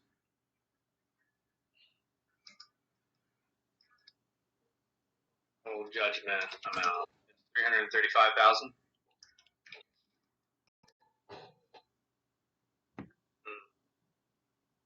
Okay, and it's worth like 220, right?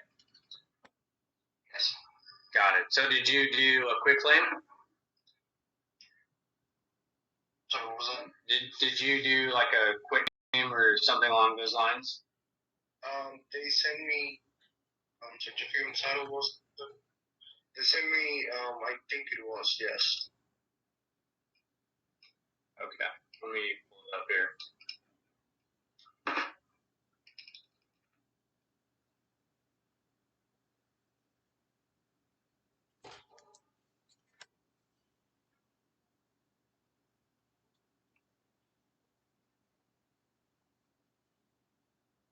It's gonna have to be if I want to transfer to somebody else.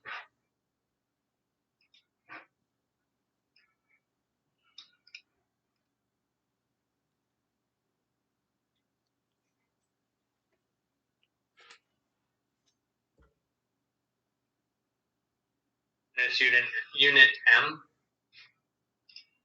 Mike. Okay.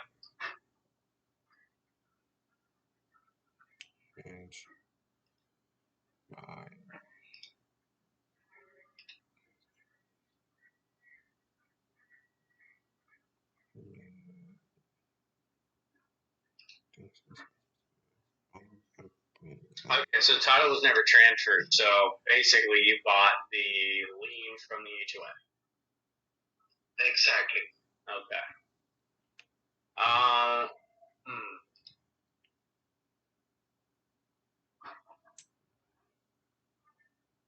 And it's the first that's calling foreclosure, right? Yes. Okay.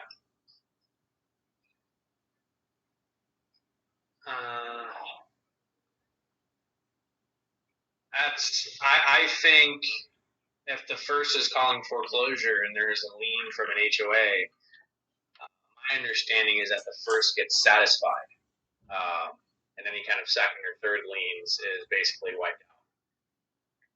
Well, not really, because when I purchased it, it was the HOA foreclosure. The HOA was satisfied at that time. The problem was that the bank had a lien as well, and now the bank is no longer the foreclosure. Okay. Let me look into this and see what we can do. I don't have any solution as of I appreciate any help that you can see if you can get. Okay, yeah, let me do that, and then I can reach back out to you here, okay? I appreciate it, Mr. Nick. Awesome. Thank you. All right, take care.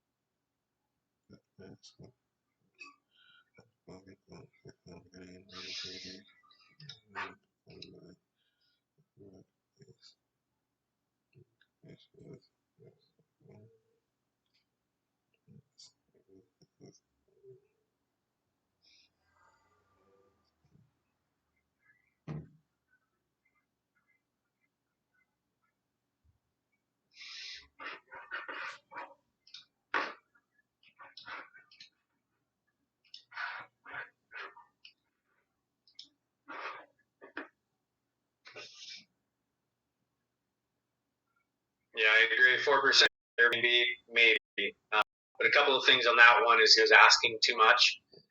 I think way over ARV, and he was also asking a high interest rate.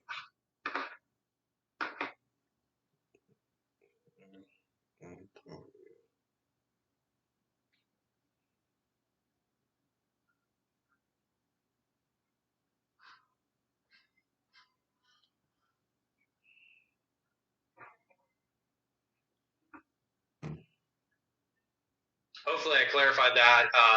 Yeah, 7 to 10% interest is really high. That would not be. But then again, on some deals, it is doable, right? You think about a normal rental lending company, any company that lends a loan, finances a mortgage for any kind of rental property, it's usually around 8% on a rental type of loan. So that's not too high, but it just depends on the deal itself. All right, guys, we are actually up of sellers to call. Pretty short day here today. I have a couple of things that I'm going to have to attend to right now. So really quick, I want to see if anybody has any questions that I can help answer. Hey Nick, I have a question.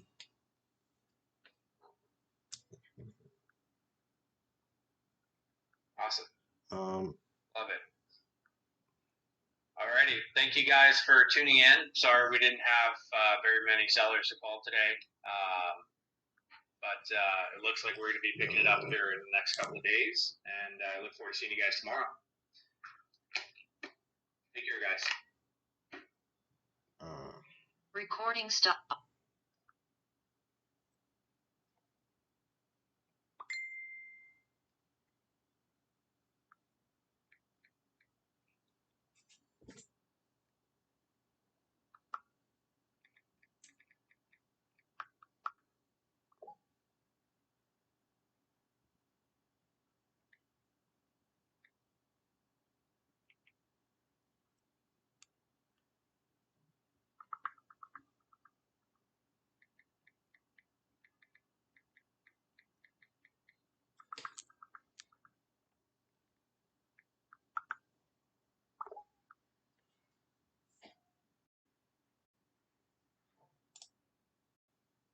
VK here, can you hear me?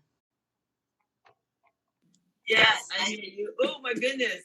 So okay, Johnny's waiting. Really? So, Okay. yeah. Let me text Johnny, him. I'm gonna call Nick and ask him to call.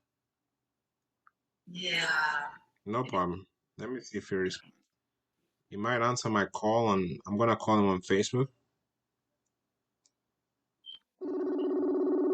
Let's see.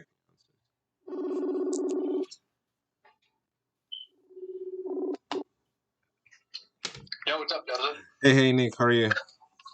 Good, how are you? Good. Thanks for doing the Zoom. I just had a seller that he responded late, but he's ready to talk to you if you have a few minutes to talk to him. Yeah, absolutely. Is it already submitted in Podio? Yeah, it's already in Podio, and his name is Johnny. Yeah, let me pull them up here really quick.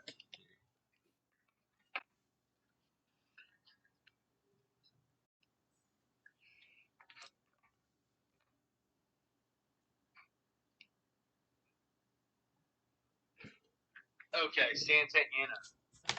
Yeah. Okay, perfect. I'll go ahead and reach out to him Uh-huh. and then let you know how it goes, and I'll send you a forward for you. No worries. Thank you so much. Awesome. Thanks, bro. Take care. Bye.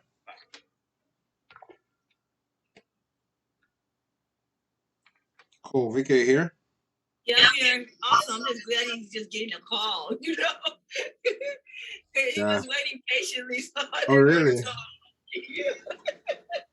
He was texting me back and forth while Nick was calling, and I'm like, yeah, he's gonna call you.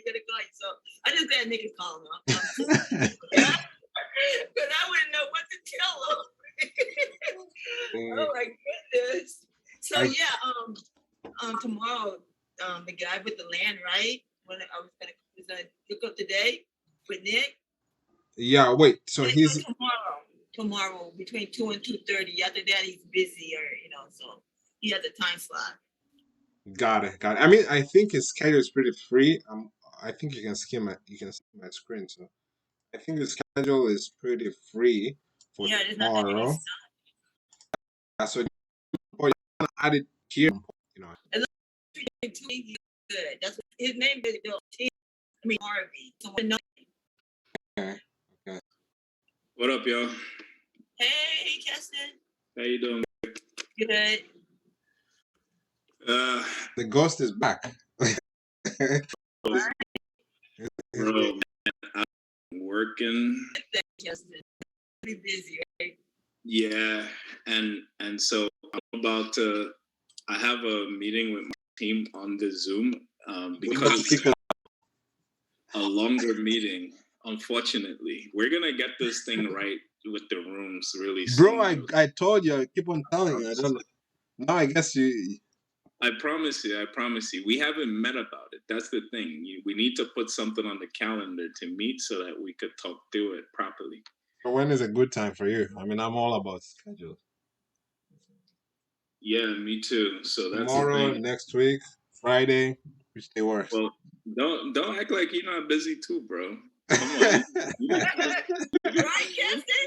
Right? You are But, right. but I always make time for money. Cut it out, dog. Let us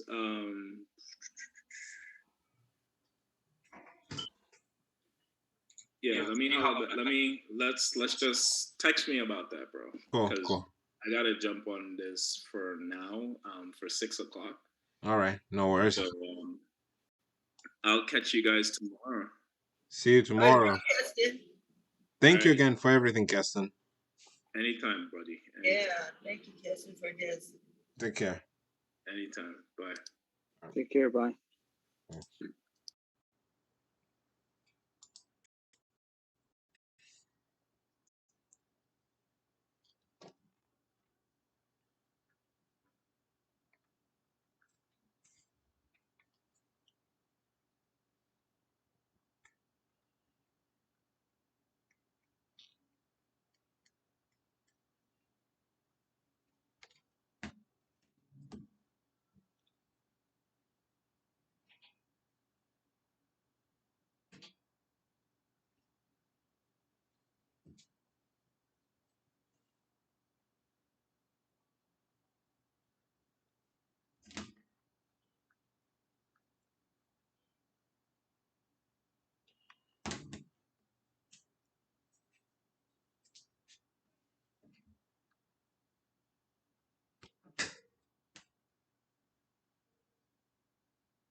So yes. So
Can you hear me?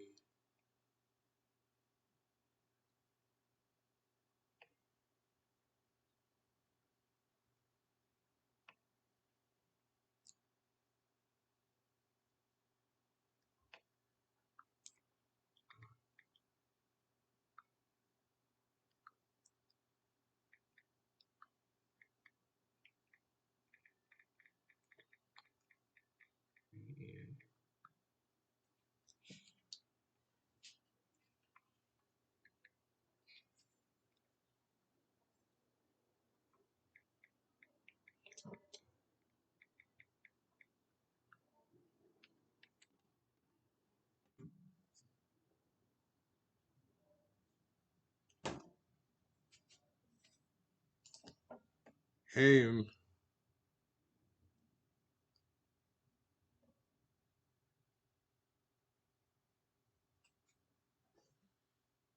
dude, I cannot because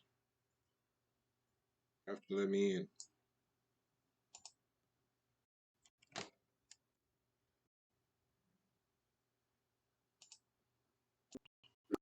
Awesome. I just turned it off and turned it back on. How's it going, man? Good, good. Nice to see you. Always a pleasure, man. All right, let's make the dream happen. Let's go. Is your first time using Zoom? Creating a room, yeah, but not using Zoom. Okay. Yeah. Cool. Not. Let's go to which city are you calling? Go ahead. Go ahead, man. What were you saying? Yeah. Are you gonna call Phoenix? Not like he was like, I was like, you're the. I don't know if I said it the first person. I'm like, I was just, I was trying to see if I could do him a favor, find a deal under his belt, and then pass it to him. Everywhere. He knows more than you. Yeah, no, but you're saying that Pace has army looking for houses for him. Oh, yeah. You told me all of that. Uh-huh.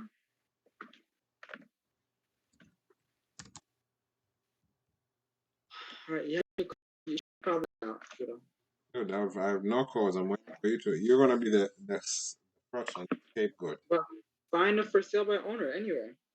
Which city? Whatever city you feel comfortable with, man. That's just the way to go.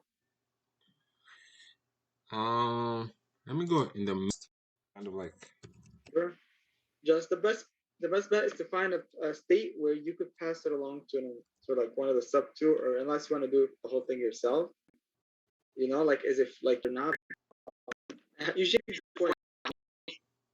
Yeah, but I haven't closed it. So. On your own? On my own or on a JV? Not yet. Oh, on either. Okay. So yeah, I guess my personal thing to kind of JV initially for me specifically might be a little bit in his team behind your back. You know what I mean? Dude, JV is the only way. Like Pace would not get his team to help you out. No. Pace is also part of the JV. Is one of the options. You get my point? Like Pace is one of the options to JV. But I mean, it's up to students. Most of the deals I JV, like I completely JV 100%. All of my deals. I've never done everything by myself. So. But have you gotten deals like that you JV'd before? I have had, I think, about 7 deals. 2 of them I did by myself before, but they fell through. I have 4 right now that I'm working on, which all of them are kind of JV. 4 or 5. All right. Okay, man. Just JV until your way to success. It's fine, man. Better than nothing. That's the plan. That's the plan. Mm-hmm. So, okay, one thing that I'm gonna set it, I'm like flying through this stuff too myself. Let's see, the guy, where do I have buyers?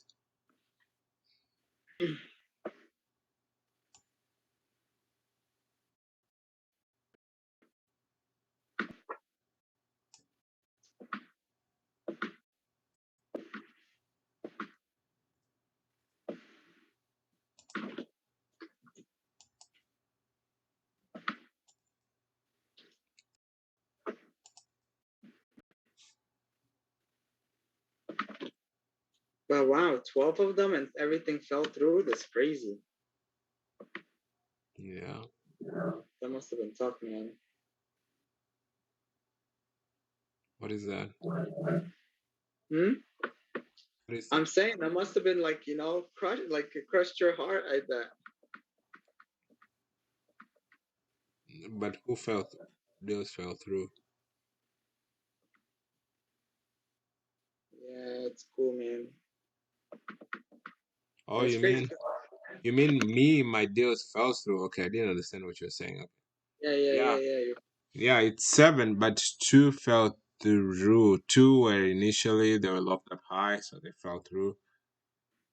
And 1, it's a land deal that is. I'm still in talks with the seller, but it's still I haven't found a buyer. But right now I've stopped everything, so I mainly want to get better on the phones. That's a big thing. That's why I'm not doing it like a virtual assistant. But I cannot afford a virtual assistant, number one. But at the same time, even if I get one, it's not going to be much useful. So what are you doing? You calling for sale by owners, or how are you getting your leads? Or are you calling yourself? Do you mean now or before? Oh. Right now we're calling for sale by owner. Right now I told you like I stopped everything, so I'm not doing any marketing. Since when? Since 2 weeks. One week now. This is the second one. Okay, cool, man. Yeah, for sale by owner, man. Everybody picks up, and Mm-hmm.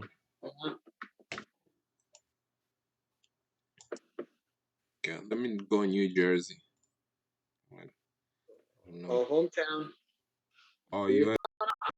I'm not looking for deals in New Jersey anyway. So what's the point?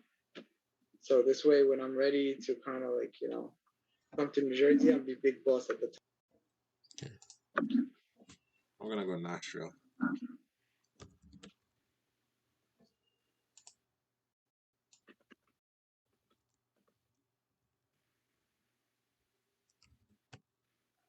You have a phone number ready? Oh, bro, you're the first one, so you. I don't know if we're taking turns, but who's first and who's last? So if you wanna make all the calls, I'm happy if you do that. Why, man? No, should I make calls? This house You gotta share the wealth. I actually have a seller that called me back yesterday. Let me call him back. Yeah. Okay, Nashville, there's not too many houses. Memphis, Tennessee. Where in New Jersey? Not too many houses? No, you already did New Jersey. Why should I do it? I'm not doing New Jersey right now. No, you did it before. I remember. I'm gonna do Why is this thing not calling?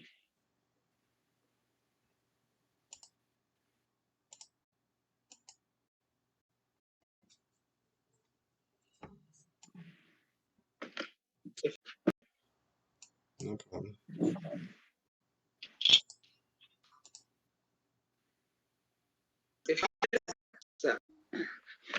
You see what I mean? Why is that? Huh? Why? Because I want to get deals and keep them. So if I'm getting a house elsewhere, I wouldn't care so much.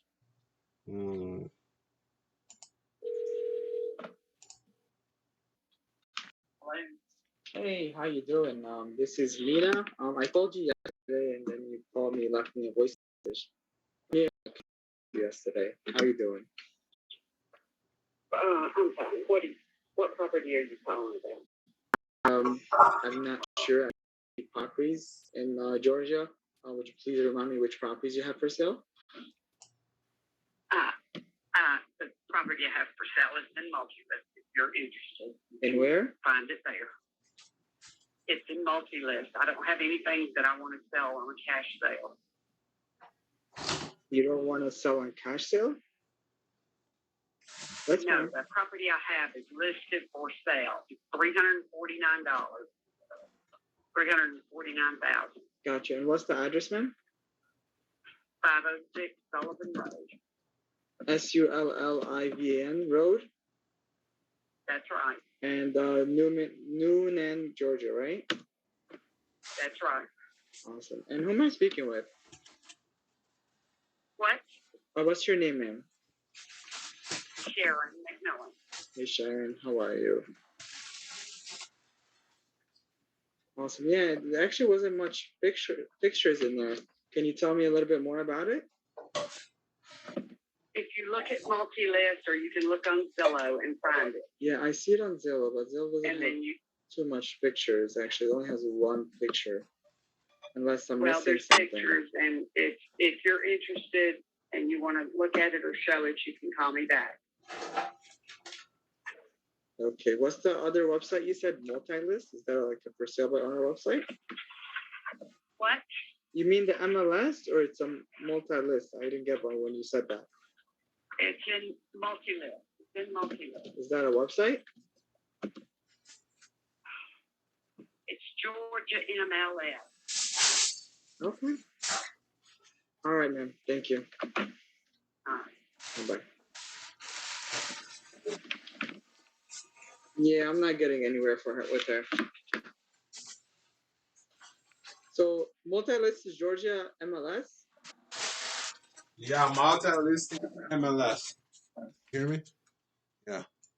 Yeah, it was like, honestly, I didn't want to continue with this conversation because coming back and telling her, like, I'm a professional after that. Yeah, I also know that you messed up there because you didn't know multi-list. I didn't know it at first, but when you said like multi-listing, because what I understood is like multi-sites, like many sites. I said MLS, right? But then yet again, if I'm supposedly an investor or a renter, whatever. Yeah. Anyways, next. I'm gonna be back in a few seconds. I just have to put. Do your thing, man. Calls are gonna keep going. Keep your thing.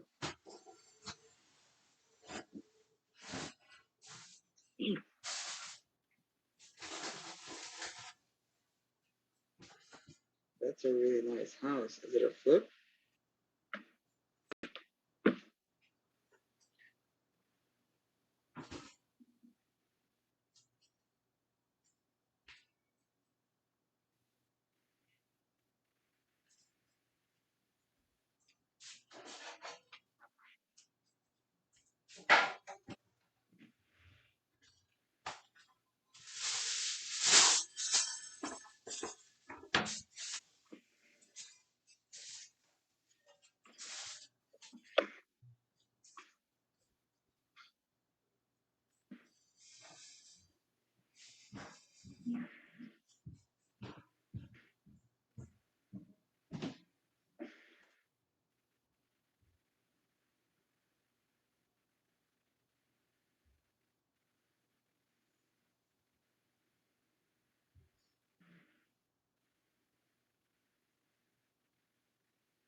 Hey Google. Set a timer for 15 minutes. Okay, 15 minutes. Starting. All right. So I'll call the property here. I'll call after you. What tab?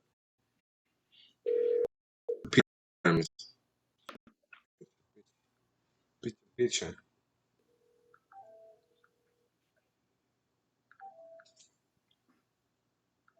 Your call has been forwarded to. She missed out. You ready? Yeah. Oh shit. Go for it. What? Yeah, I misspelled one number. Sorry. But I'm calling right now. Do your thing, man. Go. 351-5257.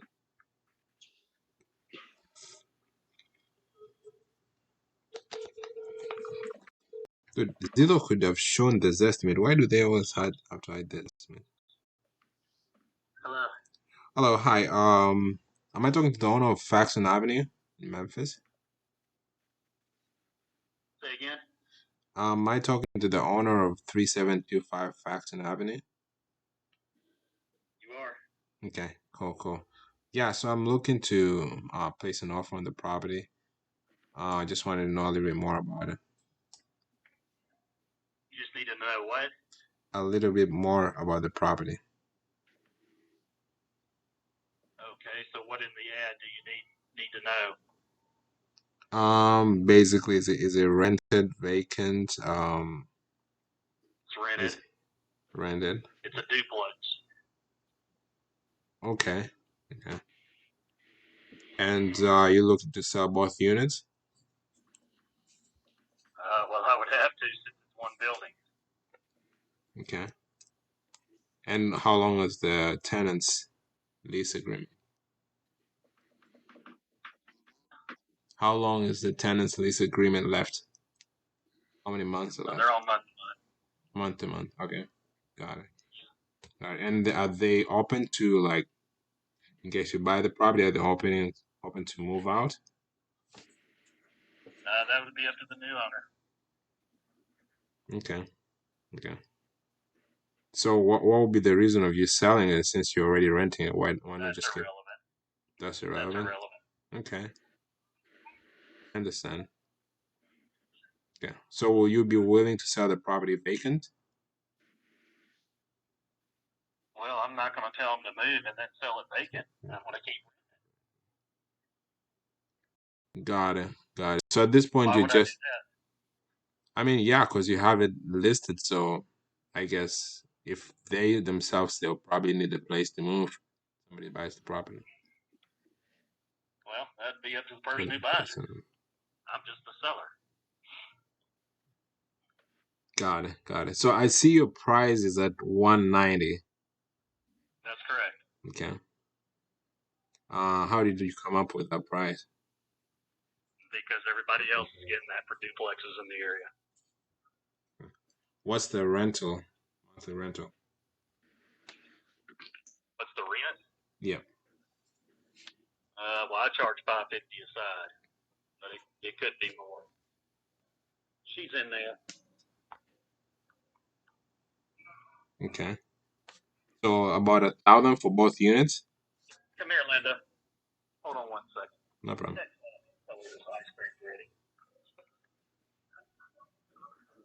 Go ahead. Yeah, so kind of like $1,000 for both units? No, it'd be 1,100. 550 and 550 is 1,100. Okay. Got it. All right. Yeah, I think okay, let me check my numbers, but last question before I leave. Will you be open to sell this property on seller financing? On what? On seller finance? No, I'm not financing. Okay. I see. Got it. All right. So let me check my numbers and then I'll call you back. All right.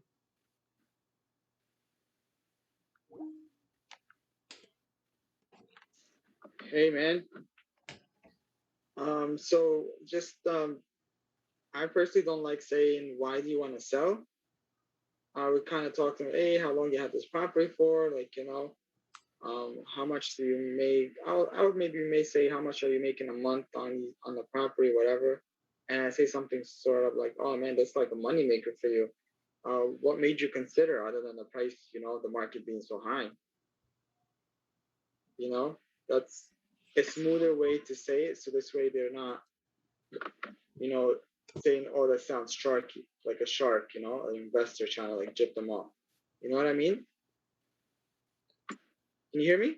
Yeah. I get your point. You're right. Yeah. And then before you say something like seller finance, and I kind of actually it's not complete, but I'll send you like the notes that I had from that I made a lot of notes from like listening to Pace. I could send you that email, like the notes. Do you want that? Yeah, feel free. Is that something you're interested in? Yeah, you can send it. I'll send you my email. Yeah, send the email on chat, Zoom chat. But yeah, and just kind of like find out if he has a mortgage or not just before you kind of pitch seller finance. And I don't know, I would kind of say something along the line like, hey, do you have, actually, I don't know where my train of thought is. Oh, how's it been going? Blah, blah, blah. And then this is the part where you tell them, hey, would you accept terms? But, it's a trial and error, man. I agree with you 100%. 100%. Cool. So Make the next call because I'm trying to fish the notes and I'll send it to you. Okay. What did you say? Should I make the next call? Yeah, make the next call because I'm like trying to get the notes and I'll send it to you by email. All right.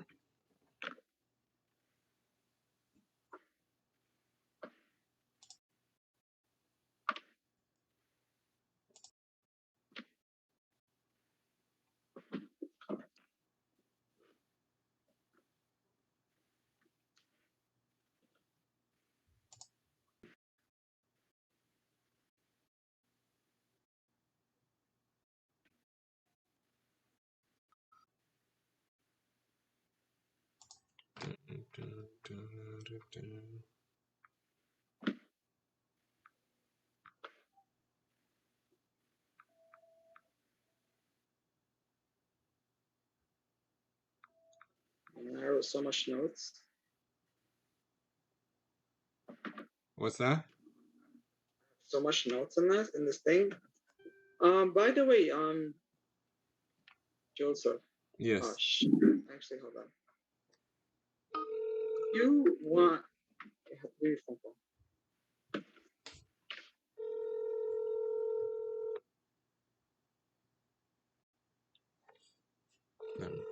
Amazing person is gonna answer the next line outside. Amazing person is gonna answer the line on the next side. Amazing person is gonna Please leave your message for the line 77 on the next side. And amazing. Try not to pause a lot, say and stuff, and you kind of speak a little bit too slow, to be honest, and don't take it with a grain of salt, right? And just try to make things flow. I feel like a lot of the times it's like a lot of like pauses in there. Yes, sir. I'm the total opposite. I feel like I keep talk without pausing. Please leave your message for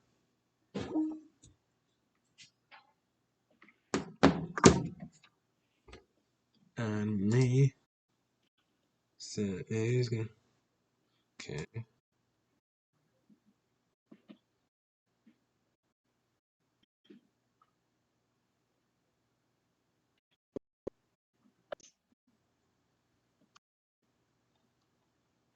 Great.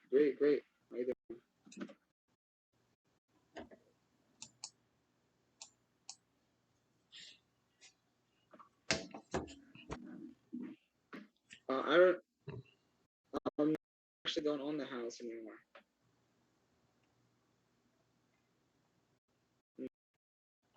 No problem. You too. So I sent you the email. Just a thought. Would you?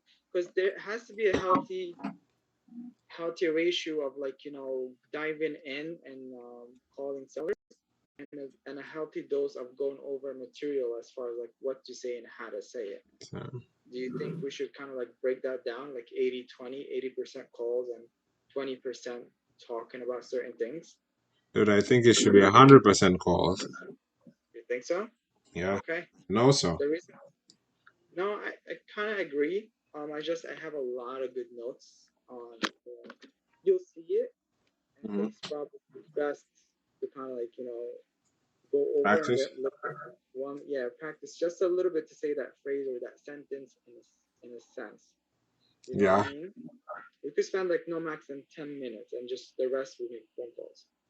Yeah, I think that's good. I don't deny that, but I think we can do that on other times. So that's why I always like. I think right now, let's say after this finishes, when everybody goes away and it's night time. I know. I guess your time is already night time, but Yeah.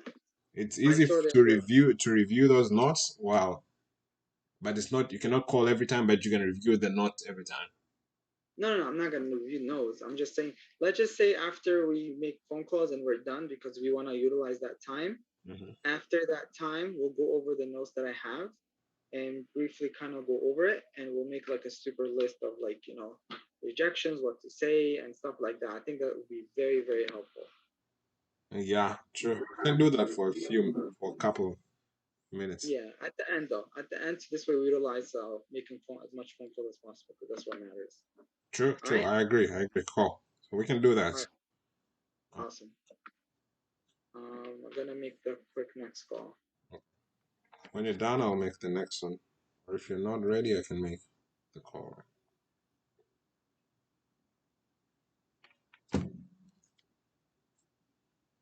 But I get your point. Like reviewing so that we don't keep on making the same mistake. Yeah. What am I doing? Voice.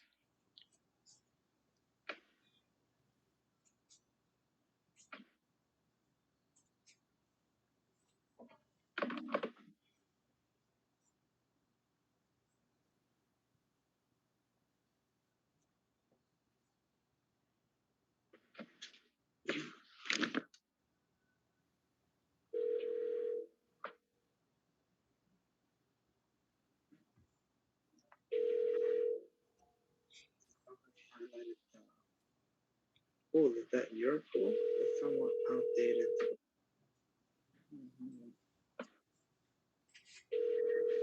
No, it's a gated community. That's what it is. It's HOA. I'm talking to myself. Don't mind me. I'm kind of going over the. Sorry, bro. Please leave your message.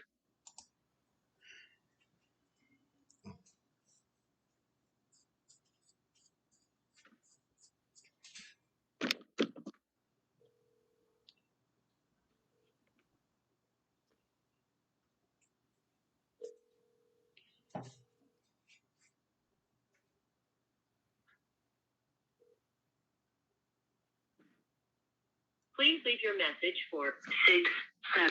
All right, that one is out of the list. Okay. So it's my turn, right? Oh shit, sorry. It's my turn, right? I'll go for it. Okay. Just go, because I'm not ready for a phone call anyway. Got it. Give me 1 second. I just have to make sure. I keep on stopping. I put my foot in the oven, so my timer is about to go off. I got you. Should I make the call then? Yeah, you can call. Call. In case I'll be awesome.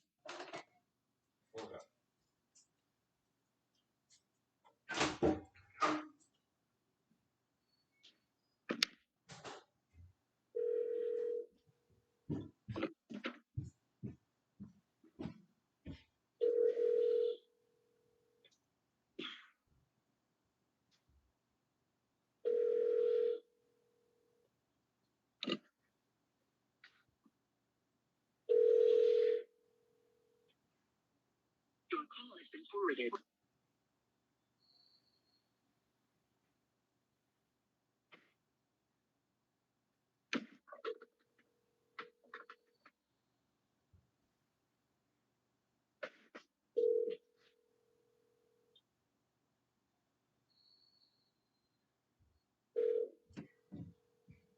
Oh my God, this old TV is still there.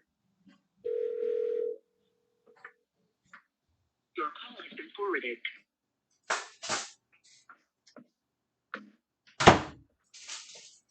I'm ready, Mina. All right, make the call, brother. Love this person. So how do I start? I'm looking. Am I talking to? What are you saying? I'm thinking about how should I start the call. Hey, there you go. Hello. Hello? Hey. Is this the owner of I just see your property on Zillow, Monroe Avenue, Yeah, apartment sure. 601. Yeah, sure. And Okay, you got him? got it. So it looks like it's a condo in a building, It and is. you guys are looking to sell. I am. Is there anything going on with the property or anything like that, or is it just maybe a job transfer? No. I was I actually live about 4 or 5 blocks away, and I've rented it out for about 4 to 5 years or so. Okay. And I'm not a professional landlord. It'd be time to sell. Got it. Awesome. Have you gotten any offers so far? Are you looking for a home or? No, not personally, but the same way we're looking to add more to our rental portfolio. Do what now? We're looking to add more properties to our rental portfolio. Okay. No, there's this particular building is you're not able to lease. It's for people who want to live in it only. No Airbnb and things of that nature. Oh, I see. Got it. All right. So I'm guessing it's a strict HOA. Yes, what now? The HOA is strict on those stuff. Yes. Yeah. Oh, yeah. We actually voted in a couple of years ago. That's not part of the. It's not part of the master lease. So no Airbnbs or anything. Got it. So I guess a buyer has to be like a rent buyer, homeowner. Yeah, wide open, and there's a couple units available in the building. There's like 3 or 4 available. Mine is the most reasonably priced. They go up to $600,000-$700,000 a unit. I think the average is probably over 200 and something. 50, I would imagine, would be the average price for most of them. Mine is a model unit on the west end of the building, which has a sweeping view of the Mississippi River. It's a fantastic building. It's extremely solid and has some of the best views of the city, and a Olympic-sized swimming pool in the basement, sauna, workout area. It's like living in a club in downtown Memphis. Really nice. Yeah, I see it here. I mean, everything looks nice. So the rent is out already, or? My guy's gone, and the place has been cleaned but not painted. So if someone wanted to paint it a particular color or anything, that would probably be the only thing if I were moving in that I would do. Other than that, she's move-in ready, and I'm ready to go. Cool. So do you have a mortgage that you're still paying on this property? Yeah, I still have a mortgage on it. Got it. Yeah, so this is a good thing. So we do buy properties in 2 ways. We pay cash, and we also buy in another way for our rental portfolio. And the reason I'm bringing this up is that most of the times when we buy cash, we kind of come at a lower price. So at this point, we'll come at 100,000 or something like that. But I don't think that's the case. And the second way that we do buy properties is on terms. So you might be familiar if you've rented properties by yourself. Yeah, no, I'm not interested in extending a term buy right now. The market's there's too many people looking at it that are cash buyers. So I'm not interested in extending terms at this point. Okay, completely understand. Yeah, the market is really hard, especially due to COVID and stuff. There's not that many houses. Yeah. I've only had it on Zillow. I don't think it's on Zillow. I haven't even put it on what's it called, the MLS or anything. And I actually did an open house on Sunday with some others that are for sale, and there's just off of Zillow and Matt, I've got quite a few bites, and it's only been a couple of weeks, so I'm gonna probably put it on MLS maybe tonight, if not tomorrow, and I should amp it up quite a bit, and I'm gonna let her ride at least through July, and I would be surprised if it didn't sell. On a cash buyer, because there's just not that much for sale in downtown Memphis as far as condos are concerned. That's in this price range, which is under $200,000. It's a nice building. a lot of the sub $200,000 units in Memphis, particularly downtown, that's where most people are wanting to be. Those buildings honestly don't compare to the Prime building. So if you're a one-bedroom buyer, you're in the market for something like that, and it'll be hard to beat. It really will be. And because it's only one bedroom, I know it's a particular buyer. A lot of people look for two bedrooms, but I know when I bought it, for that slightly smaller market, that slice of the pie that's only looking for one bedrooms, inventory becomes kind of precious. So it's just a matter of knowing that whatever percentage it is, the people that are looking for a one bedroom, what do you think, 20% of the market maybe are one bedroom shoppers? Just waiting enough waiting time for a one bedroom person to come around. So that's my theory on it. Okay. Yeah. I mean, I agree with you 100%. I think you should be able to find someone. If you're interested in one, have a cash situation going on, feel free to just give me a back, and I'd be happy to set up a virtual show, or if you want to, have an agent or a representative come by and look at it in person. It's not a big deal at all. I see you're calling from Florida. Yeah, Jacksonville. I'll take a bank transfer from anywhere in the world.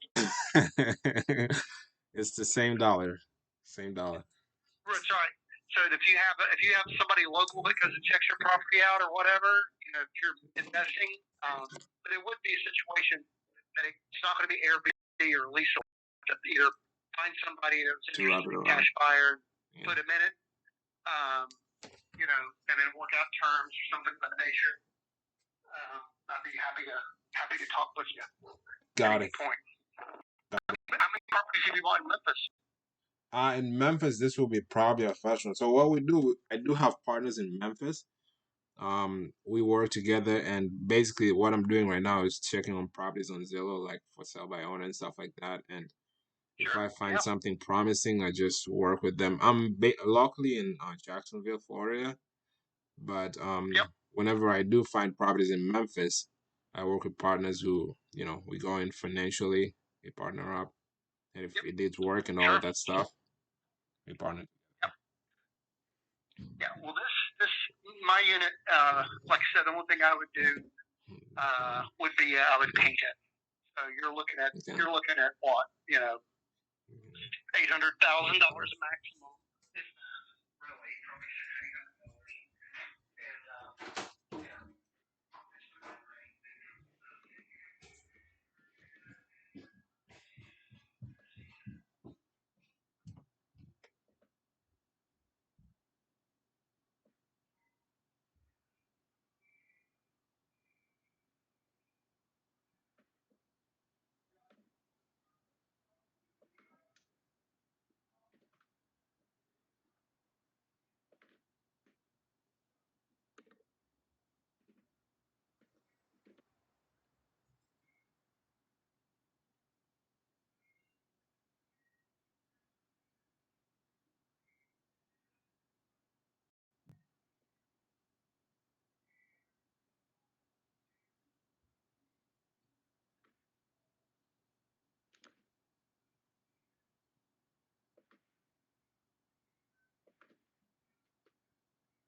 And you still own the condo.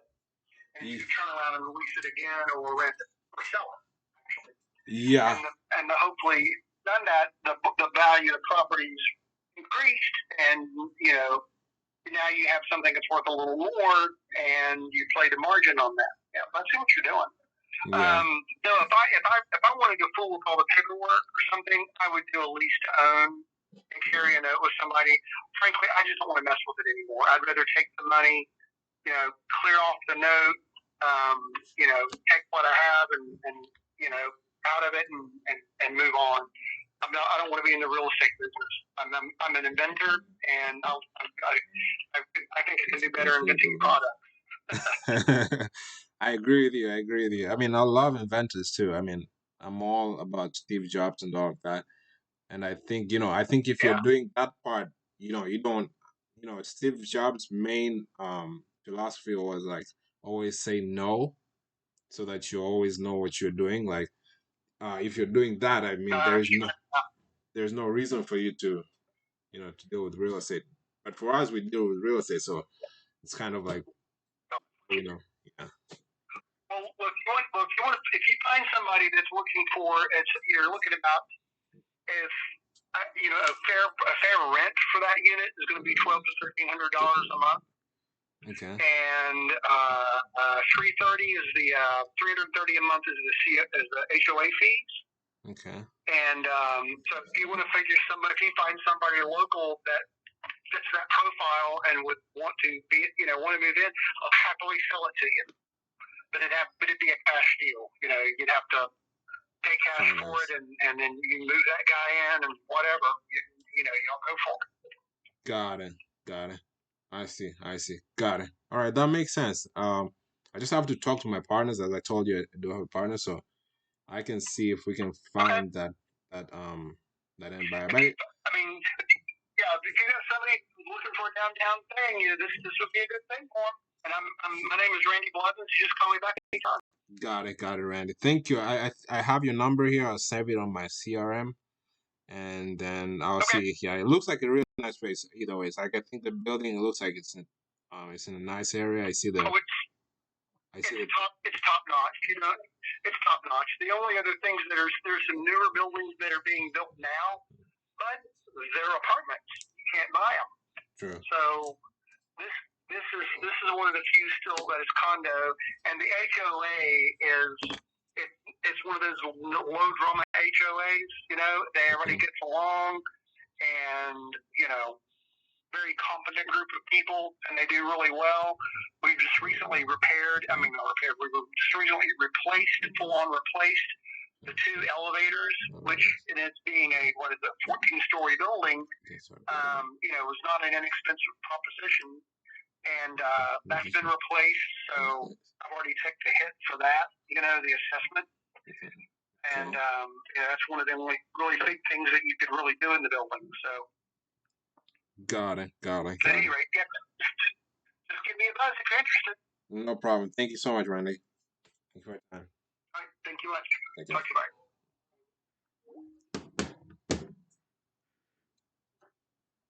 So, Joe, you have access to like thousands upon thousands of Pace's seller calls, right?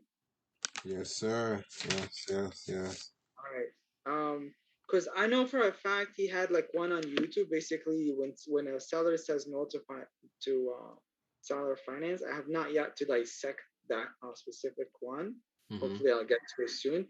But he kind of comes up and like the guy tells him, "No, I'm like, if you're not really interested in that, then I'm not a buyer for you, right?" But while I'm having you on the phone, let's kind of like do you mind if I kind of pass it around to my partners, to my investing friends, and just to give me like a finder's fee of some sort? Mm-hmm. And he's like, you're selling it for cash, right? Yeah.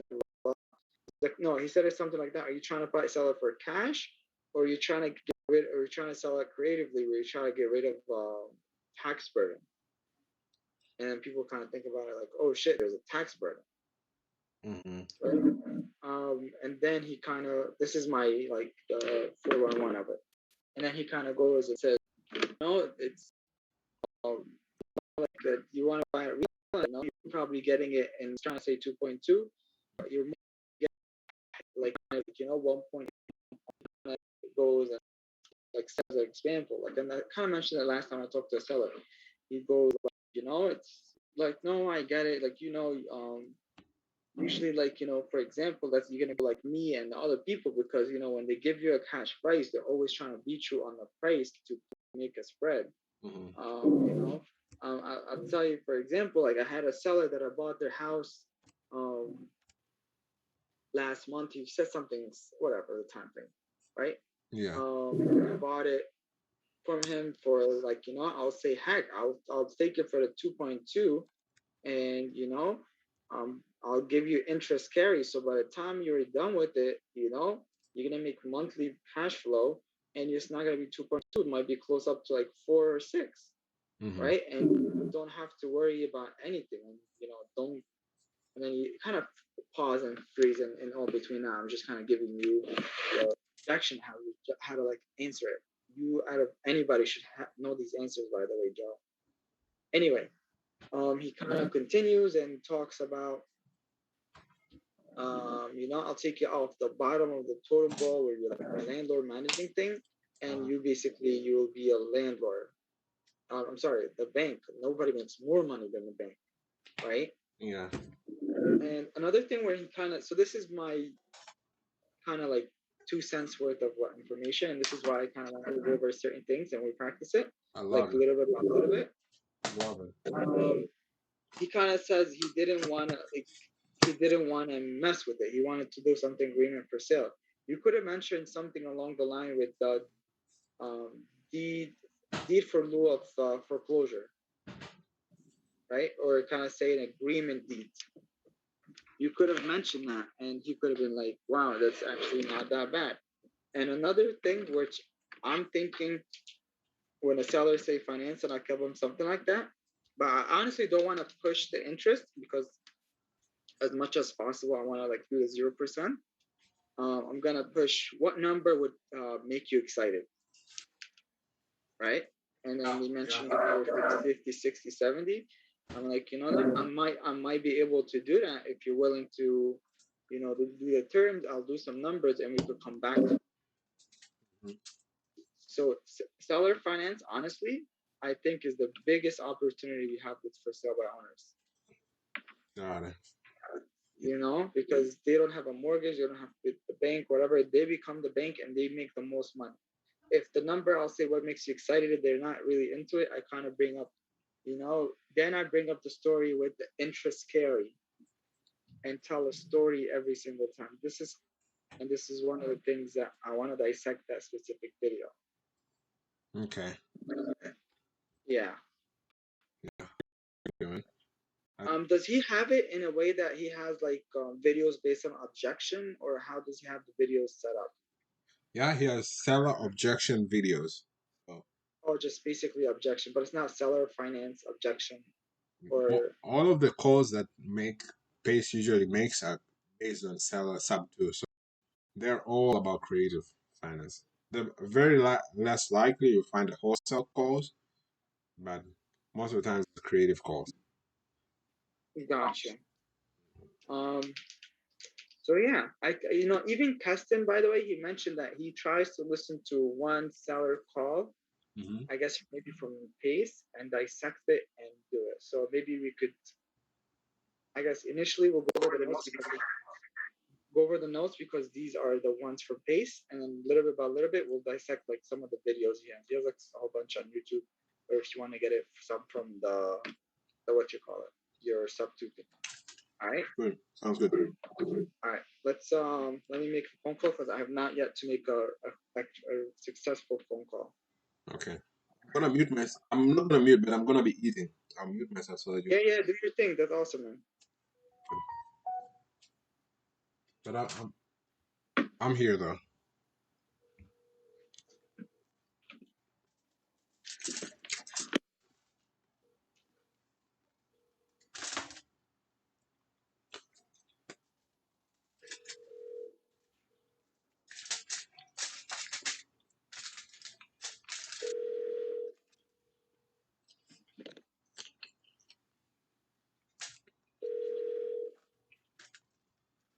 Hi, you're Shane. I can take the call right now. If you clearly missed after the beep, I'll get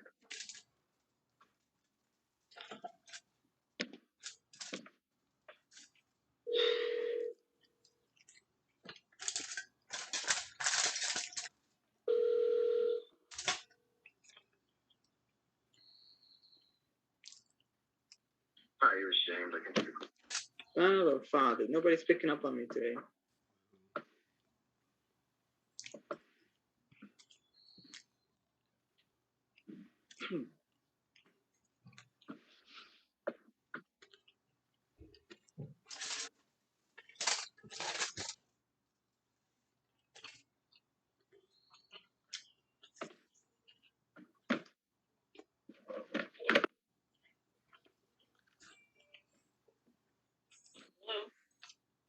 how you doing?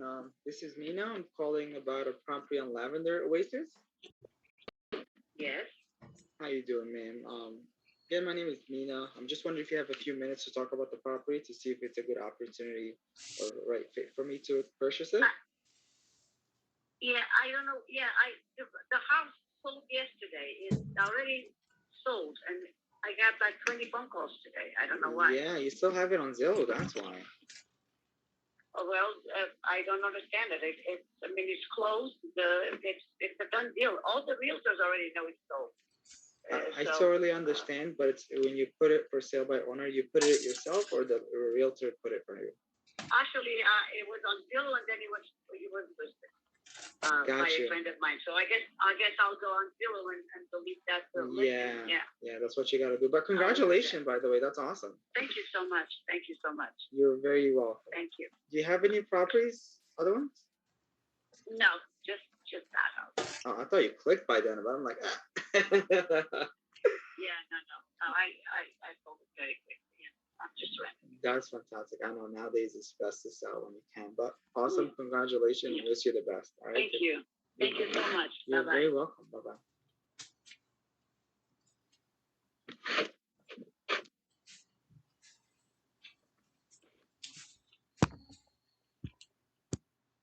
Nice call. What's up? Good call. Yeah. Oh, thanks, man. Let's say congratulations to somebody. He did not sound sincere at all. And it was like, sometimes just be sincere with it and sometimes you might be able to get far with them. You know what I mean? And they appreciate it. True.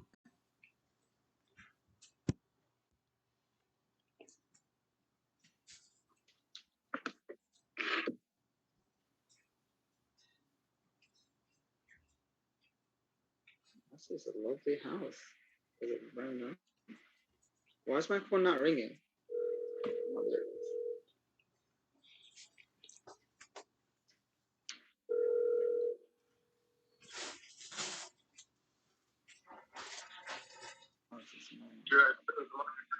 is.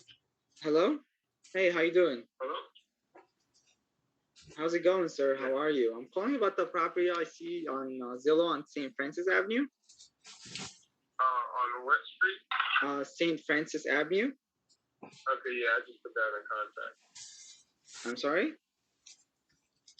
That's in the contract. Oh, it's under contract? Well, awesome, man. Congratulations. If it falls through, you have my number, okay? Thank you.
Global. What are you saying? Mina Global. Mina Global. How do you pronounce your last name? It's like don't use the G, don't use the H, but it's Gobriel. Gabriel. Yeah, it's weird. How they taught me the pronunciation. It's Gobriel in Arabic. So you. Letter, Oh, it's Gabriel in Arabic. Okay. yeah, Gobriel. Yeah. Yo, I hate this like black time in between. It's like my computer is slow.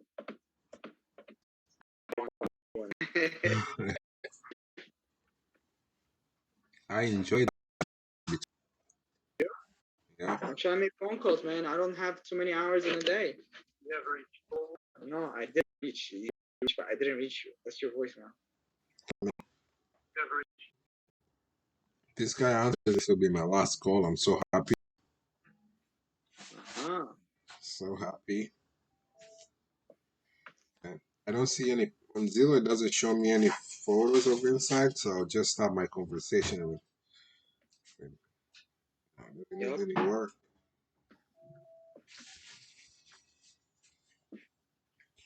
Such a nice guy is gonna answer. A nice person from Country Trail Drive, Memphis, Tennessee. Country Trail Drive. Hello? Hey, are you the owner of Country Trail Drive 2563? We have a contract on that house. Oh, cool. Okay, got it. Sure, okay. Do you guys get what you're looking for? Like I'm sorry? did you guys get what you're looking for in terms of the amount? Yeah. Yes, we got full ask. Oh, awesome. Got it. When do you think I should follow through in case anything happens? Like a month or so? Are you an agent? No, I'm a buyer. We do buy properties for rental purposes and all of that stuff. Oh, okay. I don't, well, you can check back in a couple of weeks if you want to. Okay. I mean, I hope it goes well. That's what I think. It's definitely going to close, but just in case, sometimes things fall through and all. Mm-hmm. Okay, well, you can check back in a couple of weeks. We might have another property. Okay, sounds good. And who am I talking to? I'm Carol. Carol, all right. Thank you, Carol. Where did you see the house for sale? On Zillow. It's listed as a for sale by owner. Okay. All right. And what was your name? Joseph. Okay. All right. Well, you can call me back in a couple of weeks, and we should be closed by then. But if not, we can talk. Definitely. Thank you for your time. Mm-hmm. Bye.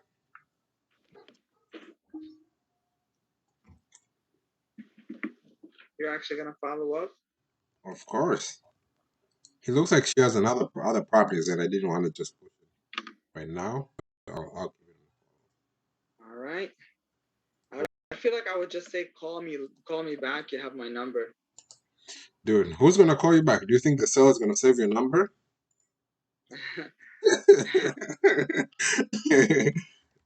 I get what you mean. I actually had a sweet lady. I kind of pitched her the terms, and actually she was interested in it.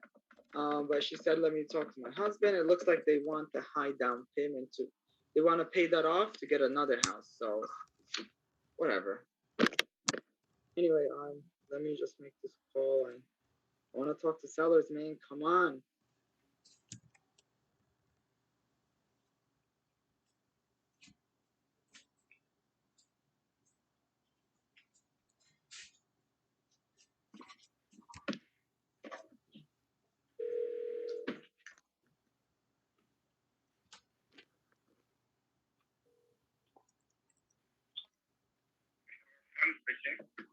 Hello, hey, how you doing? This is Mina. I'm calling about the property in Sims Court. You agent? No, I'm not an agent. I'm just like trying to buy properties in your area. You still have it on sale or no? Yes, I do. Okay. And I'm actually also a licensed agent, but I'm trying to buy the properties for myself. Just to kind of let you know. So I do see the picture. It looks really nice. Do you have a few minutes to talk about it? Sure. Awesome. Can you tell me like anything that I can't really see on the picture as far as like the roof, the HVAC, and the ages of these items? The age of the house? The age of the house? Yeah. How old is the roof? Like the roof's about maybe 10 years old. 10 years. Oh, is it a brand new build? So it has been replaced. Oh, it has been replaced. Okay, just checking because it looks really nice. I gotta commend you. You did the project yourself, or you had somebody do it? So I had somebody do it. The house has been worked on, Yeah. and a lot of work has done on it by different contractors. No, that's awesome. I see they did a really good job. That's awesome. Thank you. Oh, you're very welcome. You're very, very welcome. Now, how about the HVAC? The age of the house? Yeah, the HVAC, like the AC units, the AC, cooling and heating. They are not new. It's not new. Do you know how old is it by any chance? I have no idea. You have no idea? That's fair enough. They are in very good shape. I'll be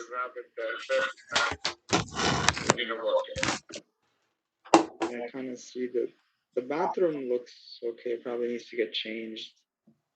Let me check the kitchen. Well, everything you buy in your house, you can change everything you want. No, of course. I'm just, I'm talking my mind out. Don't mind me. And I'm sorry, I haven't gotten your name. Fam, hey fam, this is Mina. Yeah. Okay. Awesome. So it looks kind of like in decent position, like location. It got a nice deck. It's basically connected. It's like a townhouse, right? It's connected to the houses next to it. No. It is it's a house. It's not a townhouse. Oh, I guess I see it from. It's like wide, which is really nice. That's awesome. It looks like a really nice house. What made you consider selling? Other than the price, I know. I'm sorry. It looks like it's a nice house, and other than the market being high, what made you consider sell? It's got a nice deck, nice everything. And I think it would be more impressive in person. I'm sorry? It would be more impressive in person. Oh yeah? I would hope so, yeah. Like soon enough. But I was just saying, like, what made you consider selling other than the price? I'm sure the prices are really nice. What made you consider selling? I'm sorry, I have a hard time understanding what you said. I'm saying what made you consider selling? Because it looks like a nice property. It is a very nice property. Sometimes you need to move on, or you need to let things go. No, absolutely. Are you gonna buy another property, or that's a rental for you? That is something I'm not really liberated to talk about now because I have no idea. No, do you live in the property, or a tenant lives at the property right now? No. The house has not been. I have not lived in that property. No. Oh, so it's been a clear rental. But is there somebody living there right now? What are you interested? Are you interested to buy that? I'm interested to buy the house. Bear with me because to find if it's a good fit for me, I need to ask you a few questions, right? It's not a rental property. It always has to be. It always has been a first. It was never rented. It was never rented? I'm kind of confused by that. Like you never had a tenant there? There was somebody living. It was some personal, something kind of personal. I don't know what. No, that's fine. But I just want something simple. Is there somebody living there right now? Because it makes a difference for me. No. The house is vacant. It's ready to be moved in. Okay. Awesome. You see, it has no furniture in there. Yeah, it does have a few pictures. I do see the bed there, but that's why I'm kind of curious. Right. All right. Awesome. Now I do see that you listed it for $425. How'd you come up with that price? A real estate agent recommended that's what you should go for. Oh, I see. And is that like a friend or like somebody you kind of dealt with? I really don't know, and I do. You're throwing me off by some question, and I mean. I'm really sorry. To be honest, I'm just kind of curious because generally. Where are you calling from? I'm calling from New Jersey, sir. New Jersey, okay. Yeah. Are you interested to move the house and over there, or you just collecting information? Well, I'm collecting information because I want to buy it. Right? Okay. Yeah, just bear with me. I'm sorry. It's just I'm trying to figure out how I would do this, and the reason why I ask is because we do buy properties for different reasons, and I gotta figure out if it's gonna be a good fit for us. So let me ask you this: are you firm with the price, or are you kind of negotiable on that? It depends what we're talking about. I'm talking about the price. Are you firm with it, or are you more flexible? I know, but I'm talking about. Of course, there is everything negotiable. All right. You could always offer me a lot more money, and I would take that. Gotcha. Okay. Have you? I see that it's been on the market for some 18 months. Are you looking for top dollar? And yeah. For how long? No. I see it's been on the market for 18 days. I'm sure you probably got offers. What? Okay. We're having a hard time understanding that. Go ahead. Yeah. Okay. And do you have a mortgage on it, or is free and clear?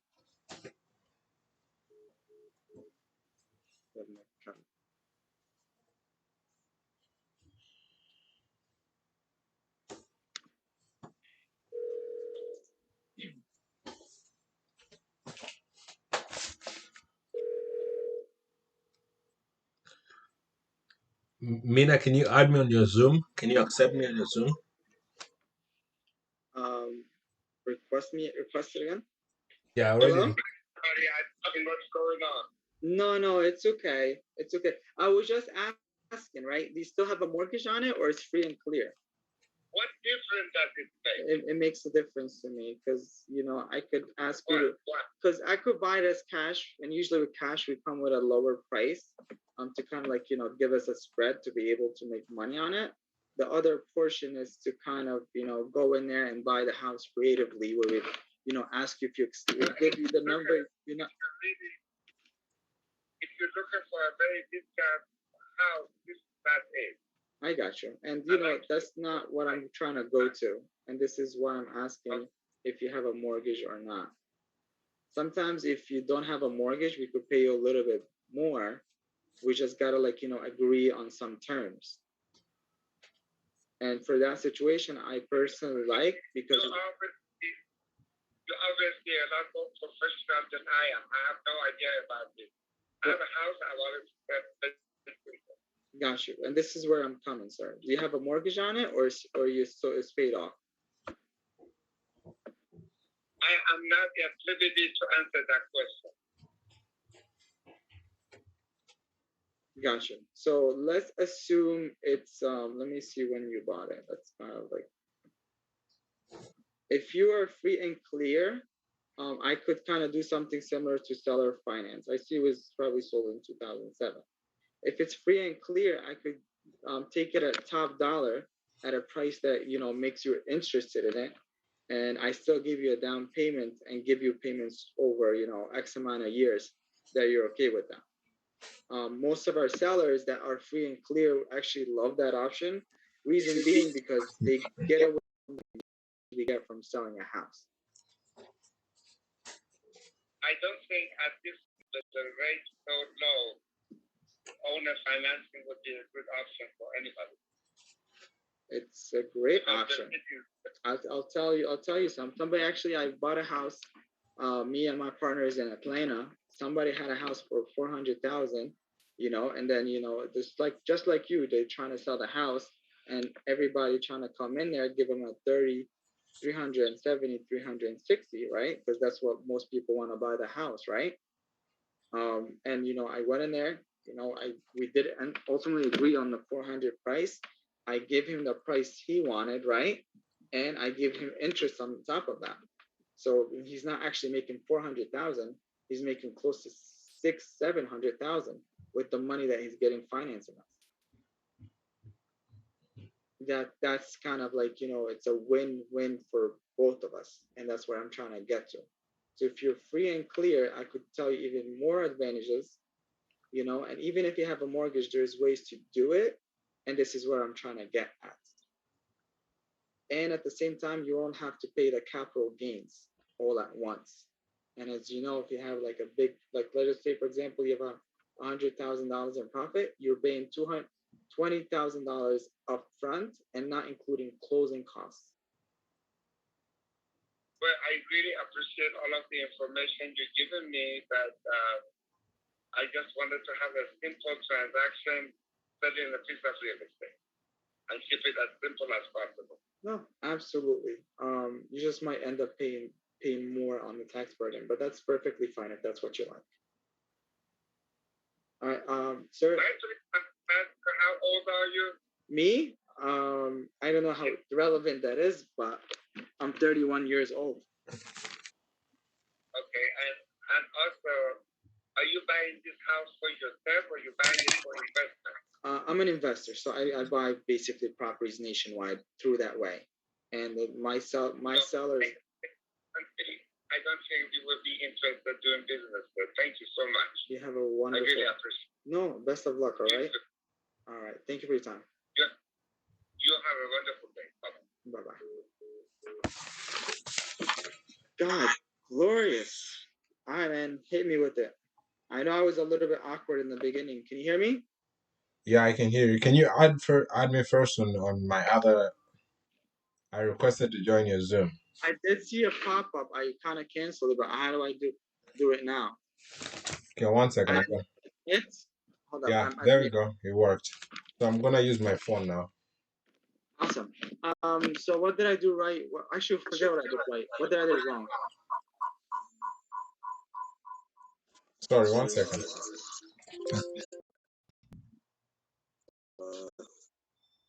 Can you hear me? Yeah, I hear you loud and clear. Yeah, give me 1 second. I'm just gonna go with my phone somewhere or other. Yeah, I think the call is good.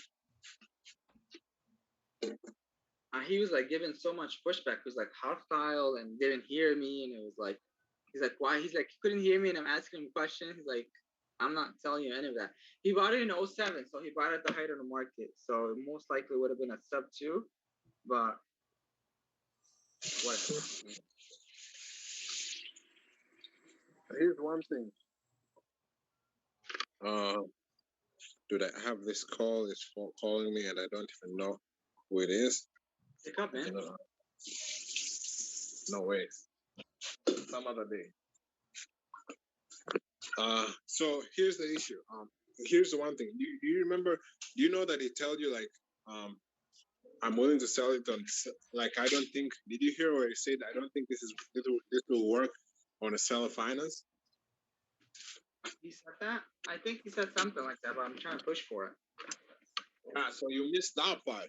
That's why I thought like, I think you missed that part. He said that, and then you're like, oh, he said, I don't think this will work with seller finance. He said something completely different. So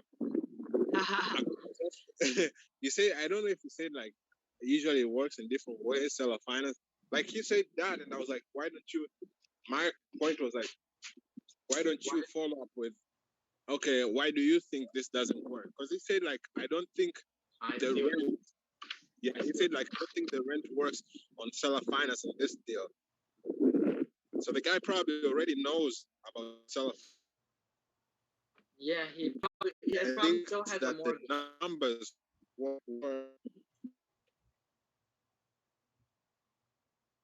I got you.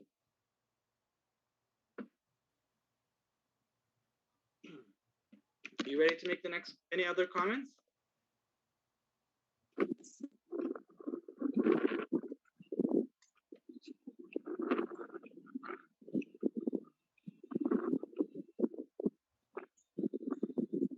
Good, your post. What's up? Yeah, I think it was a good call, man. Are you gonna be able to make the next call or no? Oh no, I'm listening to you now. You're there. Ooh, I am your audience. I feel big shot right now, man. All right, let's. I'm just an audience now. Yeah, I honestly, I would have not wanted to do. Oh my God, they had this house for 129 days.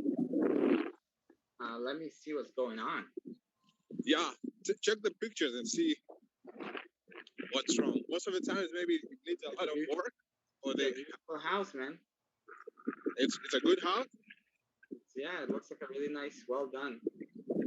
Then maybe they price it too high. So compare it with the Zestimate. So check what they're asking and compare it with the Zestimate. Hold on one second, because I'm calling. When you scroll down, you'll see the Zestimate. Estimate of the house.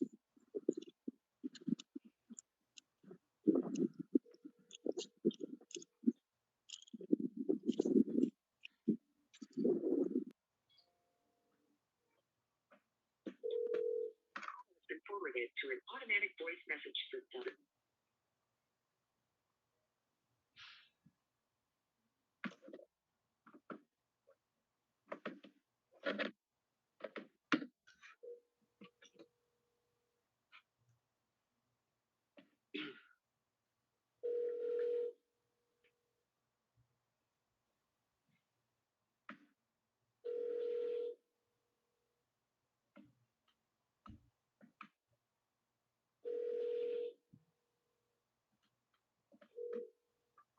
Forwarded. All right. Follow-up section.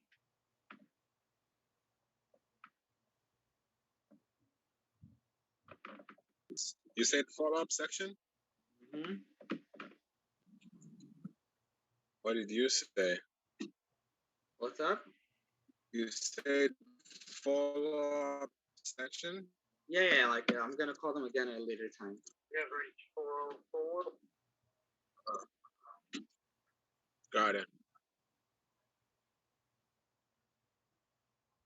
Average 404. All right. Another one.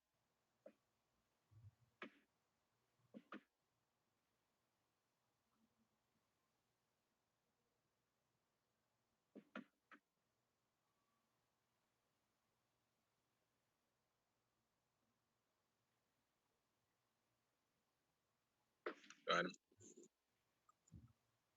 Yeah, I'll start sending texts whenever I call a person, so that if they don't answer, I know. I'll start sending them text whenever I call them. So when in case they don't answer, they call me back. I know which address they're calling about. Mm. Yeah, I'll say like, hey, da da da da da. Yeah, but I generally so far haven't had. Well, I did have people give me a hard time, but the people that are actually really interested in selling, they still give me that information. It's just for me, it's a waste of time. That's how I feel. But if you want to do it, go for it. No, I agree with you. We're practicing, so it really doesn't matter. But because even if they call back, even if we lose the deal, it really doesn't matter that much. So I would say that's why. Oh, I got you. I'm just calling on the perspective of time, because yeah, that's why I'm with you. I agree with you. You know, because our goal is to make as many calls as we can, not to save the numbers. Yeah, because text messages, writing, it takes time to do that. True.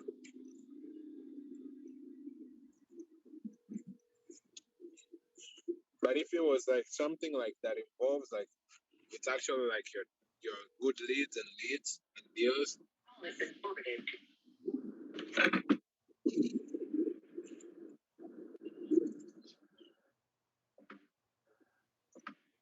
Yeah.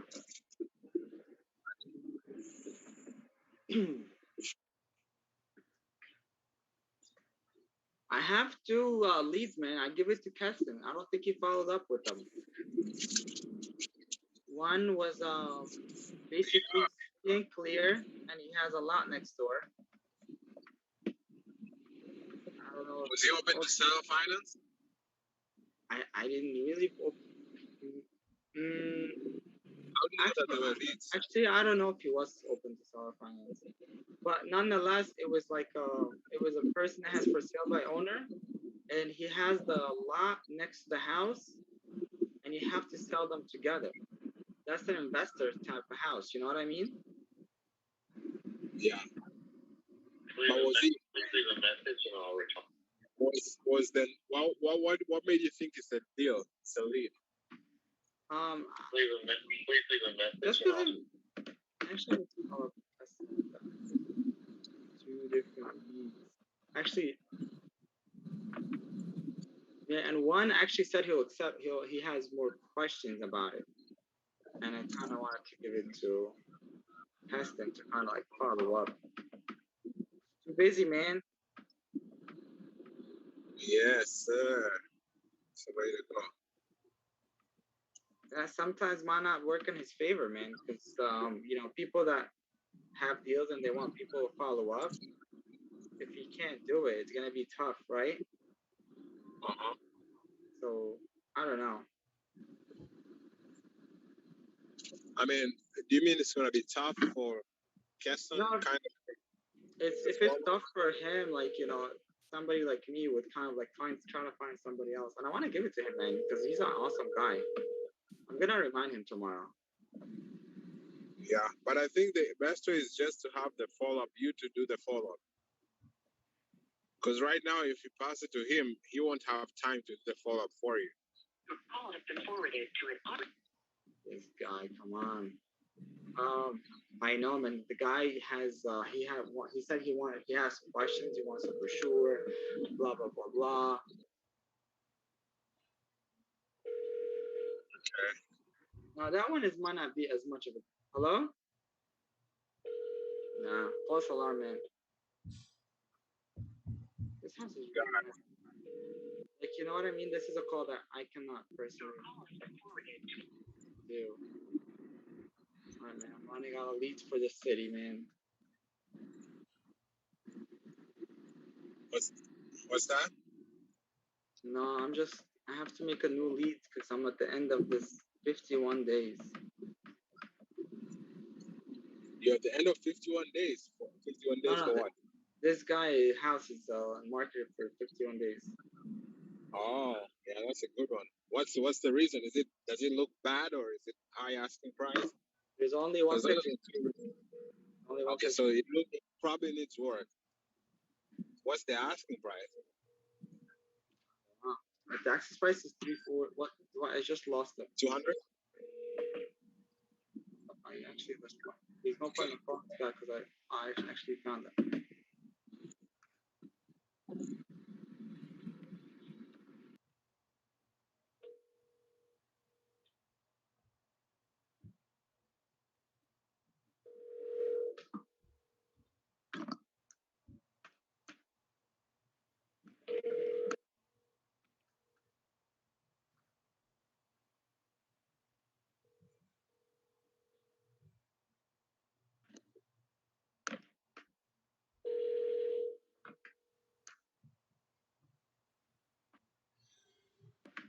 Your call has been forwarded to an automated. Why is my people not picking up?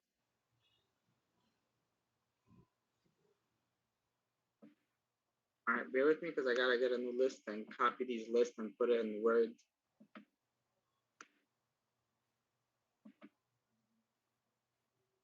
At 8 o'clock, we should follow up in our training. You wanna do that?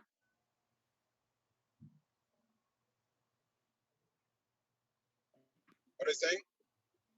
You want to do 8 o'clock? We'll start doing the training of like things that we should call or whatever. Yeah. I'm open. It looks like a good time.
So you told me you were married? Are you asking me? Yeah, you. Right now I'm in downtime, unfortunately. Married? Yeah. For how long? For a really long time. Really long time. Well, you're making me sound like you're old, man. Your face. How old are you? I've been married to real estate. Ah, I love it. Oh, you're single? No, I told you I'm married. Are you really married, or are you just messing with me now? No, I'm single. I'm just joking. What? I'm just joking with you. I'm single. Single? Alright, that's cool, man. But I'm dating real estate. So that's awesome. And be thankful, because when you get married, man, these women are gonna need your time, baby, blah blah blah blah. Dude, but I think that's the best part. Like, more responsibility, you get more people involved. I think if you're single, it's not like you do it only for yourself, but if you're married, you do it for everyone involved. Family, your kids especially. Yeah, but you're not gonna have that time, man, I tell you. You mean like that time to relax, or that time to? No, you're not gonna have time to enjoy. Yeah. Of course, that's not part of the plan.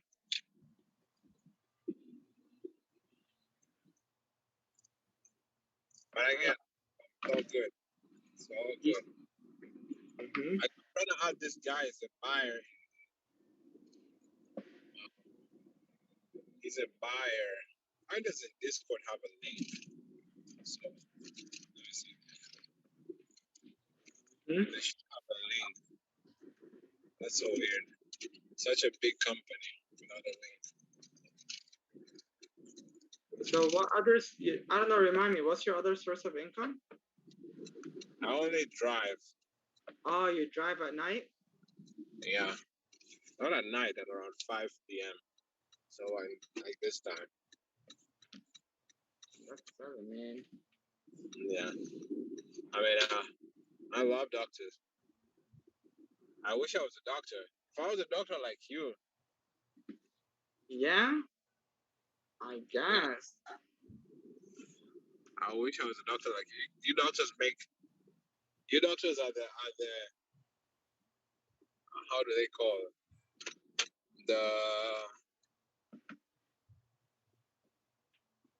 The guys who make all the money. That's not true, man. Investors make more money than pharmacists.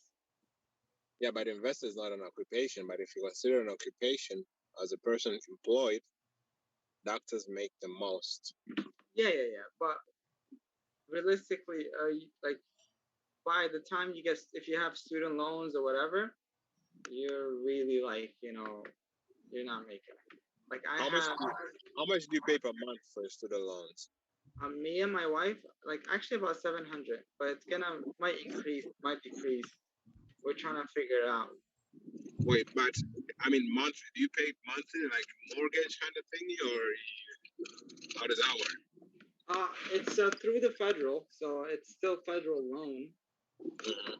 I'm paying like the minimum right now. I'm paying like $700 a month. $700? Yeah. That's not a lot. That's nothing, right? It's. I mean, it is something. But it is something. But it adds up, man. Is there like an interest? That's why it adds up, or? Yeah, 7%, man. 6.8. Them niggas are making 7%? 6.8. What the hell? That's a high interest rate. And it's the government. Like they could literally give it to me for. They should be able to give it to me for 0 because it's for education, man. Yeah, that's what I'm wondering. Are you why do they give you at 7%?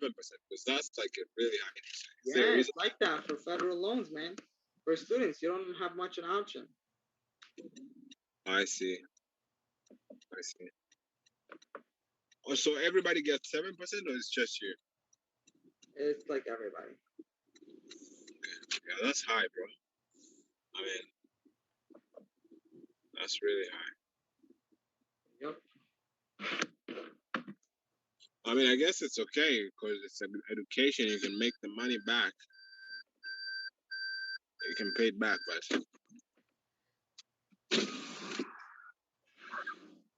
yeah.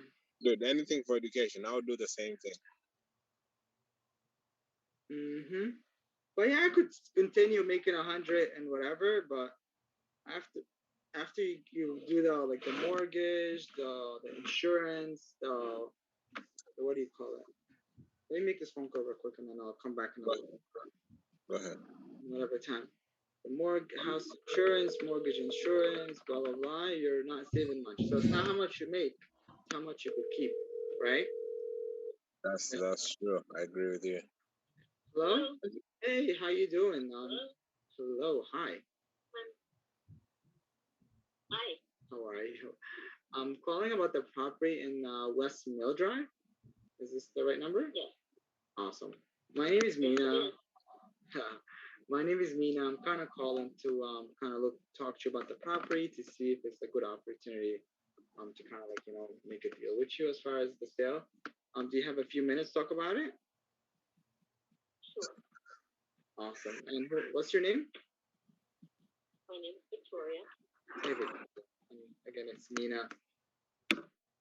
So I see the house is actually really nice. Is it a flip or it was like that? It's a brand new house. No, it was my grandmother's house, so we ended up putting it inside because it was being updated. Yeah. Everything's been updated in the last 6 months. I see. Wow. Okay. It's most likely you spent the money and you want to at least make that money back as far as down payments or whatnot, correct? Well, yeah, we're trying to sell the house, so yeah, we're trying to make money. No. Of course. I buy houses on creative terms where I kind of almost give you top dollar for the house, and is it free and clear or has a mortgage on it? It's free and clear. Free and clear. Awesome. Have they ever kind of considered seller finance to kind of get rid of some of the tax credits, or they just want a quick cash offer?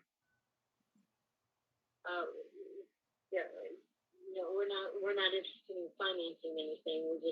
It's been in our family. It was my grandmother's house, then it was a friend's house, and it came back to us again. And it's been in the family for 30 years, and we just want it to not be in our family anymore. Okay.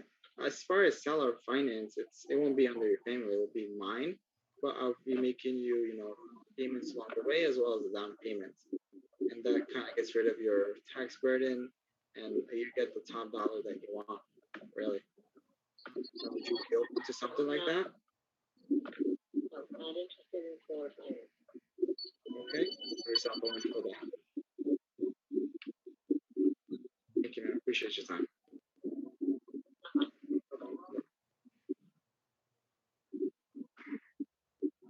I did bad on this one for sure. Sorry, can you hear me? Yeah, I hear you. I messed up on sorry. this one. Sorry, I was looking at Pace with reply. He replied to a comment I did. The call was good, bro. I mean, no, I kind of messed up because I kind of assumed they want whatever, and I could have pitched the seller finance and all the other stuff. Yeah. You assumed what? What did you assume? You think you They assumed? flipped the house, basically. They gutted the house. But they said the house was from their grandmother, so I don't think they could. It's free and clear, but I'm pretty sure there was a lot of money involved where they put a lot of down payments, whatever that they wanted. But did you hear that they said it was their grandmother's? Yeah, their grandmothers, and they gave it to somebody else, and then they took it. It was like a whatever hassle. But that's how I felt. Like that's why I didn't do that good. Okay, I think you're assuming a lot of things. Sorry for being so direct. No, that's cool, man. Okay, let me ask you a question here. We're gonna figure this out with you. What do you think the seller's pain is, or motivation to sell? It was a horrible call. Nothing. I have no idea. Okay. Do you think they own this? Did they buy this property? Then they're looking to sell it, or what's the situation of the property? It's all I know. It's free and clear, and I'll do better on next call. Let me just move on. No problem. It was a good call in general. I think you went well. She even told you a lot of information, but maybe maybe she mentioned that the property was from their grandmother or mother or stuff like that, and they're looking to just take it out of their name. Yeah. So it looks like they owned this property for a really long time because their mother owned it. So probably they're the kids that have been in the name for a long time. Yeah, that's okay.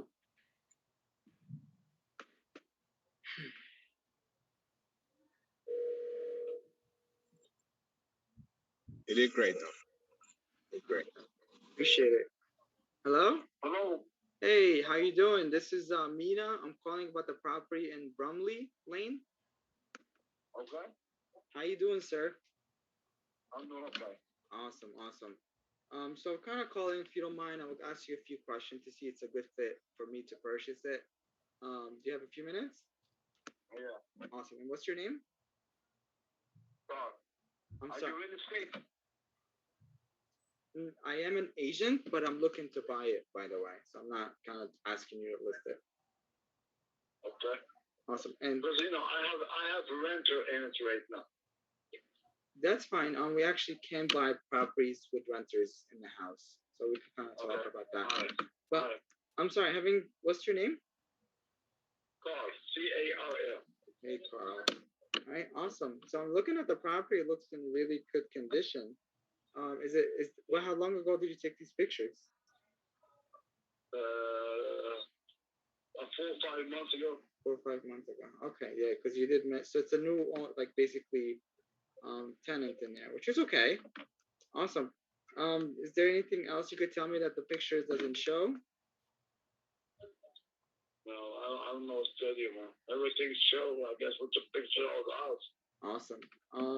Anything that needs to be fixed right now, or everything is up to date? Everything up to date. Awesome. How about the roof? How old is it? And the HVAC? Like 10 years. Both of them. The air conditioner brand new. It was changed 2 months ago. Ooh, and it's a central air, heat and air, right? Yeah. Okay. That's pretty good. Well, it looks like a really nice property. I'm sure you're making a few bucks from it. What made you consider selling? Because I want to. I think that's a really good reason. No, the market is right. So that's amazing. It really is. So, the market's right or wrong, the house is paid for. I don't have to sell it, If you're interested and you're serious about making me an offer, if you're not, we don't have to waste time for each other. No, I got you, man. But you know what? As much as your time is important, my time is very important as well. So, that's why I kind of ask you a few questions to see if it's a good opportunity. Okay, all right. Awesome. Now, you did mention that you were free and clear, which is an awesome position to be in, right? Are you looking for a cash offer, or are you trying to get a creative term where you kind of get rid of a lot of your tax burden and the depreciation? No, sir, I just, I don't need the money. I run $100 million company, This is my son finished college. I'm 70. That's all. No, that's awesome. We kind of, like I said, we do buy properties cash, and generally we like to do the creative way. So this way, it's like a win-win situation where I could give you the most possible price for your, your house, and at the same time, I could get your interest. So it's kind of like, No, that's what I just want somebody to buy it and done with it. I got you. Just out of curiosity, like, what's the biggest challenge you have with that option? I don't have no challenge, like I told you, I don't have no challenge. No, I get you.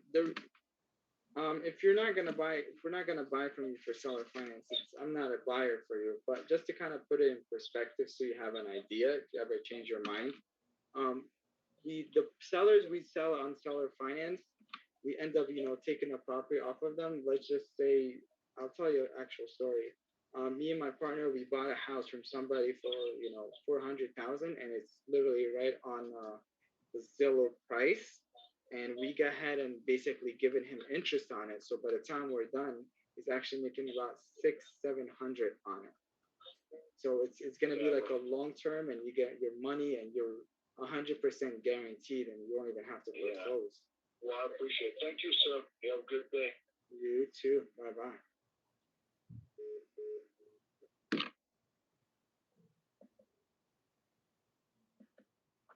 All right, I tried.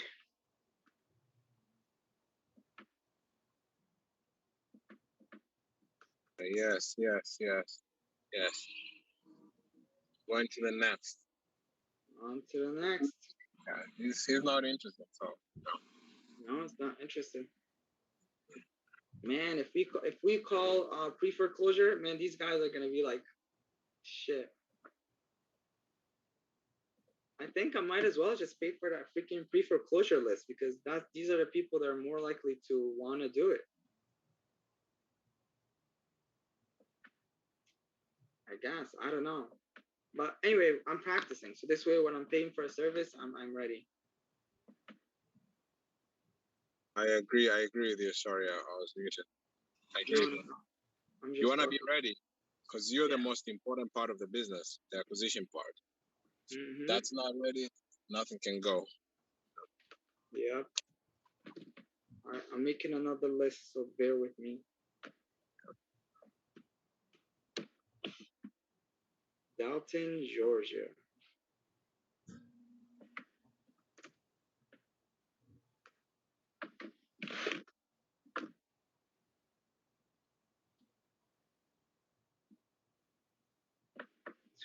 Do 22 days. 287. All right. I kind of actually should start mentioning, oh, your house is on the market for this long. Like, what happened? Right? Straight up. Yeah, I think that's the punchline. You start there is no going around the bushes. It's just straight to the point. And I kind of like when I put it in there, like it's a win-win situation. Mm-hmm. I feel sometimes it gets people. I could give you top dollar. You're still making money. Yeah.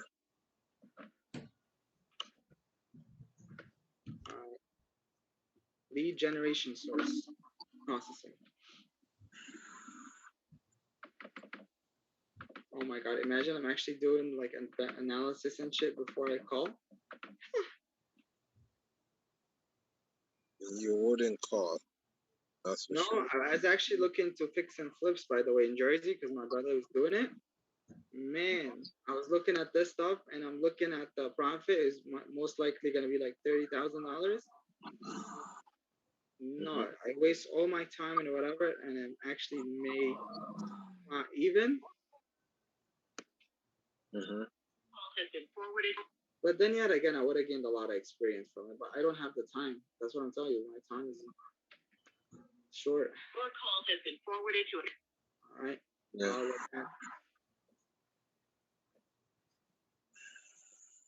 So what kind of job are you doing in Amazon? You just delivering stuff? Yeah, just delivering stuff. And then 285 days. It says this home will not last long. It's been almost a year. What's they asking? Is there any pictures? 197, yeah. There's a few, but I'm calling first before I look at anything.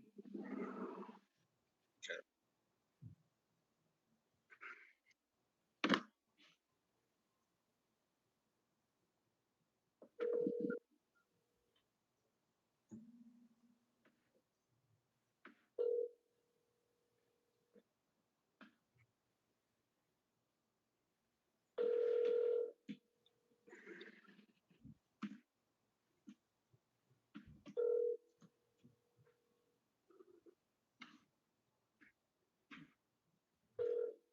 Zillow says it's 199. He has it for 197.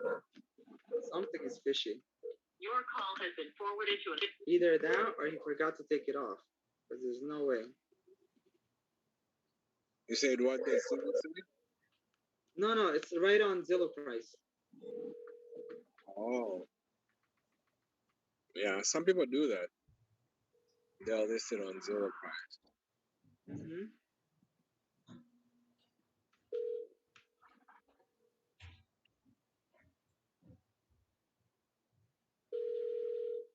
I'm trying to add a post on Instagram.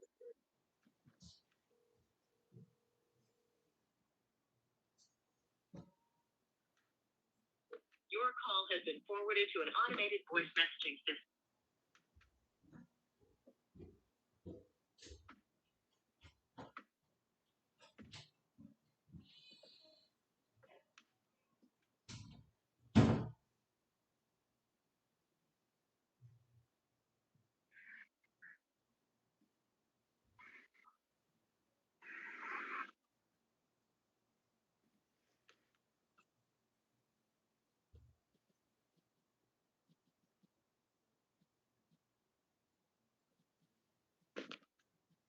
Real estate.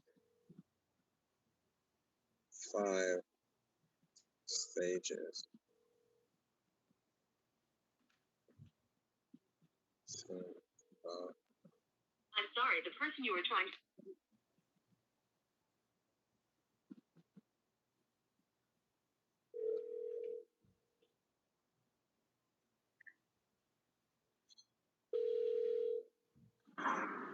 The person you were trying to reach has.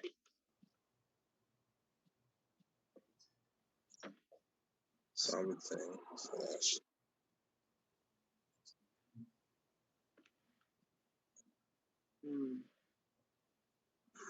One of my friends is calling me, man. I ain't picking up, homie. I'm working right now.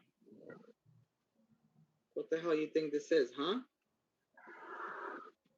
Man, I should charge him for my time calling. I can't even use my phone. Yeah, he's doing the same as you're doing. You're calling people, no one answer, and he's calling you. He don't want to answer. You're getting your own medicine.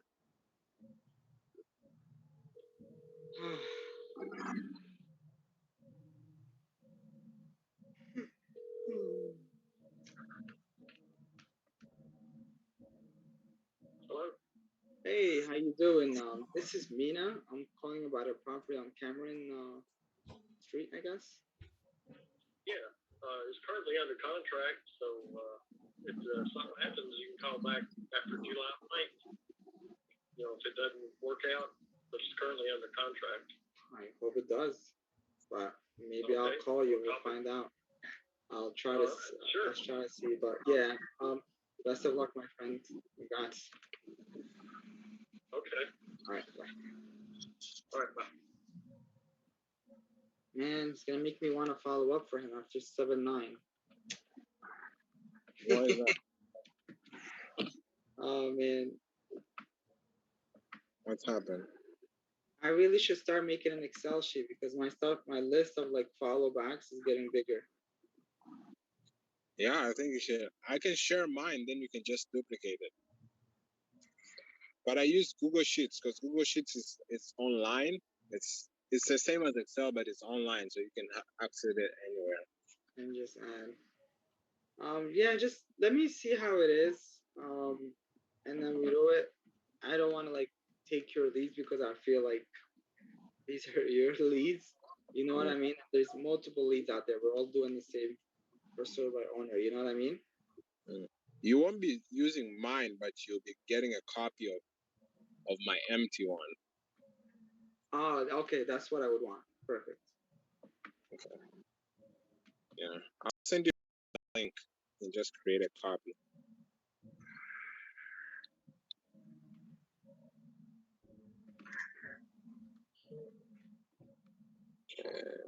Because there are times where I have like, do you do it by month? Because sometimes you have like a 3-week, 4-week, or whatever.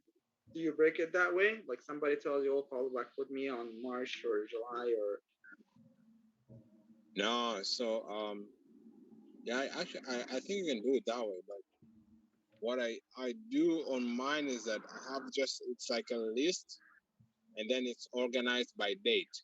So the ones that are nearby, they're on top. And the ones that are far away, they're on the bottom. I'm sorry, say that one more time. I just was reading a message from a seller.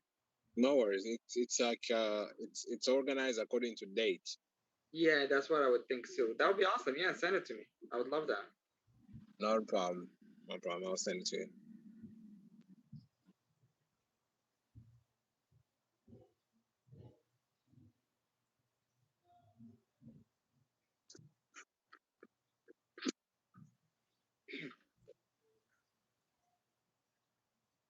Okay.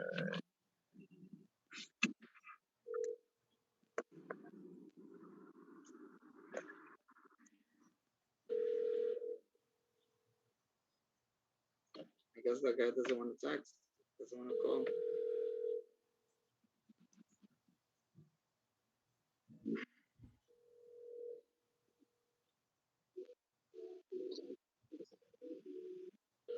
Sorry, forgive me. Trying to make a post.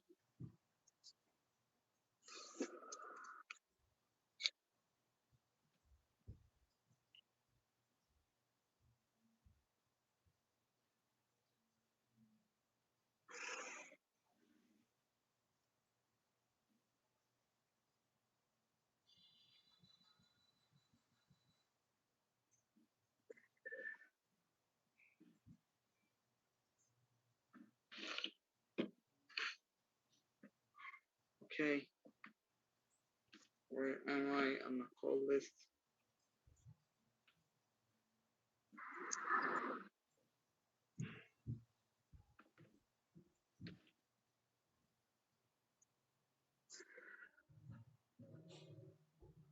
Snapchat. Snapchat, all on the floor. Snapchat, give me some more. Snapchat. Oh. There you go, DJ. Hey, kind of young Jeezy, trying to take it easy. Way to go. So.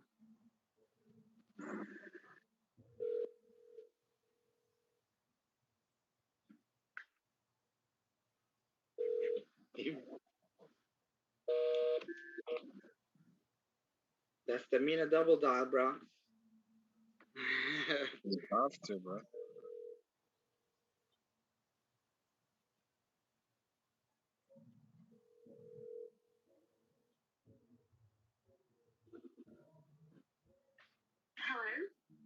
Hey, how you doing? This is Mina. I'm calling about a property on Cameron, Delton, GA, Georgia. Yes. Awesome. Do you have a few minutes to talk about the property? I don't right at the moment. We're walking out the door. But if you could call back in about 15 minutes, my husband will be able to talk to you. All right. Sounds fantastic. Thank you. Thank you. Bye-bye. Bye-bye. All right, man. She said 15 minutes. I'm going to put an alarm. Call her exactly 15 minutes. So 25. Counting it for me. Thanks, man. Thanks. So it's like 10. So yeah, 9:25.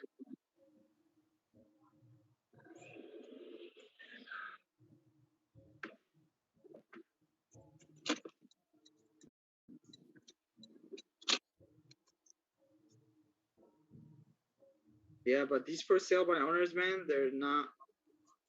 Well, they're okay to call, but they have so many other callers that it's very tough for us. And just behind that.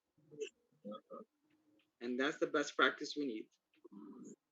Yeah, they cannot lose. Right? Cannot lose. Well, while they're doing that, what should I do? I'm gonna read your script that you sent me. Nice. Man, that shit took me forever to do. But how did you get this Zoom? Talking to sellers Zoom? I don't know. This is Belinda Hurt with Response Realty. Thank you for your call. If you would please, Response Realty. Are you a real estate agent? She might have some sense into this if I give her $10. Let's see. Yeah, I like literally wrote word for word for some of the things that Pace said. So yeah. Belinda. Hey Belinda, how are you? This is Mina. I'm calling about the property on Chestnut Oak. Yes, sir. How you doing, man? Do you have a few minutes? Yes. How can I help you? Awesome. Are you an agent? Because it kind of says some kind of realty. I'm the listing agent. Yes. Oh, I thought it was for sale by owner. No. You probably got it off the Zillow and then you put it as a listing as yourself. No, the owner came to me. Why? What do you need? No, the reason why I'm confused because I saw it for sale by owner and it has the owner property number and whatnot.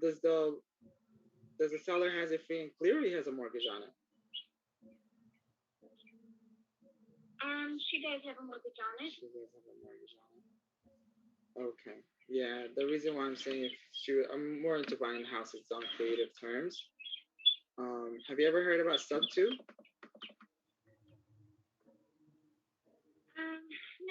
but I don't think we want to. She's not gonna be interested in that. All right, you have yourself a beautiful week.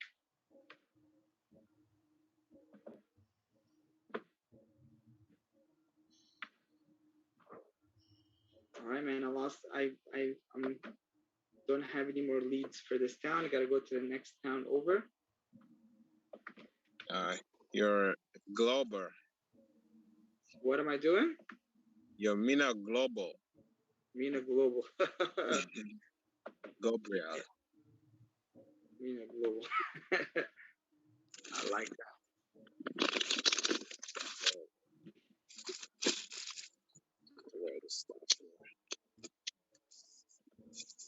So how you like the notes I made? Yeah, I'm looking over it. Pretty decent. I mean, I see you've broken down. You're more analytical, as I told you. You've broken down the terms.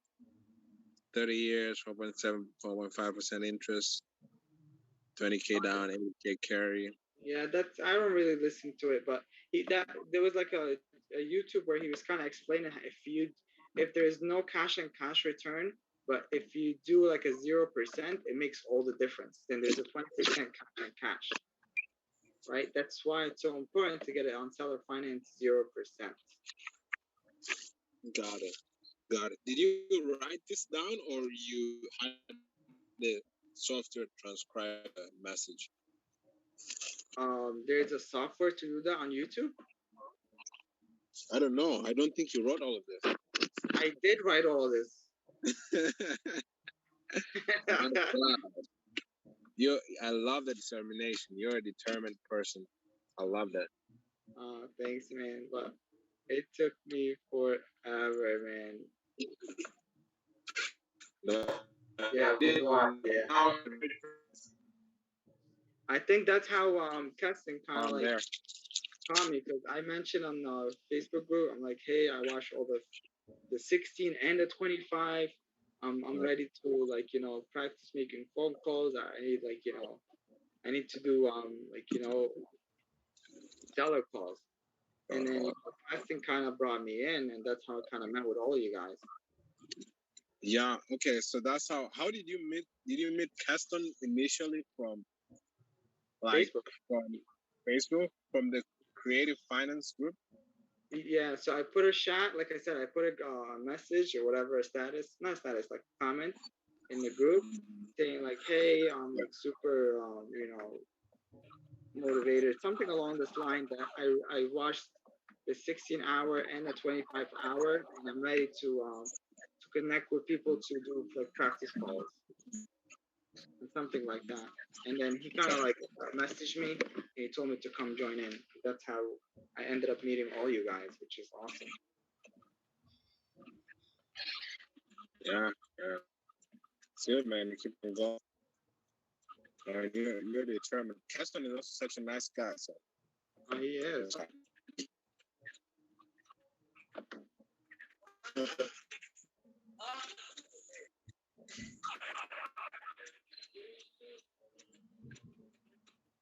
Okay, 19. Yeah. Nice guy.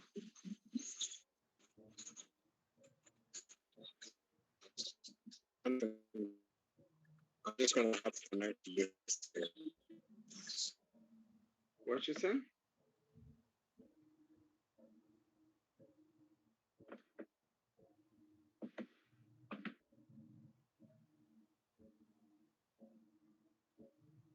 I kind of like the fact that my wife doesn't, like yesterday she came late, and today hopefully she comes late, so this way I could continue doing this without feeling bad.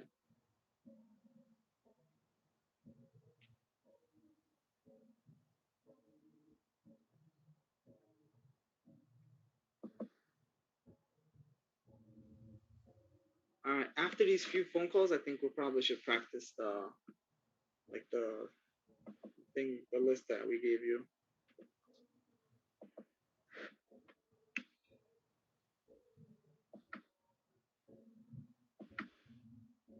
And you're probably right. I probably should do it in a smart way where I could like have like some kind of voice recorder that could translate it into words. That would save me a lot of time.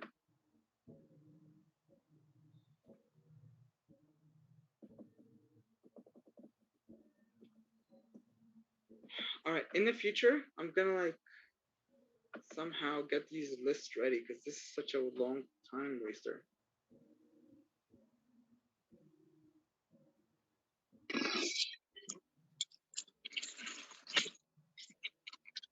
Mina, can you hear me? I hear you. Yeah, I'm gonna mute myself. I just gotta load this stuff up for like 5 minutes. Sure. I'll be back. No problem. Sorry, I heard about your wife and stuff, and the network went off. Yeah, that's fine. I'll add up later. Thank you. All right. Yeah.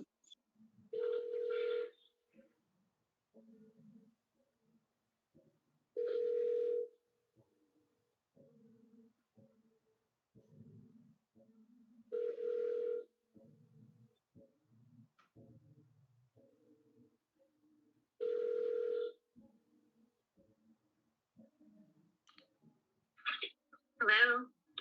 Hey, how are you? This is Mina. I'm calling the property on Windswept Way. Yeah. How you doing? Do you have a few minutes to talk about it? I do. Awesome. And what's your name? Debbie. Oh, hey, Debbie. So I'm looking at the picture. It looks really nice. Can you just tell me a little bit more about it? Things I probably won't be able to see on pictures, as far as like the roof, the HVAC, and stuff like that. The roof was replaced a few years ago. It has a 50-year material warranty. else did you want to know? The HVAC. The basement HVAC is brand new. The house is the other two air conditioners are about they're the age of the house was like 12, 13 years old. Oh, so this is awesome. So that explains why it's so nice. That's awesome. Yeah, it looks really nice. I like it. Let me see if there's like pictures of the kitchen. But did you have pictures of the kitchen? Because I didn't see it. Oh, there it is. Okay, cool.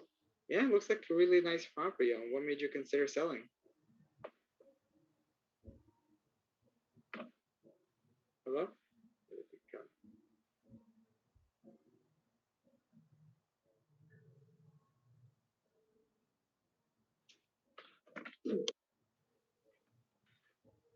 Hello? Hey, Debbie, it's Mina again. I'm sorry, we got disconnected. Okay. Yeah, so it's just it's a nice property, really nice. What made you consider selling? You moving out? Yeah, out of the state. Nice. And where are you going? Tennessee. Tennessee. Nice. I think Tennessee is one of the states that's like no state tax. Is that true or no? That's true. I'm sorry? I said that's true. What company are you with? My property name is Elite Property Investors. We're based in New Jersey. I do partner with other partners that I have in Georgia. So we kind of like partner in deals with acquired properties, and that's why I'm calling you. Okay. Awesome. Are you? How do you have any prices near your asking, or are you negotiable on the price? This way, I don't want to waste your time. Negotiable. All right. Awesome. Do you have a mortgage on the house, or are you free and clear? Can we just can you tell me why you're calling? I don't. Yeah, I'm calling because I would like to buy the property. That's why I'm asking you questions, and I'm not trying to waste your time. And I apologize if it seems to be so. These are questions that are kind of like see if it's a good fit for us, and if it's like for me to pursue. Okay. Yeah. So usually we buy in two different ways. One way we could give you a cash offer. We would kind of like go in and we get a mortgage and stuff. Usually when we do that, we kind of like not sort of lowball you, but get a fair price that we could end up making money because we're going to use it as a rental. The alternative way is to kind of buy the house on creative terms, and we could give you top dollar for that. And I like it this way because it's a win-win situation where you could get the top dollar that you want, and we somehow still make money from it. What kind of create? Yeah. So are you free and clear, or you still have a mortgage? That's why I'm asking. I don't have a mortgage. You don't have a mortgage. Nice. Awesome. So if that's the case, we usually could give you kind of a price that you want, but generally we'll give you a down payment and we finance the rest. In a way, we put you in a situation where you're still making the best price that you would have got rather than be selling it to a retail buyer. I don't need to do that in this market. I'm fine. I already have an offer. I haven't accepted it yet, but I have an offer on the house. Gotcha. I could probably pay you more. That's the reality of what I'm trying to tell you. And then generally when I'm not in any kind of creative terms. You can pay cash and that's fine. I just want to get my cash out of my house and move. Okay. I see. I totally understand. Thank you. Bye-bye. What did I do wrong?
7, 2, 7.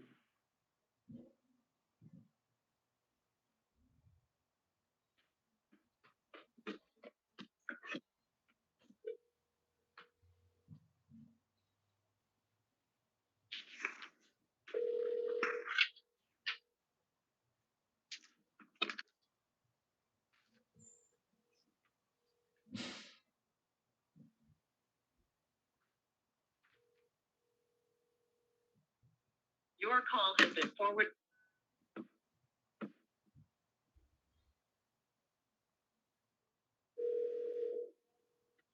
Your call has been forwarded.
Your call has been forwarded to an automated.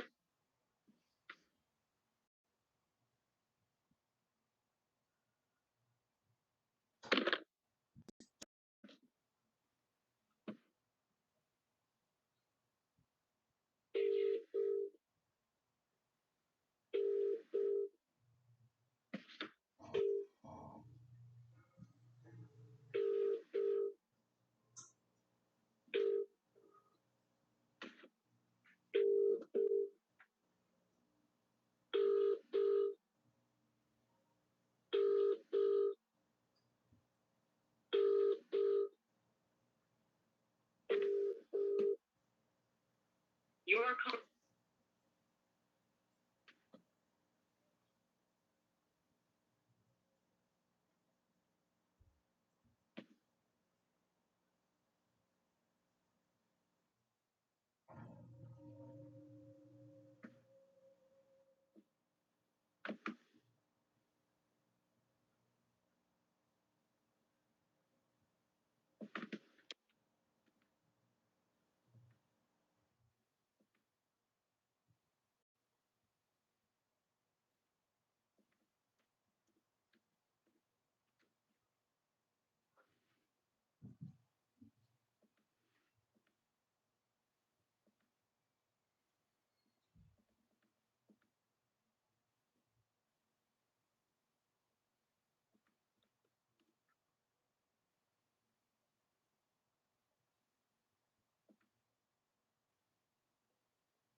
Two, 6.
Man, are you still here?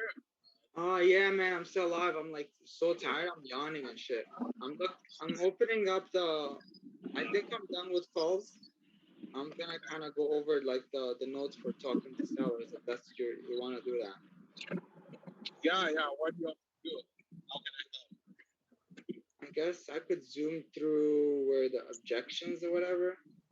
These are some of the questions. Who am I speaking of? The owner? Any of the questions? These are like random questions. I think it's easy to just. Oh, you're not gonna miss the cash flow. So, do you own anything else? How much are you willing to sell it for? Other than the price, what's important for you from the sale, like lease back, moving cost assistance?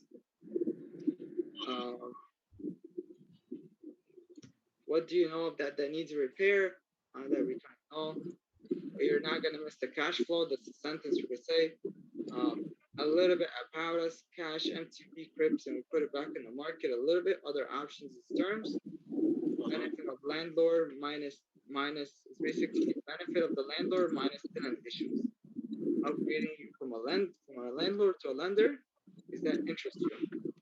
Can we purchase cash? Is that the bottom line? Is it negotiable? Let me run it this by my team. Actually, that's kind of cool. We can purchase cash. Is that your bottom line?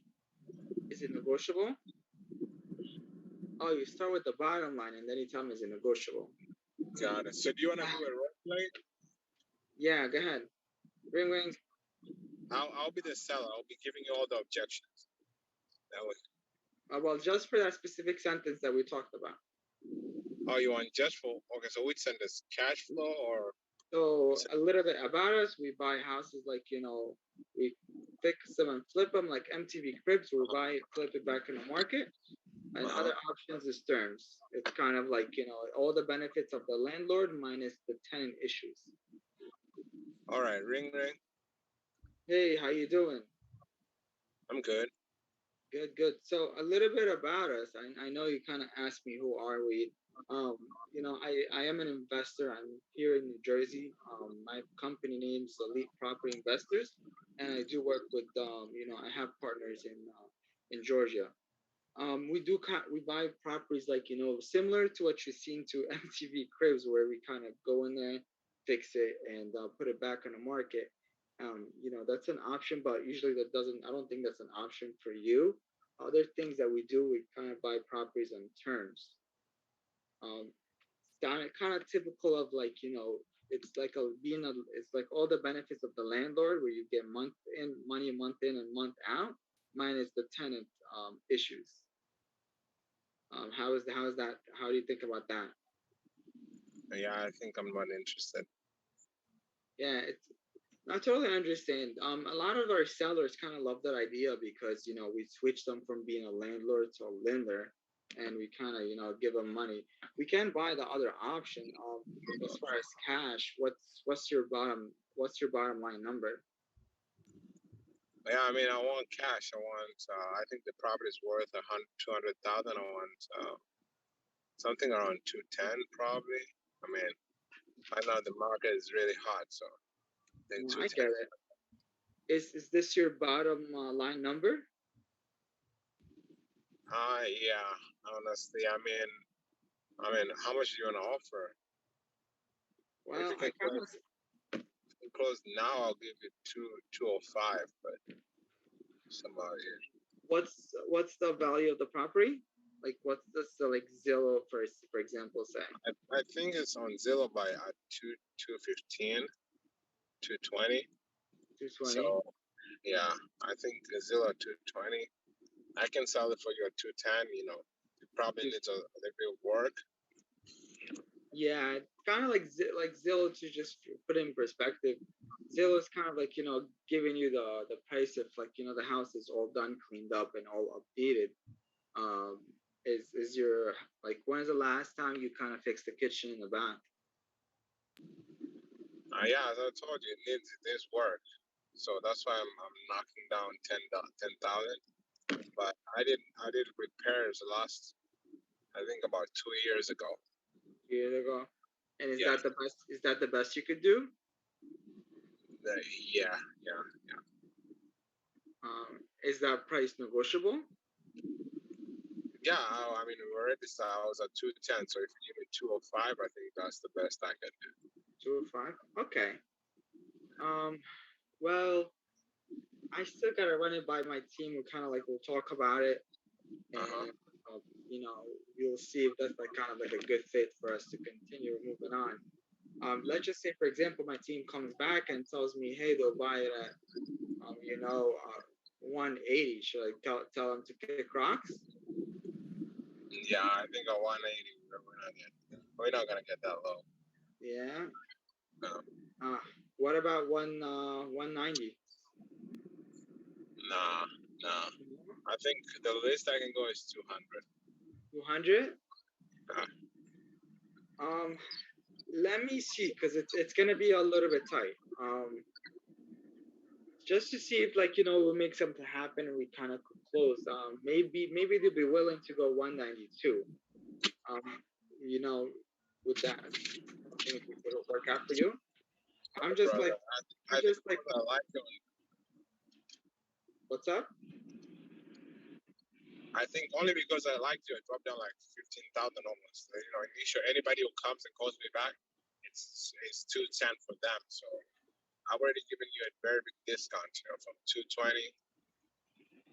No, I get it. It's just, you know, I gotta run it by my team and my partners, and you know, we do have other opportunities from other sellers. We kind of like, you know, we gotta see where we could put the best use for our money. I still gotta run it by them, and we'll see. Can you kind of come a little bit closer to where we're at?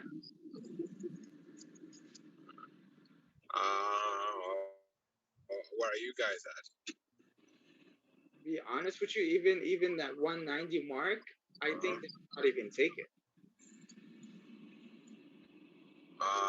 Yeah, I think it won't work. I think it won't work. I think we're more like 200. 200 is the least I can do. Is there like a little bit wiggle room in there? Nah, brother. I already gave you a lot of wiggle room. Yeah, it's just like, the cash price doesn't work for us. And this is why like, if I was your best friend and tell you you'll make more money the other way, and I think it's probably the best win-win situation where you come up with, getting the best number that you can possibly get.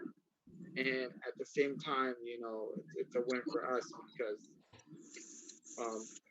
we will be able to pay that price. Okay. Well, what's the other way?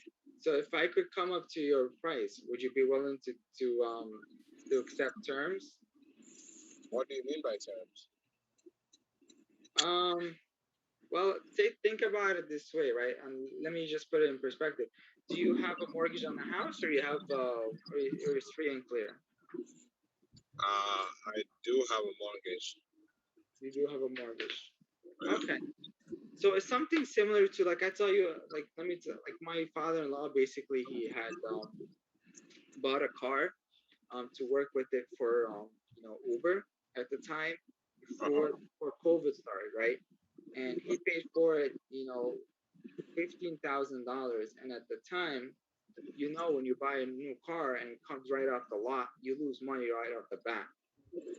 And he couldn't have it because, he needed, he got that money, he borrowed that money, so there's no way for him to get it any cheaper, right? And what kind of like, he went back and forth, he put it on Craigslist. People, like, so what ends up happening, people come in there and they tell him, we'll buy it for $10,000, we'll buy it for $11,000. And one of the reasoning being is because they have to go out there and they have to get a loan on it. So their loan costs money, and it, like, a lot of these things, what ends up happening is you have investors like, me and like some other people where they kind of come on a low ball to kind of make a spread. So this way it kind of works out, right? So it's been like 2 months or so, he got it on there. He's trying to get the best price. It wasn't happening. And then, what he ended up doing is like, wait, I have the car, it's already insured. What he ended up doing is giving it to another Uber driver that did not have the full money and, and kind of wanted to use his money elsewhere. And he ended up renting it to them, right? It's something similar to that, where I kind of like take over, give you a down payment, and I give you month in and month out, and that house has been a money maker, so it's very stable. And if anything comes wrong, you could always come in and take the house without even foreclosing on me. Yeah, I think it sounds too complicated. I don't think I want to do that. I get it. It's not like it's gonna be a handshake. I'll tell you, to be honest with you, right? It goes to like a title company, it goes to a lawyer. You're gonna be 100% securitized, and the reason why I like this option so much, because it's a win-win, where you make the most money, and in a way we make a couple of dollars at the end of the day.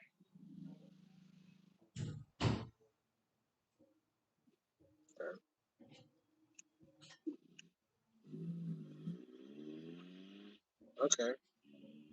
Yeah, I don't think so though. I think you want cash. You want cash? So if we were going the cash route, what's the best price you could do? 200. 200? Yeah.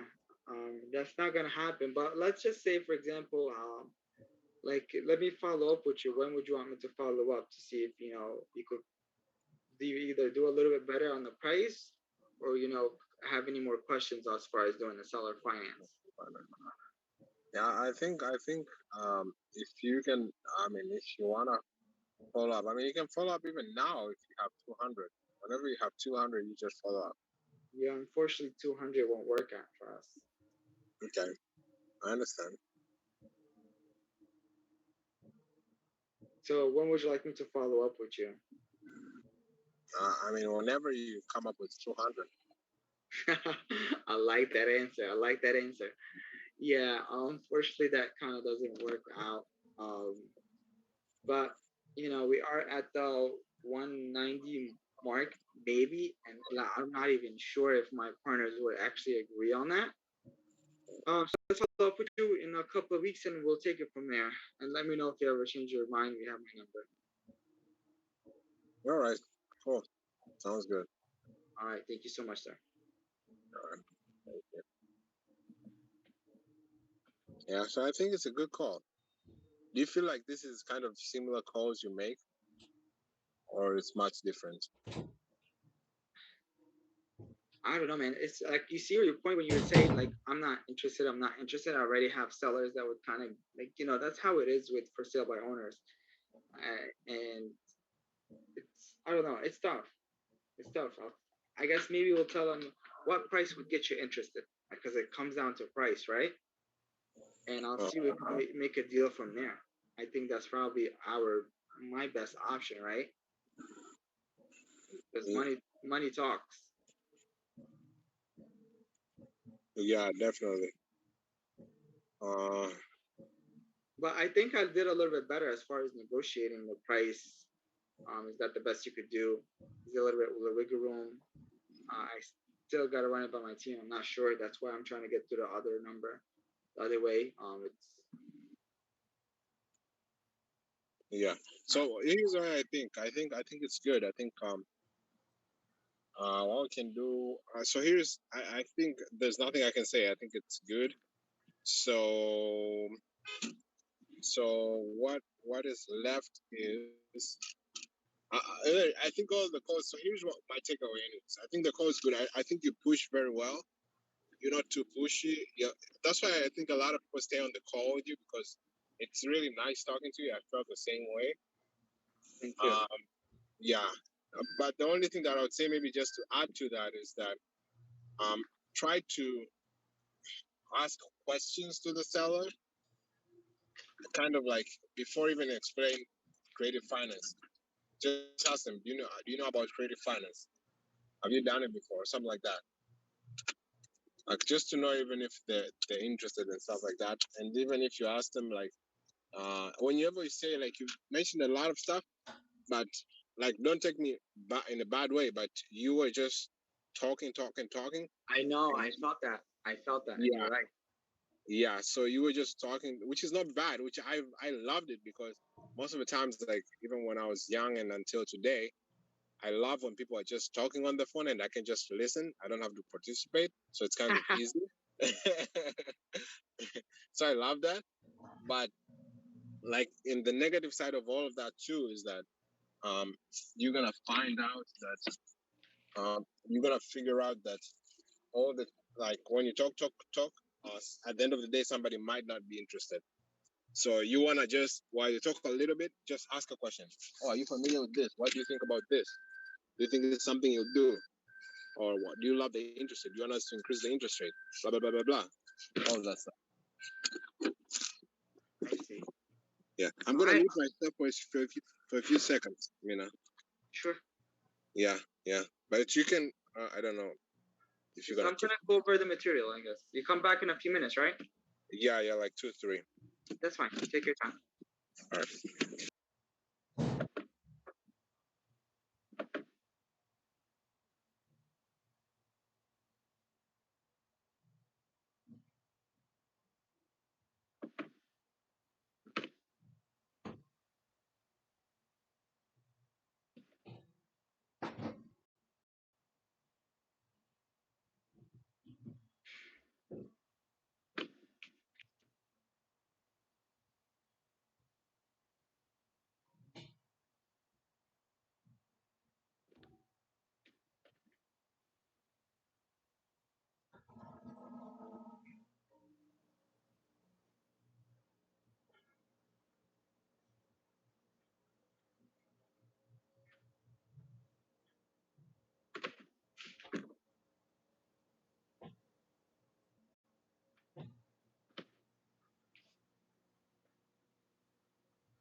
Yeah, I'm back.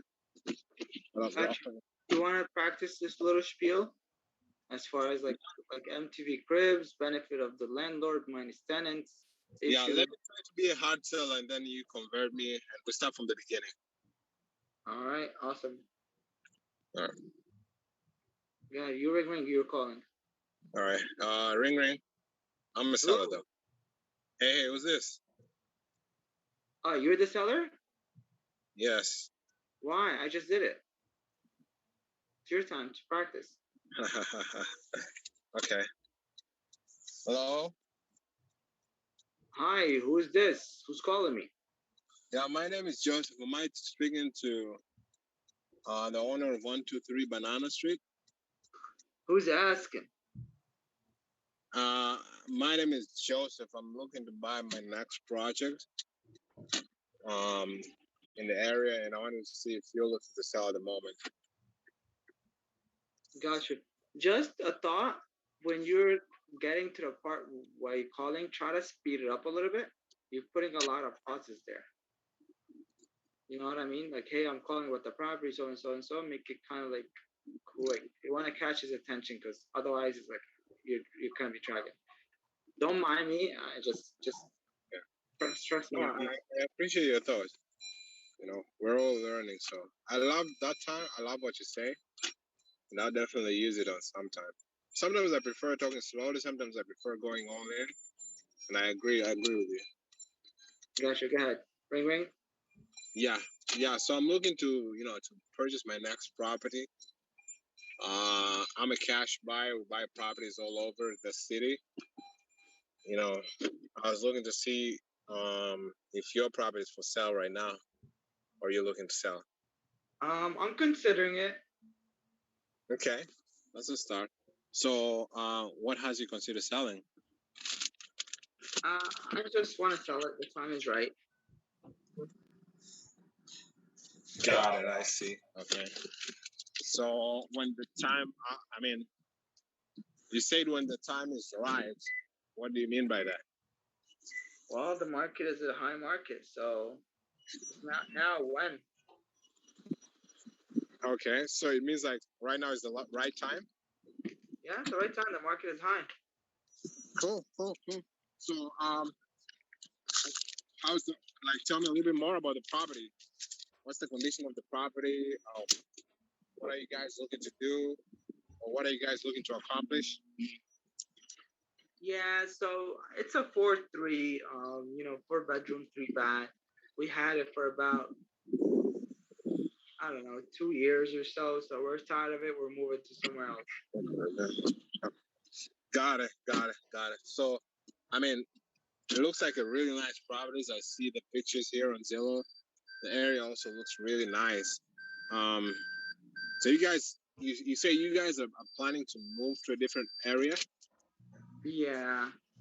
Okay. So how's that going? Do you guys live in the property right now? Yeah, but we're planning to leave soon. Okay. So, are you guys moving out of state or something like that? Why don't you guys just keep it and rent this property out? We live a few blocks away, and I don't want to rent anymore. I don't want to manage tenants. Got it. All right. So you said what? Sorry, I might have missed that. You said you have one property to rent it, and you don't want to rent this one out? Well, I want to downgrade, and I don't want to get another tenant there. I see. Okay. So you just want to sell it and that's it, right? Yeah. Okay. So have you guys listed? Are you planning to list this property on the market? No, I'm not. Okay. And why is that? Because I want to save money. That's why. Okay, so you don't want to pay the realtor commissions and all of that, right? Yeah. Awesome, smart man you are. Just to pause real quick, and I'm sorry. I personally think you should probably bring that point when they're basically asking for the top dollar, or they won't take your terms or cash offer. You know what I mean? Yeah. This way they don't like, what do you mean? Because that's how I kind of felt. You know what I mean? How did you feel? I basically I felt like I have it for sale by owner because I want to save money, right? But you bring that point when you're trying to okay. So here's the I didn't know that this is a for sale by owner, but if it's that, then cool. We can go it as for sale by owner. Okay, cool. All right, yeah. So you have it listed as a for sale by owner. How's that going? It's going okay. Okay. Do you guys have any offers yet? Yeah, I have plenty of offers. Okay. Why didn't you take the offers? They're not as high as I want it to be. Okay. What are those guys saying? How much are they offering you? I rather not say. I understand. Okay. All right. So, I mean, at this point, whatever they're offering is not good, and it looks like you don't want to rent this property. So, what's your next step in case this property doesn't sell? It'll sell. Trust me. Right now, the market is hot, so I'm getting calls left and right. It's just me getting the right price. Got it. But you haven't gotten the right price, right? No, I didn't get the right price. Okay. How long do you have it listed on the market? 15 days. You said 15? Yeah. Okay. Got it. So what's kind of like your time frame until you move to the next step? Well, anytime. The sooner the better. The other house I have is empty, so I'm like ready to go. Okay. So I mean, you just list this in case you don't sell it for 6 months. What will happen then? That's not an option because right now the market is hot. It'll sell. That's a fact. So we're not gonna have that problem. All right. But I mean, you told me you haven't gotten the offer you need, so that's why I'm asking. Yeah, it's just like I said, I gotta get the price has to be right, and then I'll buy it. You mean you'll sell it? Yeah, I'll sell it. Of course. I'm sorry. Okay, got it. Cool. So I mean, now I understand. So this is something that we do. So as I told you, we buy properties in many different ways. We're investors. We buy property for cash. We have a rental portfolio, a very big rental portfolio. Most of our properties that we have on a rental portfolio, we do buy them on terms. As you said, like I think a cash offer might not work. Just considering. But by the way, I even got to that point very fast. But how much are you looking to get for this property? Yeah, typically 300. That's with the age, but I would like to get at least 320. 320, okay. And what does Zillow tell you? It says 300. And okay, yeah. So you're pretty high on those higher numbers. And I mean, higher numbers is not an issue, but the issue is that if you're asking market value, I think you should go to the market, which is what you're doing. We do. I mean, any investor, I'm sure that's why you haven't gotten any offers so far. You haven't accepted any offers. No, because yeah, most of them. I had offers, but yeah, I didn't accept it. Okay. What? I mean, you don't want to tell me the numbers, so I cannot know. But that's not a big deal. 320. 320. Okay. So I mean, you got an offer for 320 and you rejected it. What's up?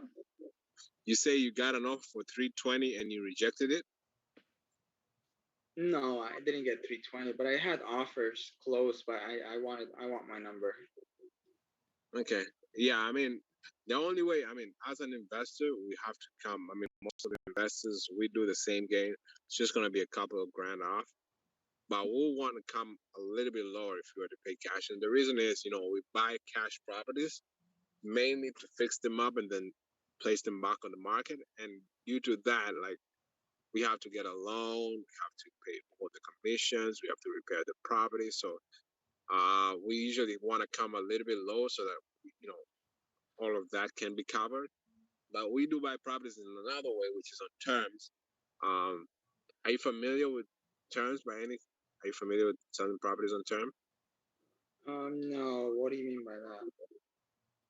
Yeah, so terms, it basically means like we'll buy the property, I will finance the property from you, so you'll be the lender, and we'll purchase the property on installments. So what will happen is that we'll keep making. You receive a check from us every single month. But the good thing is that you won't have to worry about any maintenance, renters, tenants, or anything like that. Okay. Got it. Is that something you'll consider doing? No, I'm not interested in that. I just want to get a cash and go. Got it. Yeah, I understand. Yeah, as I told you, like, at a cash offer, I think would have to come pretty low, which is something that might not interest you. As I see you at 300, I think most of the cash investor will want to be at around, 180 to 200. Yeah, no, I'm not interested in something like that. Not at all. Got it. Well, I think the best way is what you're doing right now. You're listing it on the market. I think you just keep it for a few months and see how it goes. But when do you think I should follow back up with you when, in case you don't sell this property? Whenever you like. Got it. Cool. All right. Appreciate your time. So I'm gonna follow up back with you in like a month. Things change. I do hope that you sell the property, which I think you did, considering the market being hot. But if it doesn't, I'll make sure to follow back with you. Follow back up with you in a month. All right, sounds good. Thank you so much, sir. All right, thank you. You're welcome. I like it. It's good. I guess one thing I'm thinking about maybe I could go out and do, and I don't know if you would want to do it as well. Whenever they're kind of like they have the price, I'm like, where'd you get that price from? They could tell you Zillow, blah blah blah. And that's a good point. Yeah. I know what you're about to say about it. So let me just say real quick. Where'd you get that price from? Zillow, blah blah blah. I know you're asking for like a little bit high. How is that going for you, right? You can be like, whatever, I got a few offers right now where I am. And then you kind of bring up the topic, why don't you list it with an agent? And that's where you kind of like, okay, great. Yeah, the agent, I'll have to include like commission fees, broker fees, closing fees, all this stuff. And, and I'm like, so you're looking at top dollar, right? You're not looking for somebody that comes in and give you a lowball offer. Yeah, that's what I'm looking for. Hey, I could kind of similarly come close to the number you want without the hassle and thing for. That's a good way of putting it. You've become a pro on explaining stuff, huh? You're even making me excited. Thanks, man. I'm trying. Like, without, what did you say? Like, we can give you the number that you want without all the hassle. Yeah, without the hassle, closing fees, and like agent fees, and these stuff usually take about 9 to 11%. If you come close to that number, would you accept terms? I think that's how I think pushing the terms this way, right? It's much better. I agree with you. And I'm gonna only call the people that are after 15 days. We have plenty of leads. So I guess these are the people that are going to be more willing to do it, because if you call the people the first couple of days, whatever, it's going to be tough for us to kind of pitch that. You like the way I'm doing it, right? Yeah, the fact that you say that, we can, why don't you list with an agent, and then say da-da-da-da, and you're like, okay, cool. I mean, what if I can come to your price, and you don't have to worry about all the commissions and realtor fees and all of that. I also give you your price. Would you be willing to sell the property on terms? I really love that. I don't just like that. I love that. All right, awesome. Let me write it down before I forget. Where did you get the price from? How was it? How did that go? Right? Why don't you get an agent? Right? They tell you, I guess, because of money, and then you bring in the like usually 6%, and on top of everything, closing fees, broker fees, all this stuff is gonna come 9 to 11% of the actual price. You know, if I eliminate all of that and get you close to what you want, would you be open to terms? That's the best way to put it. I know I've heard it before in a couple of times, but the way you just put it, it's just so sweet. Like it's perfect. You know, because you introduce terms in the brightest way, in the best way to introduce it. Gotcha, man. I love brainstorming together. It's amazing. Yeah. All right. So I wrote it down. It's what's the price? How did that go? How is that going? Right, and we only call for after 15, and hopefully the more time the better. Why don't you get an agent? Because with an agent you get the top whatever, and then they tell you I don't want to pay for the money, and realistically you tell them 6. With the agent, with closing fees and everything, we come 9 to 11. What if I get you closer to that number without all that hassle? Would you be open to terms? Yeah. Okay. I love it. I'm actually I love the idea. I learned that actually from Keston when he's kind of saying you want to say like, why are you selling, but you want to make it into a conversation in a way it's a win for them. Actually, win for them, it's always my mentality because I got to think of why would the seller ever do that? And you have to push and give incentives. Anyway, let me not talk too long. Do you want to keep going or you want to go? Because I'm okay with keep going. My wife is not home. I would love this.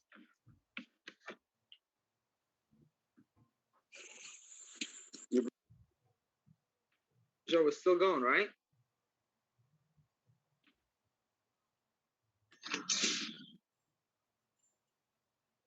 Joseph.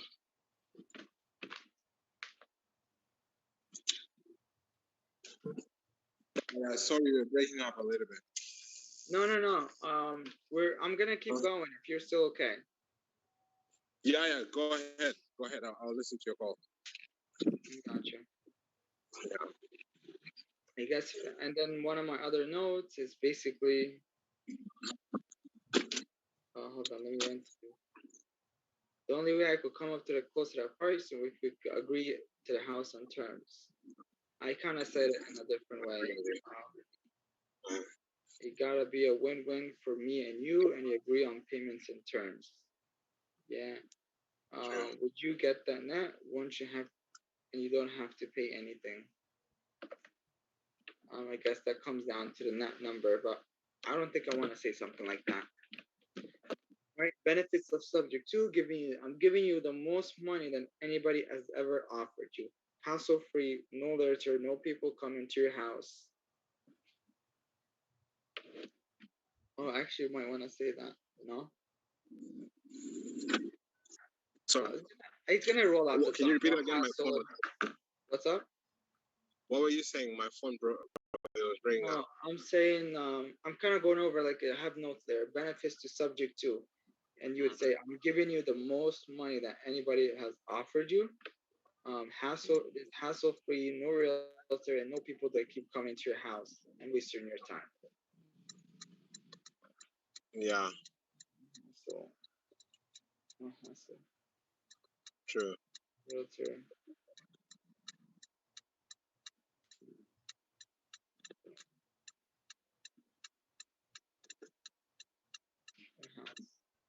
All right, so this is done with this.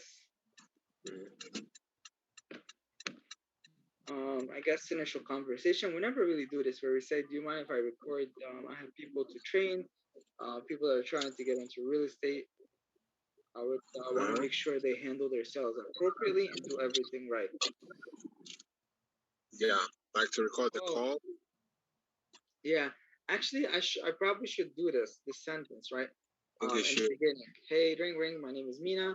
I'm calling about the property, and they'll tell you, hey, yes, and then I tell them, you have a few questions, yeah, and then I say, I don't know if it's going to be a good deal for you or not, but I wanted to ask you a couple of questions to see if that's something we could pursue, is something we'll move on from. Yeah, something that's a good question. I actually love that line. I should probably add it to my spiel. I don't know if it's going to be a good deal for you or not, but I wanted to ask you a couple of questions to see if we could, if it's something that we'll pursue or something we move on from. That's actually a good line. We should use it, right? Yeah. I think you're using it before, weren't you? No, I kind of said something very, very small and similar. I want to see if it's a good fit for us or not. But I guess the way it's said here, if it's a good deal for you or not, we ask you a couple of questions to see if something we can pursue, something we'll move on from. I actually really like this. I'm gonna start adding it to my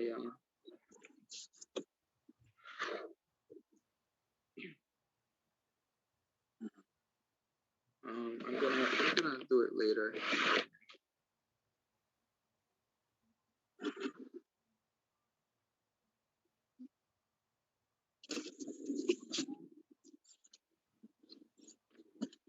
I think the next option is probably like expired listing. Yeah. I think that will be a good deal, man. Especially because these are the people that want top price, and they already know the seller, the listing agent rap.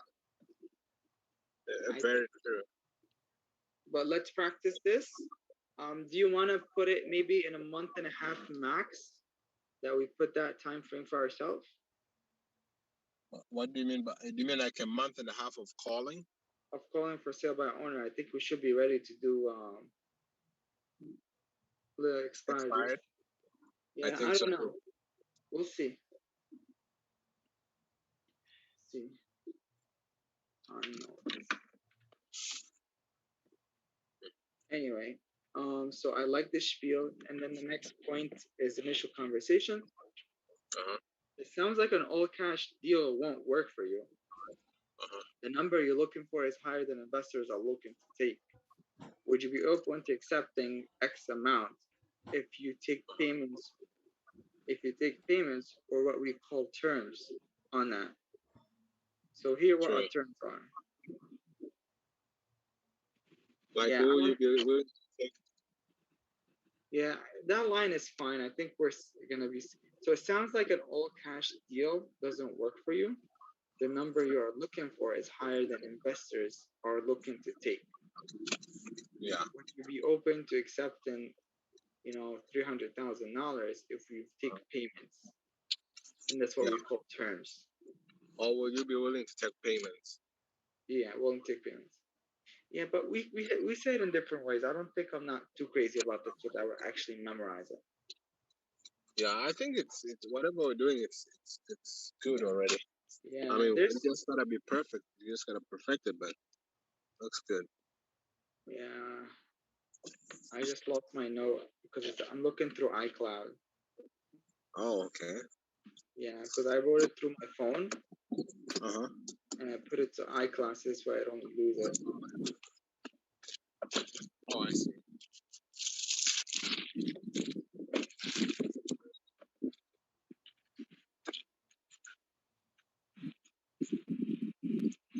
Yeah, but I like I'm gonna start it. I'm gonna ask you a few questions. I'm not sure if it's gonna be a good deal for you or not. But I'll ask you a few questions and then we'll see if it's something we should move on or something we'll move on from.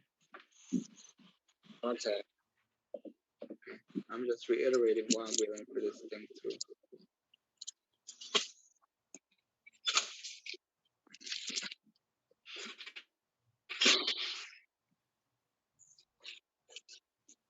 Well, I don't know if that works for you.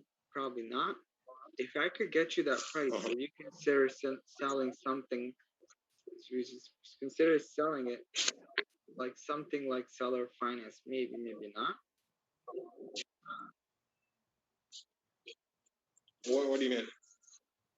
You mean No, like this is like the pulling thing that, away? huh? Kind of like pulling away? Yeah, this is the exact verbiage base said, right? Well, I don't know if that works for you. Probably not. If I can get you that price, will you consider something like seller finance? Maybe not.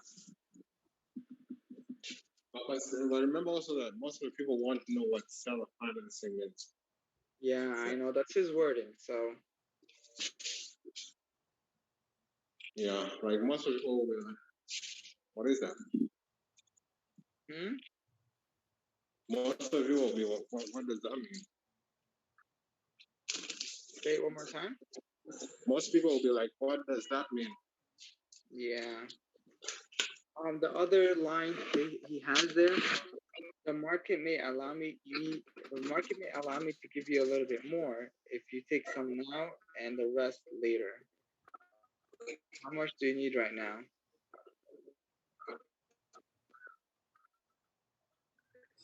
That really only works with seller finance, though, right? That statement? Yeah. What statement is that? Sorry. It's another paragraph I got from him. The market may allow me to give you a little bit more if you can take some now and the rest later. I see. How much do you need right now? I mean, I need, how much do you, I need everything. Yeah. So I think what you're trying to ask is how much do you need down right now, right? Yeah. If you take some now and the rest later. Yeah. Or you can say like, if you, I know you're interested in terms, but how much do you need down right now?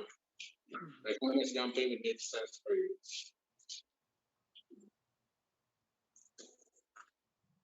How do you like that sentence? The market may allow me to give you a little bit more and take some now and the rest later.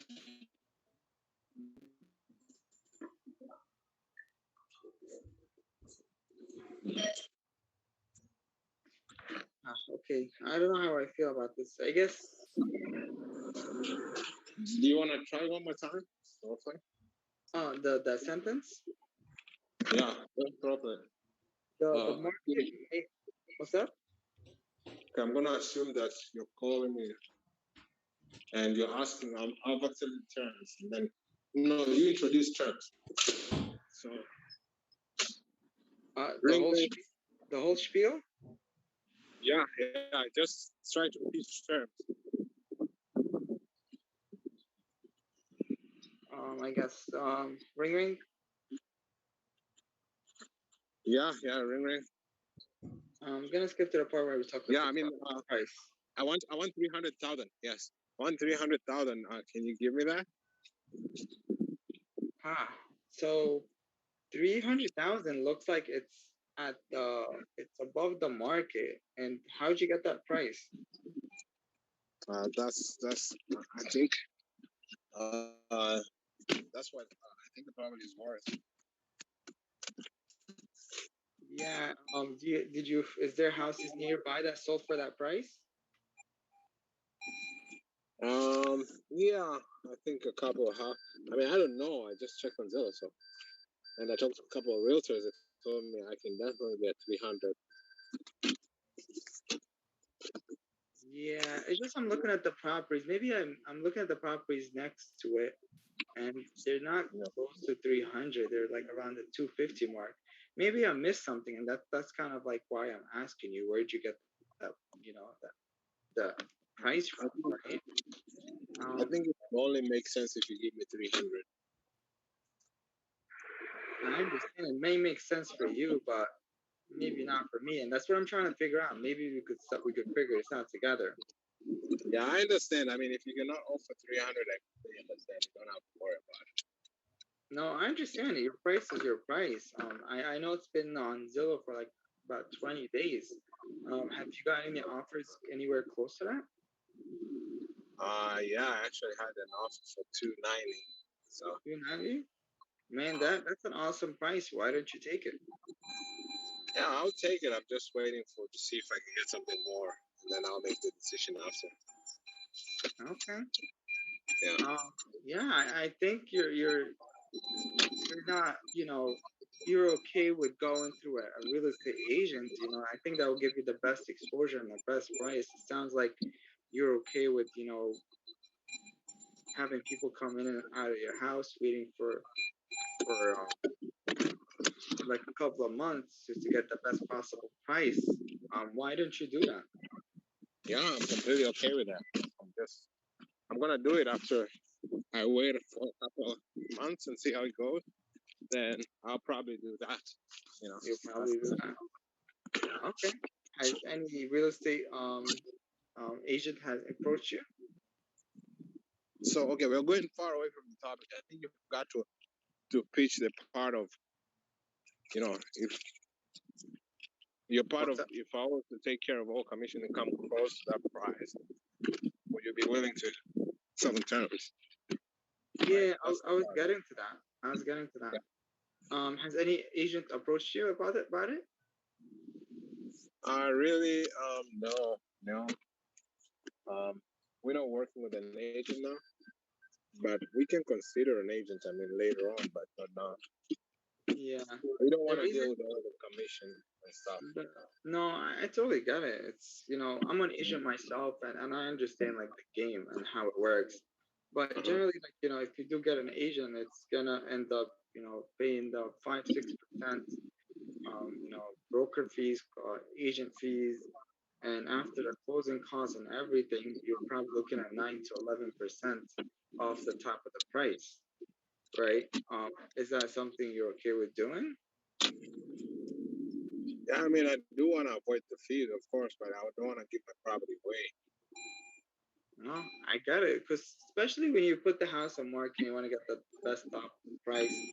You might have the house vacant for a couple of months, but let's just say we could agree on a price and it's somewhere close to the ballpark of the price you're asking without the hassle of the real estate agent, people coming in and out, and you could literally get it closed in 2 weeks. Would you be open to terms? I mean, it's the right terms, yes. Okay. Yeah, so that's it. Yeah, one second, my 1 second. Yeah. This place. Okay.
You said something? Yeah, I think you should continue if you have to continue. I'm gonna be stopping a lot, but disturb you. I don't know if you're on a call. Or if you don't I mind could barely doing hear you. yeah, if you don't mind doing roleplay while stopping, that's okay. But I'm gonna be stopping a lot.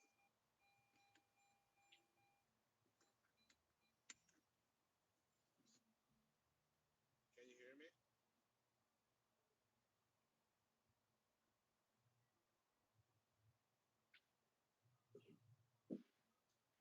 I guess not.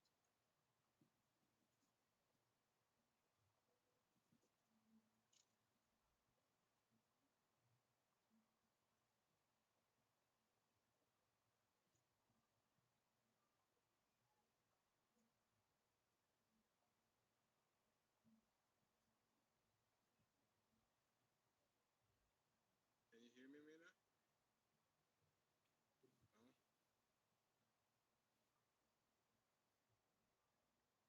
You can continue calling though.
Okay, focus.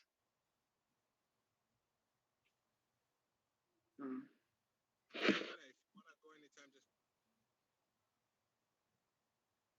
said something? If you want to finish anytime, feel free. Are you talking to me? Because I can't hear you. Yeah, can you hear me now? Maybe a little bit better, but it's still tough. Yeah, if you want to stop anytime, just let me know. Yeah. I'm getting really tired already. I'm gonna send a text. What's up? Okay. Let's continue tomorrow then. Yeah. Let's continue tomorrow. I was actually just on my phone. I'm like, wow, I actually haven't like really like went through Facebook like a while, but who gives a shit about Facebook, man? Let me do one more sentence or paragraph in there, and then we could go. If you get seller like Thomas Ferrer and they say they meant what he had mentioned above, give them a lowball offer range of about 50 to 60 of the ARV. If they say no, then ask how close are you. You to the 60 range, they'll either give you a number or not even close. If they the latter, then say please give me a price. Otherwise, I don't want to offend you anymore with a lowball offer, but rather like to truly help you if that's possible. So we're not wasting your time. What's the price you have in mind? But that comes out to sellers that don't have it in Zillow. You usually get what a price or around about state's offer. If they say give me a ballpark, no commitment from you. I want to see if we could help you. Yeah, that doesn't really apply to me or you at this point. Catch me up to speed to what we have done in selling a house. What's preventing you from getting offers? Why haven't you signed a real estate agent? Maybe other investors. You will always get more money with a real estate agent than a real estate investor. Are you more motivated to get rid of the property or more motivated to get top dollar? I love real estate. Even if I don't get the property from you, I'm happy to give you some advice regardless if I'm buying it or not. All right, that's my 2 sentences out. I'll see you tomorrow. Tomorrow might be actually I might not even see you tomorrow. I have I have work and I have my friend's birthday party. Okay. Save some cake for me. What? Yeah, sure. Why not? Tomorrow is my birthday too, so you. What? Tomorrow is my birthday too. What are you saying? Tomorrow is my birthday. Oh, no way. My birthday's a couple of days. My birthday's July 3rd. You're, I guess, the June 30th, right? I knew it. I kind of already knew it. Oh, yeah? That's awesome, man. Happy early. How old are you going to be? I'm going to be 40. 40? That's awesome, man. God bless. I'm about to be 32. 20 something. 27. What you say? I'm going to be 27. Oh, why are you lying to me? I thought you said 40. I wanted to, so I look 40. That means I look 40. I wanted to get your answer. I don't know how you look like. That's the funny part. I probably should check you out on Facebook because I don't know how you look like. It's an interesting topic right now.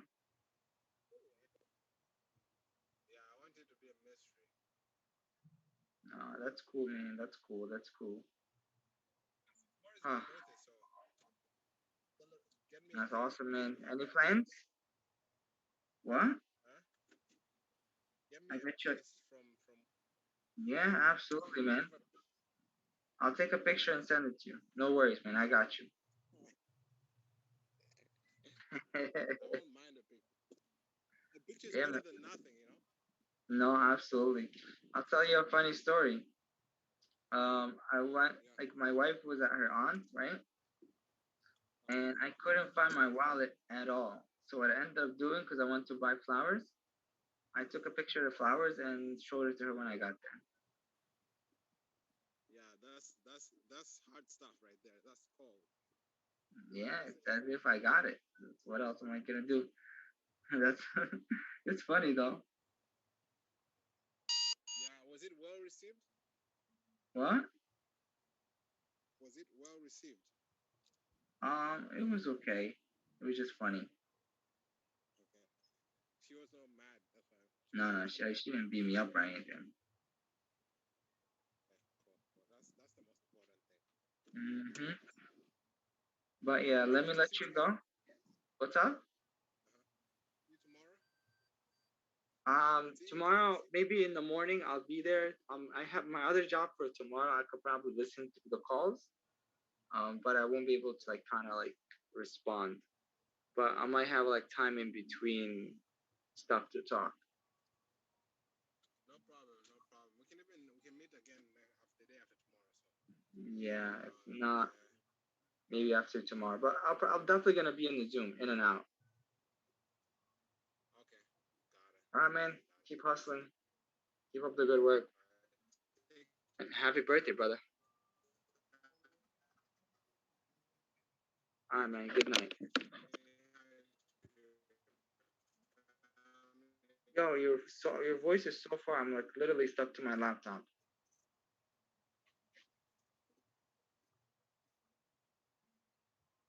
Hello?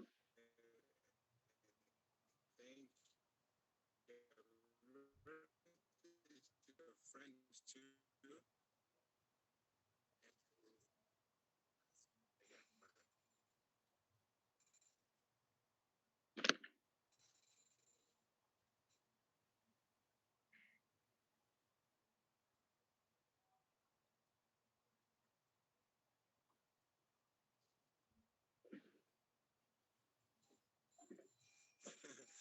Yo, Joe, I'm calling you. What's up?